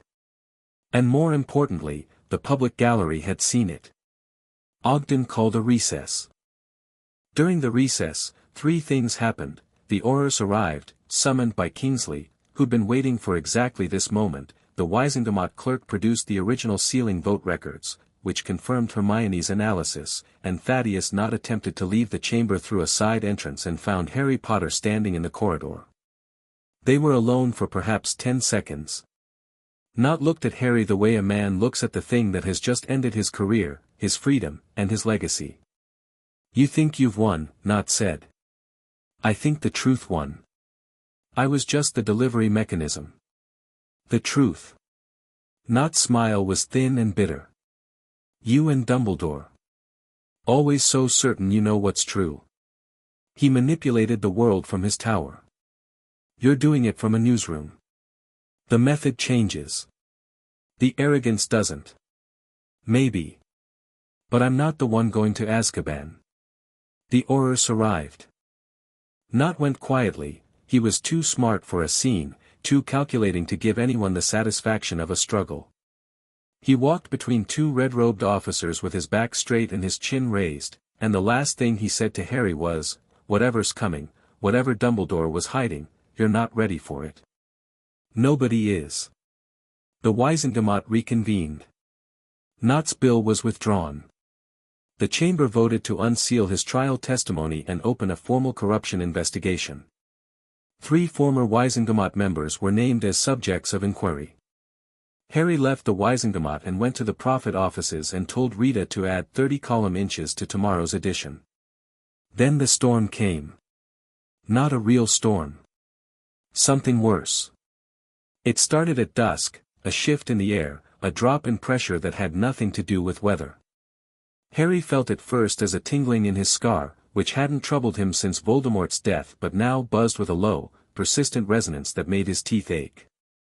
Then the lights flickered, not just in the Prophet offices but across Diagon Alley, every enchanted lamp and charmed window stuttering like candles in a draught. Then the owls stopped flying. Every owl in London, postal owls, pet owls, wild owls, descended from the sky simultaneously and sat on the nearest available surface, tucking their heads under their wings.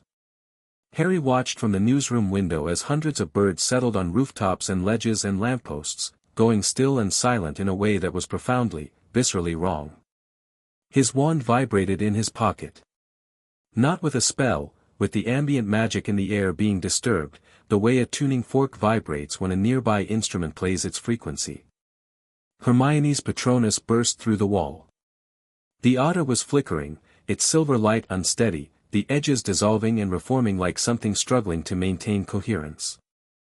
"Harry, the anchors, they're failing, all of them, Voss says," the Patronus stuttered, broke apart, reformed. "The Department of Mysteries. Now. It's breaking through." Harry grabbed his coat. At the door, he turned to the newsroom, where his staff stood frozen at their desks, staring at the owls, feeling the wrongness in the air. Rita, run the article. Now. Whatever edition you can get out in the next hour, run it. People need to know what's happening. Rita nodded once and moved. The press clattered to life. Gerald and his apprentices leapt into action. Edith Ainsworth began charming delivery envelopes. Priya sprinted for the owl roost, realized the owls were grounded, and pivoted to the Flu network distribution system they'd set up as a backup. Harry ran. He apparat to the ministry. The atrium was chaos, people flooding toward the exits, the golden fountain's enchantment sputtering, the fireplaces flaring and dying irregularly. Dumbledore's golden statue stood in its alcove, sapphire eyes twinkling serenely in a world that was coming apart at the edges. Harry pushed through the crowd toward the lifts. The lifts weren't working, the enchantments that powered them had failed. He took the stairs, descending 9 floors at a run, his wand out, his mind already mapping the route to the Department of Mysteries. Level 9. The Black Corridor. The plain black door. Elara Voss was there. So was Kingsley. So were 4 other people Harry didn't recognize, Voss's remaining operatives, he assumed. They looked exhausted, frightened, and very determined. 3 anchors failed in the last hour, Voss said without greeting. We're down to 6. The entity is pushing. The veil is, a sound interrupted her. Not a sound, exactly. A vibration, deep, subsonic, felt in the chest rather than heard with the ears. The kind of sound that ancient things make when they move. The black door trembled. We need to get down there, Harry said. The lower levels are destabilized. The magic is, I know. We go anyway. They went. The Department of Mysteries was changed. The circular room with its rotating doors had stopped rotating, the enchantment that powered it had drained away, leaving the doors fixed and slightly ajar. Through the gaps, Harry could see rooms he'd last visited at 15, chasing a prophecy that had already been fulfilled, the Hall of Prophecy, dark, the crystal spheres dull and lifeless, the brain room, the tank cracked, its contents evaporated, the time room, the hourglasses frozen, sand suspended mid-flow. And ahead, through the last door, the death chamber. They descended the stone steps into the amphitheater. The ancient stone seats, carved into the walls in concentric rings, were the same as Harry remembered, but the veil was different. It was larger. The stone archway still stood on its dais at the center of the room, but the tattered black curtain that hung within it, the veil itself, was billowing outward with a force that had nothing to do with wind. It was swelling, pushing against the archway as though something behind it was leaning on the fabric, testing its strength. The whispers that Harry had heard at 15 were louder now, not individual voices but a single, composite sound, like 1,000 conversations compressed into one droning note. And the light was wrong. The veil had always been dark, but now the darkness was active, it moved, it pulsed, it reached. Tendrils of shadow extended from the curtain's edges like fingers, creeping across the dais, testing the floor, reaching for the magic that saturated the ancient stone. Where the tendrils touched, the stone went dead. Not broken. Dead. The ambient enchantment that had kept this room intact for millennia simply stopped existing, and the stone became ordinary rock, inert, mundane, fragile. It's feeding, Voss said. Her voice was tight. Every moment it pushes further. The remaining anchors are buying us time, but, another subsonic pulse. This one was strong enough to make the floor shudder. In the stone seats above, cracks appeared, hairline fractures that spread like frost across glass. How do we stop it? Harry asked. We don't. Not with what we have. We need the new containment network, Granger's distributed model. We need people. A lot of people, channeling magic into a new set of anchors simultaneously. We don't have time to recruit, Harry. Ginny's voice, from the top of the amphitheater. She came down the stairs 3 at a time, her wand out, her harpy's jacket singed. She'd come through the atrium, then, fought through whatever magical disruption was happening above. Behind her came Neville. Behind Neville came Luna, her blonde hair wild, her wand behind her ear, her expression the particular serene focus she wore when things were at their worst. "We saw the owls stop," Ginny said, reaching the bottom. Luna said it felt like the world was holding its breath. Neville called the DA. "He what?" "The coins," Neville said. "Hermione's old DA coins. I still have mine. So does everyone else. I sent a message, Ministry. Now. Bring your wand. 20 responses in 10 minutes. 20. And counting. They're upstairs. More coming." Harry looked at Voss. "Will 20 be enough?" "It's a start. For a distributed binding, we need as many magical cores as possible contributing simultaneously. The more contributors, the stronger the individual anchors, the more resilient the network. 20 is," she calculated. 20 is barely enough to slow it down. We need more. "McGonagall," Harry said. "Hogwarts." He cast a Patronus. The stag burst from his wand, still bright, still solid, cutting through the wrongness in the air like a blade of light, and he spoke the message, "Minerva, we need help. The entity is breaking through. Bring everyone who can cast." "Everyone." The stag leapt upward and vanished through the ceiling. "Kingsley," Harry said. The minister was already moving. "I'll issue an emergency broadcast. Every Auror, every hit wizard, every magical person within apparition range of London. Tell them the truth. All of it. What we're facing, what we need, what's at stake. Harry, if I tell the public there's an ancient magical entity breaking through the barriers of reality, then they'll be scared. And then they'll be brave. Because that's what people do when you trust them enough to tell them the truth." Kingsley held his gaze for a long moment. Then he nodded, turned, and ran up the stairs. Hermione arrived 12 minutes later, carrying a rolled-up parchment covered in runic diagrams and looking like she'd slept approximately 0 hours in the last 36.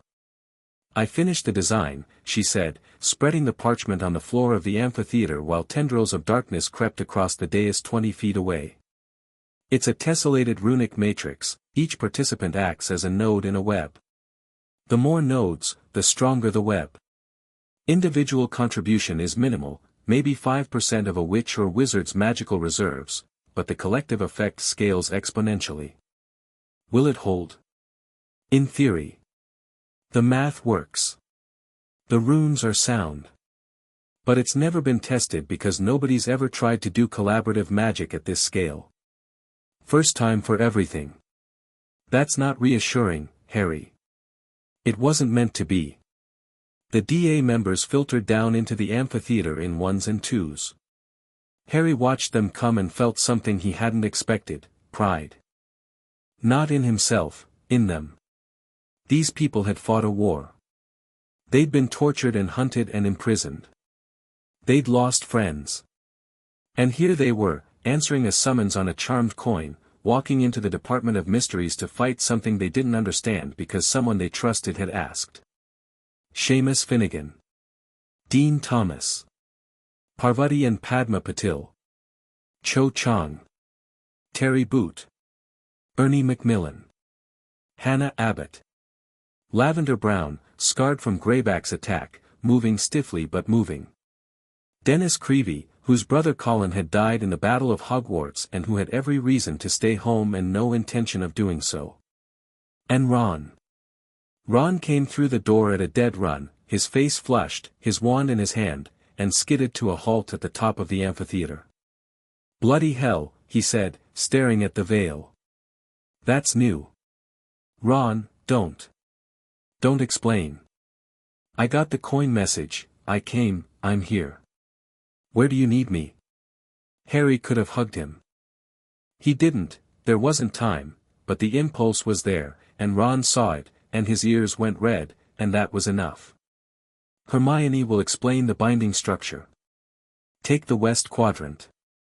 "Done." More arrived. Aurors, summoned by Kingsley's emergency broadcast.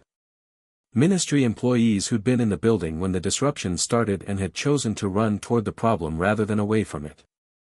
A group of goblins from Gringotts, not summoned, not asked, but present, their dark eyes gleaming in the Vale's pulsing light. The goblins didn't speak to anyone. They simply took positions along the eastern wall and began casting their own magic, different from wizarding magic, older and harder, with a metallic quality that Harry could feel in his fillings. McGonagall arrived last, and she didn't come alone. The Hogwarts contingent flooded into the amphitheater like water breaking through a dam. Professors, Flitwick, Sprout, Slughorn, Sinistra. Seventh-year students who'd been barely old enough to fight in the battle and who carried the particular fierce determination of young people who'd been told the world was ending and had decided to disagree. Forenza, who shouldn't have been able to fit down the stairs but managed through some centauric spatial reasoning that defied human architecture. And McGonagall herself, tall and straight and terrifying, her hat slightly askew and her wand already casting diagnostic charms on the Vale. "You called," she said to Harry. "I came. What do you need?" "Stand in the north quadrant. Anchor the binding with everything you have." "Everything I have is considerable, Mr. Potter." "I know. That's why I called you." Hermione had been moving through the crowd, explaining the runic matrix with the rapid-fire clarity of a professor addressing a class that was about to take the most important exam of their lives.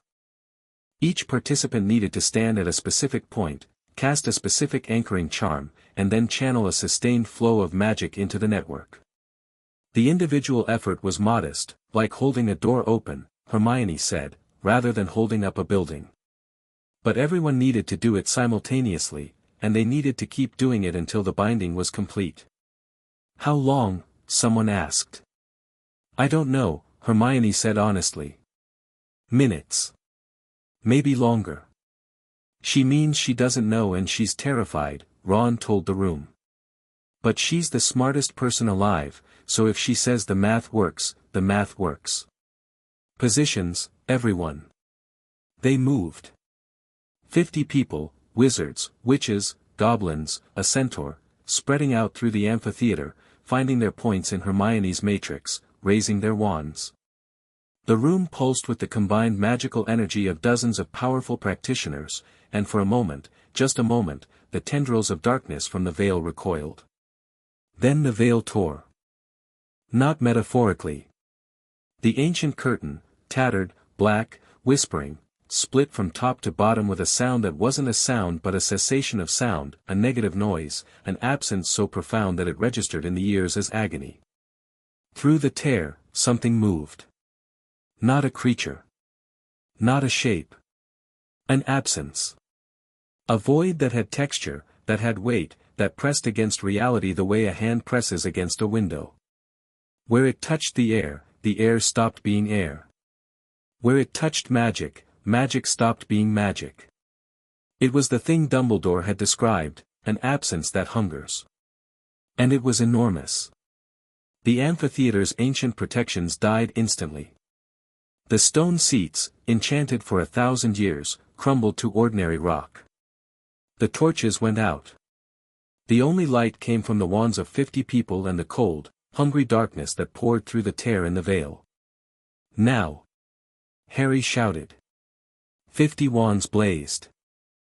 The anchoring charms hit the runic matrix that Hermione had designed, and the matrix lit up, not with visible light but with a resonance that Harry felt in his bones, a vibration that harmonized with the ambient magic of the earth itself. Lines of force connected the participants, wand to wand, core to core, creating a web of living magic that spread across the amphitheater like a net of light. The entity pushed against it. The web bent. Strained. Harry felt the pull, a cold, vast hunger that reached for his magic the way a drowning person reaches for air. It wasn't malevolent. It wasn't evil in any way he understood. It was simply what it was, a force of nature, ancient and absolute, doing what its nature compelled it to do. Hold. Ilara Vasa's voice, commanding, raw, carrying the authority of decades. She stood at the southern quadrant, her wand blazing, pouring everything she had into the network. "Hold your positions." The web shuddered. 2 nodes failed, an Auror and a 7th-year student, overwhelmed, their wands going dark. The network compensated, redistributing the load, but the strain increased on everyone else. Harry felt it, a pulling sensation in his chest, as though the magic were being drawn out of his lungs. He looked at the void. At the absence. At the thing that had haunted Dumbledore's nightmares for 60 years. "You were here before us," Harry said. He didn't know why he said it. The words came from somewhere beyond conscious thought, drawn out of him by the entity's presence the way magic was drawn out of the network. "You may be here after us." The absence paused. Not stopped, it was beyond stopping, beyond starting, beyond any verb that implied conscious action. But its pressure eased, fractionally, as if something within the void had registered a voice and was curious. "But not today," Harry said. He pushed. Not with his wand. With himself. With everything he was, the boy in the cupboard, the student at Hogwarts, the soldier in the war, the man who'd walked into the forest to die and come back. Every piece of himself that was real and solid and alive, he pushed into the network, and the network blazed. Ginny felt it first. She was in the west quadrant, her wand steady, her jaw set, and when Harry's surge hit the network, she matched it instinctively, not because she understood the magic but because she understood him, and her magic responded to his the way a harmony responds to a melody. Then Ron. Then Hermione. Then Neville, solid and unbreakable, his wand glowing with a steady, patient light that was the magical equivalent of standing your ground and refusing to move. Then Luna, whose contribution to the network was strange and beautiful and unlike anything else in the Matrix, a quality of pure, undiluted belief that shouldn't have been magical but was. McGonagall anchored the North Quadrant with a power that surprised everyone except Harry. 40 years of teaching, of holding a school together, of being the person everyone depended on, that was its own kind of magic, deeper than spell work, and she poured every drop of it into the binding. Flitwick's contribution was precision, surgical, exquisite, the charm work of a master applied to a problem that was beyond any individual master's ability to solve. But Flitwick wasn't solving it alone. He was part of the web. And the web was greater than any of its components. Ilara Voss held the South Quadrant with the desperate, furious energy of a woman who'd been carrying this weight for decades and was finally, impossibly, able to share it. Tears ran down her face, not from sadness but from relief, the physical release of a burden she believed she would carry until it killed her. Even the goblins contributed. Their magic was different, harder, colder, rooted in metal and stone rather than in intent and emotion. But it fit into the Matrix. Hermione had designed the system to accommodate different magical signatures, and the goblin contribution added a stability that wizarding magic alone couldn't have achieved. The void pressed. The web held. The void pressed harder. The web held. For 17 minutes, an eternity of sustained magical effort, every participant pouring themselves into the network, the battle was simply endurance. Not dramatic. Not spectacular. Just 50 people holding a door shut against something that wanted to open it, minute by minute, breath by breath. And then the binding locked. Hermione had designed the Matrix to be self-sustaining once it reached critical mass, the point at which the collective magical energy being channeled exceeded the entity's ability to consume it. When that threshold was crossed, the network would crystallize, forming a permanent structure that drew its power from the ambient magical field rather than from individual contributors. The moment of crystallization was quiet. No explosion, no flash of light. Just a soft, almost inaudible hum, the sound of magic doing what magic did, holding the world together, keeping the darkness at bay. The tendrils of void retracted. The tear in the veil sealed itself, the ancient curtain mending like skin closing over a wound. The whispers faded to silence. The entity was still there. It would always be there. But the binding was new, and it was strong, and it was distributed across every person in the room, and beyond the room, across every anchor point, every contributor, every node in a network that could grow and adapt and absorb new participants without ever depending on a single person again. It was, Harry thought, the opposite of everything Dumbledore had built. Not one great man bearing the burden alone. Many ordinary people sharing it together. Not secrecy. Transparency. Not control. Trust. The amphitheater was silent. 50 people stood in a half-darkness, their wands still raised, breathing hard, looking at each other with the particular expression of people who've just done something impossible and aren't sure they believe it. Ron broke the silence. "Right," he said. "Who else needs a drink?" The laughter that followed was the best sound Harry had ever heard. They emerged from the Department of Mysteries into a ministry atrium that was crowded with people who'd been waiting, terrified, for news. The crowd parted for them, not the way crowds usually parted for Harry, with awe and uncertainty, but with something warmer. Recognition. Shared experience. These people had felt the disturbances, felt the wrongness in the air, and they understood, even if they didn't yet know the details, that something had happened underground that had saved them. Kingsley was waiting at the top of the stairs. He looked at Harry, at Voss, at the ragged collection of DA members and professors and aurors and goblins, and the expression on his face was one Harry had never seen from the minister, humble gratitude. "It's contained," Harry told him. "Permanently. As permanently as anything is. The binding's distributed now. It doesn't depend on one person or one network. It draws on the magical field itself, sustained by whoever chooses to contribute. It'll need maintenance, regular check-ins, new nodes added as people join. But it's stable. And the public? They felt the disturbances. They'll want answers. They'll get answers." Harry looked across the atrium, past the crowd, to where Dumbledore's golden statue still stood in its alcove, sapphire eyes twinkling. Tomorrow's prophet will tell them everything. The entity, the binding, Dumbledore's role, the whole truth. Everything. Everything. They deserve it. And they can handle it. Kingsley looked at him for a long moment. Then he extended his hand. "I underestimated you, Harry.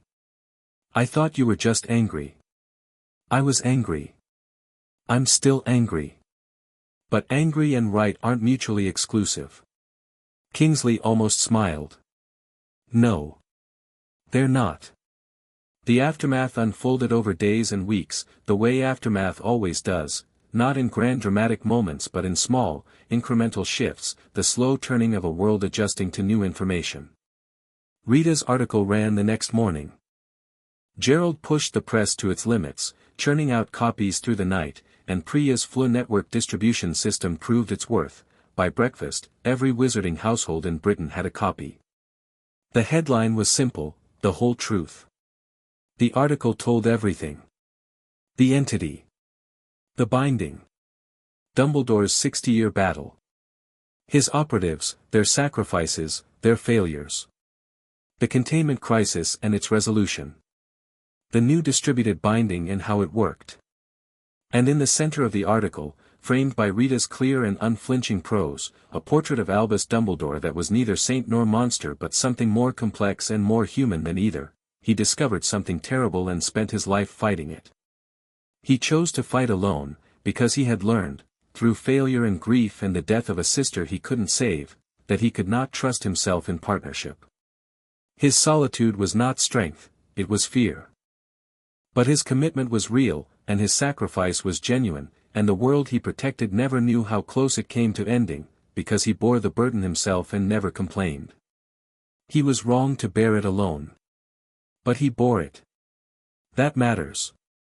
The final line, dedicated to the memory of Albus Percival Wulfric Brian Dumbledore, who was human, like the rest of us. Harry read it standing at the window of the Prophet offices, watching the morning light creep across Diagon Alley. Behind him, the newsroom hummed with the controlled energy of a team that had been through something extraordinary and was already preparing for what came next. Because there was always a next. That was the thing about truth, it didn't stop. It just kept being true, and the world kept adjusting to it, and the work kept needing to be done. Rita appeared at his shoulder. She was holding an envelope, official parchment, ministry seal. "This just arrived," she said. Harry opened it. The letter was from the ministry's honors committee, signed by Kingsley. "Dear Ms. Skeeter, on behalf of the Ministry of Magic, it is my pleasure to inform you that you have been awarded the Order of Merlin, 3rd class, for outstanding contribution to magical journalism." Rita read it over his shoulder. She was very quiet. "3rd class," she said finally.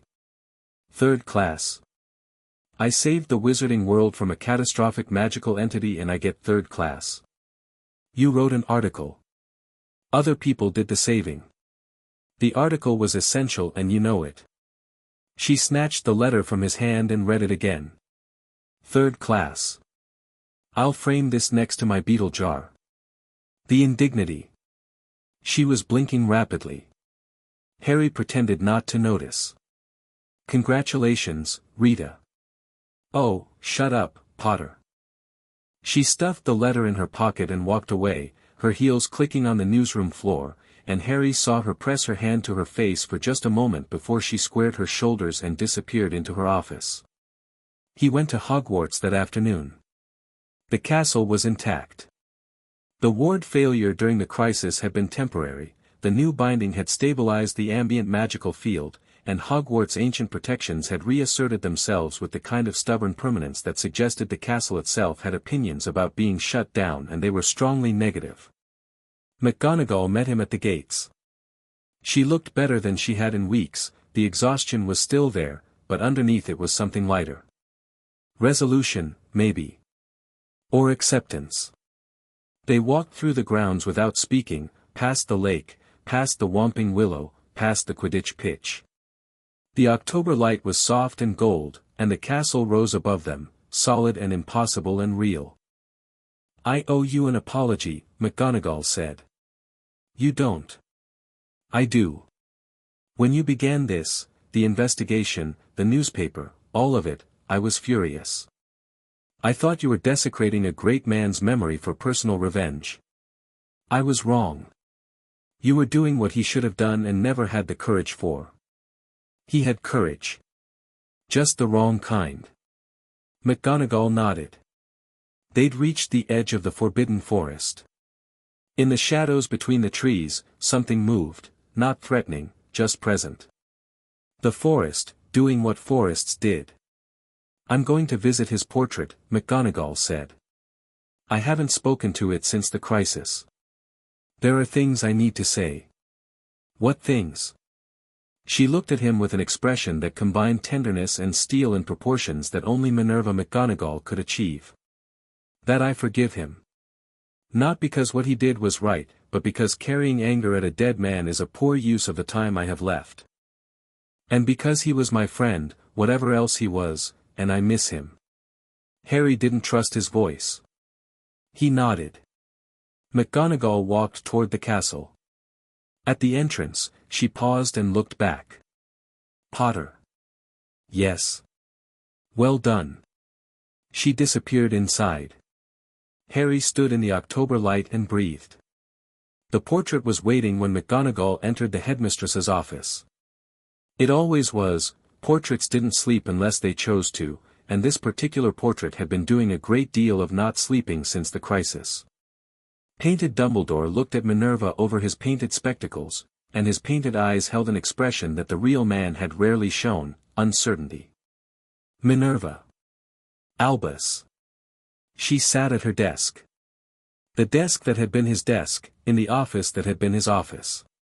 She'd never fully felt like it belonged to her, and she suspected now that she never would. But it didn't need to belong to her. She just needed to do the work. "The truth is out," she said. "All of it. The entity, the binding, everything. I know. Phineas Nigellus has been reporting from his other frame. He's taking considerable pleasure in the situation, I might add. Of course he is." She paused. "Why didn't you tell me?" "Which part?" "Any of it." "All of it." I served you for 40 years, Albus. I fought beside you, lied for you, trusted you with my life and the lives of my students. And you never once considered me worthy of the truth. The portrait was quiet for a long time. Portraits were simulations, not the real person. They contained the memories and personality of the original but not the soul, not the capacity for genuine change or growth. But this portrait had been listening to the world change around it for 6 months, and even simulations could learn. I didn't trust you, the portrait said. Not because you were unworthy of trust, but because trusting you would have required me to share the burden, and sharing the burden would have required me to admit that I couldn't carry it alone. And admitting that, the painted voice faltered.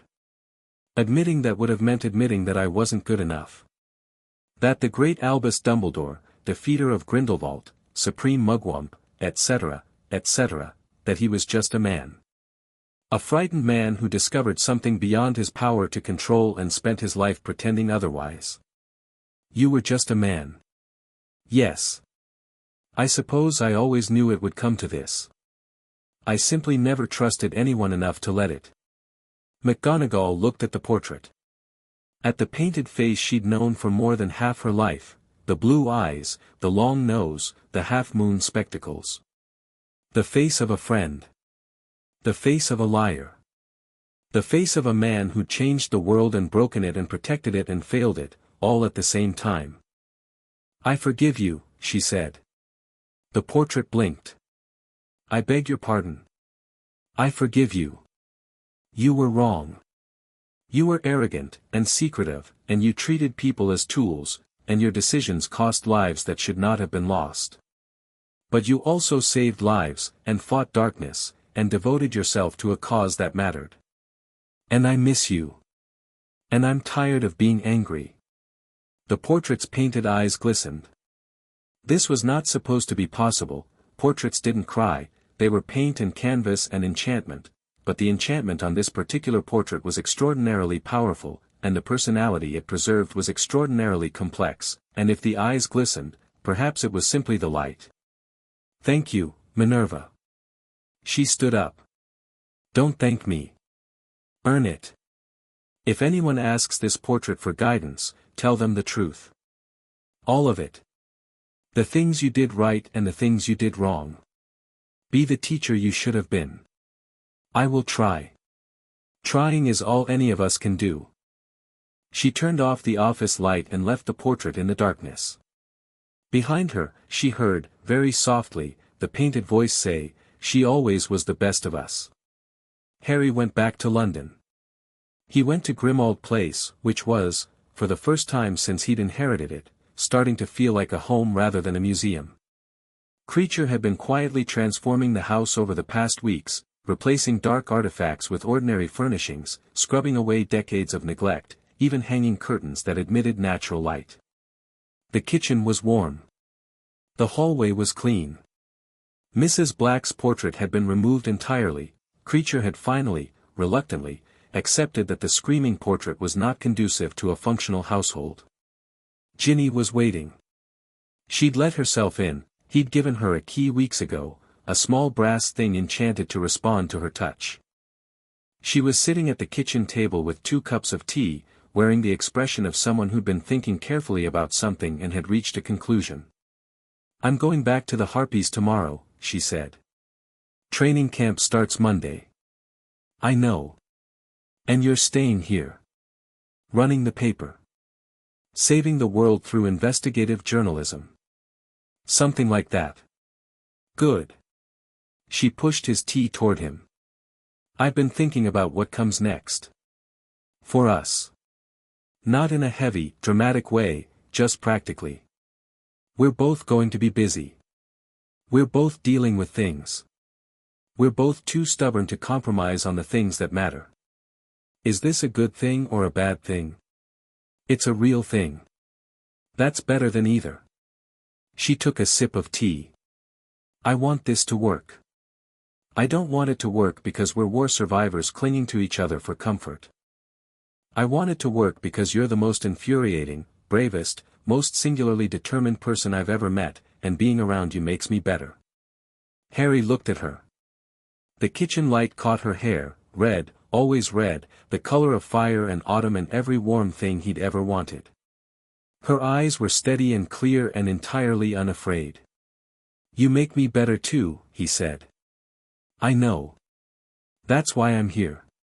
She smiled, the sharp, bright smile that was pure Ginny, no performance, no pretense. "Don't ask me to marry you yet. We're 18. We've got time." "How much time?"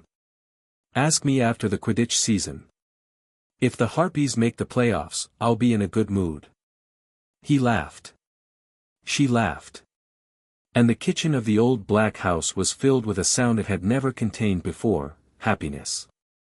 Simple, unearned, unremarkable happiness, the kind that happens when two people who love each other are sitting in a warm room drinking tea and not saving the world. Just for a moment. Just for tonight. The final edition of the Dumbledore series ran 3 weeks later.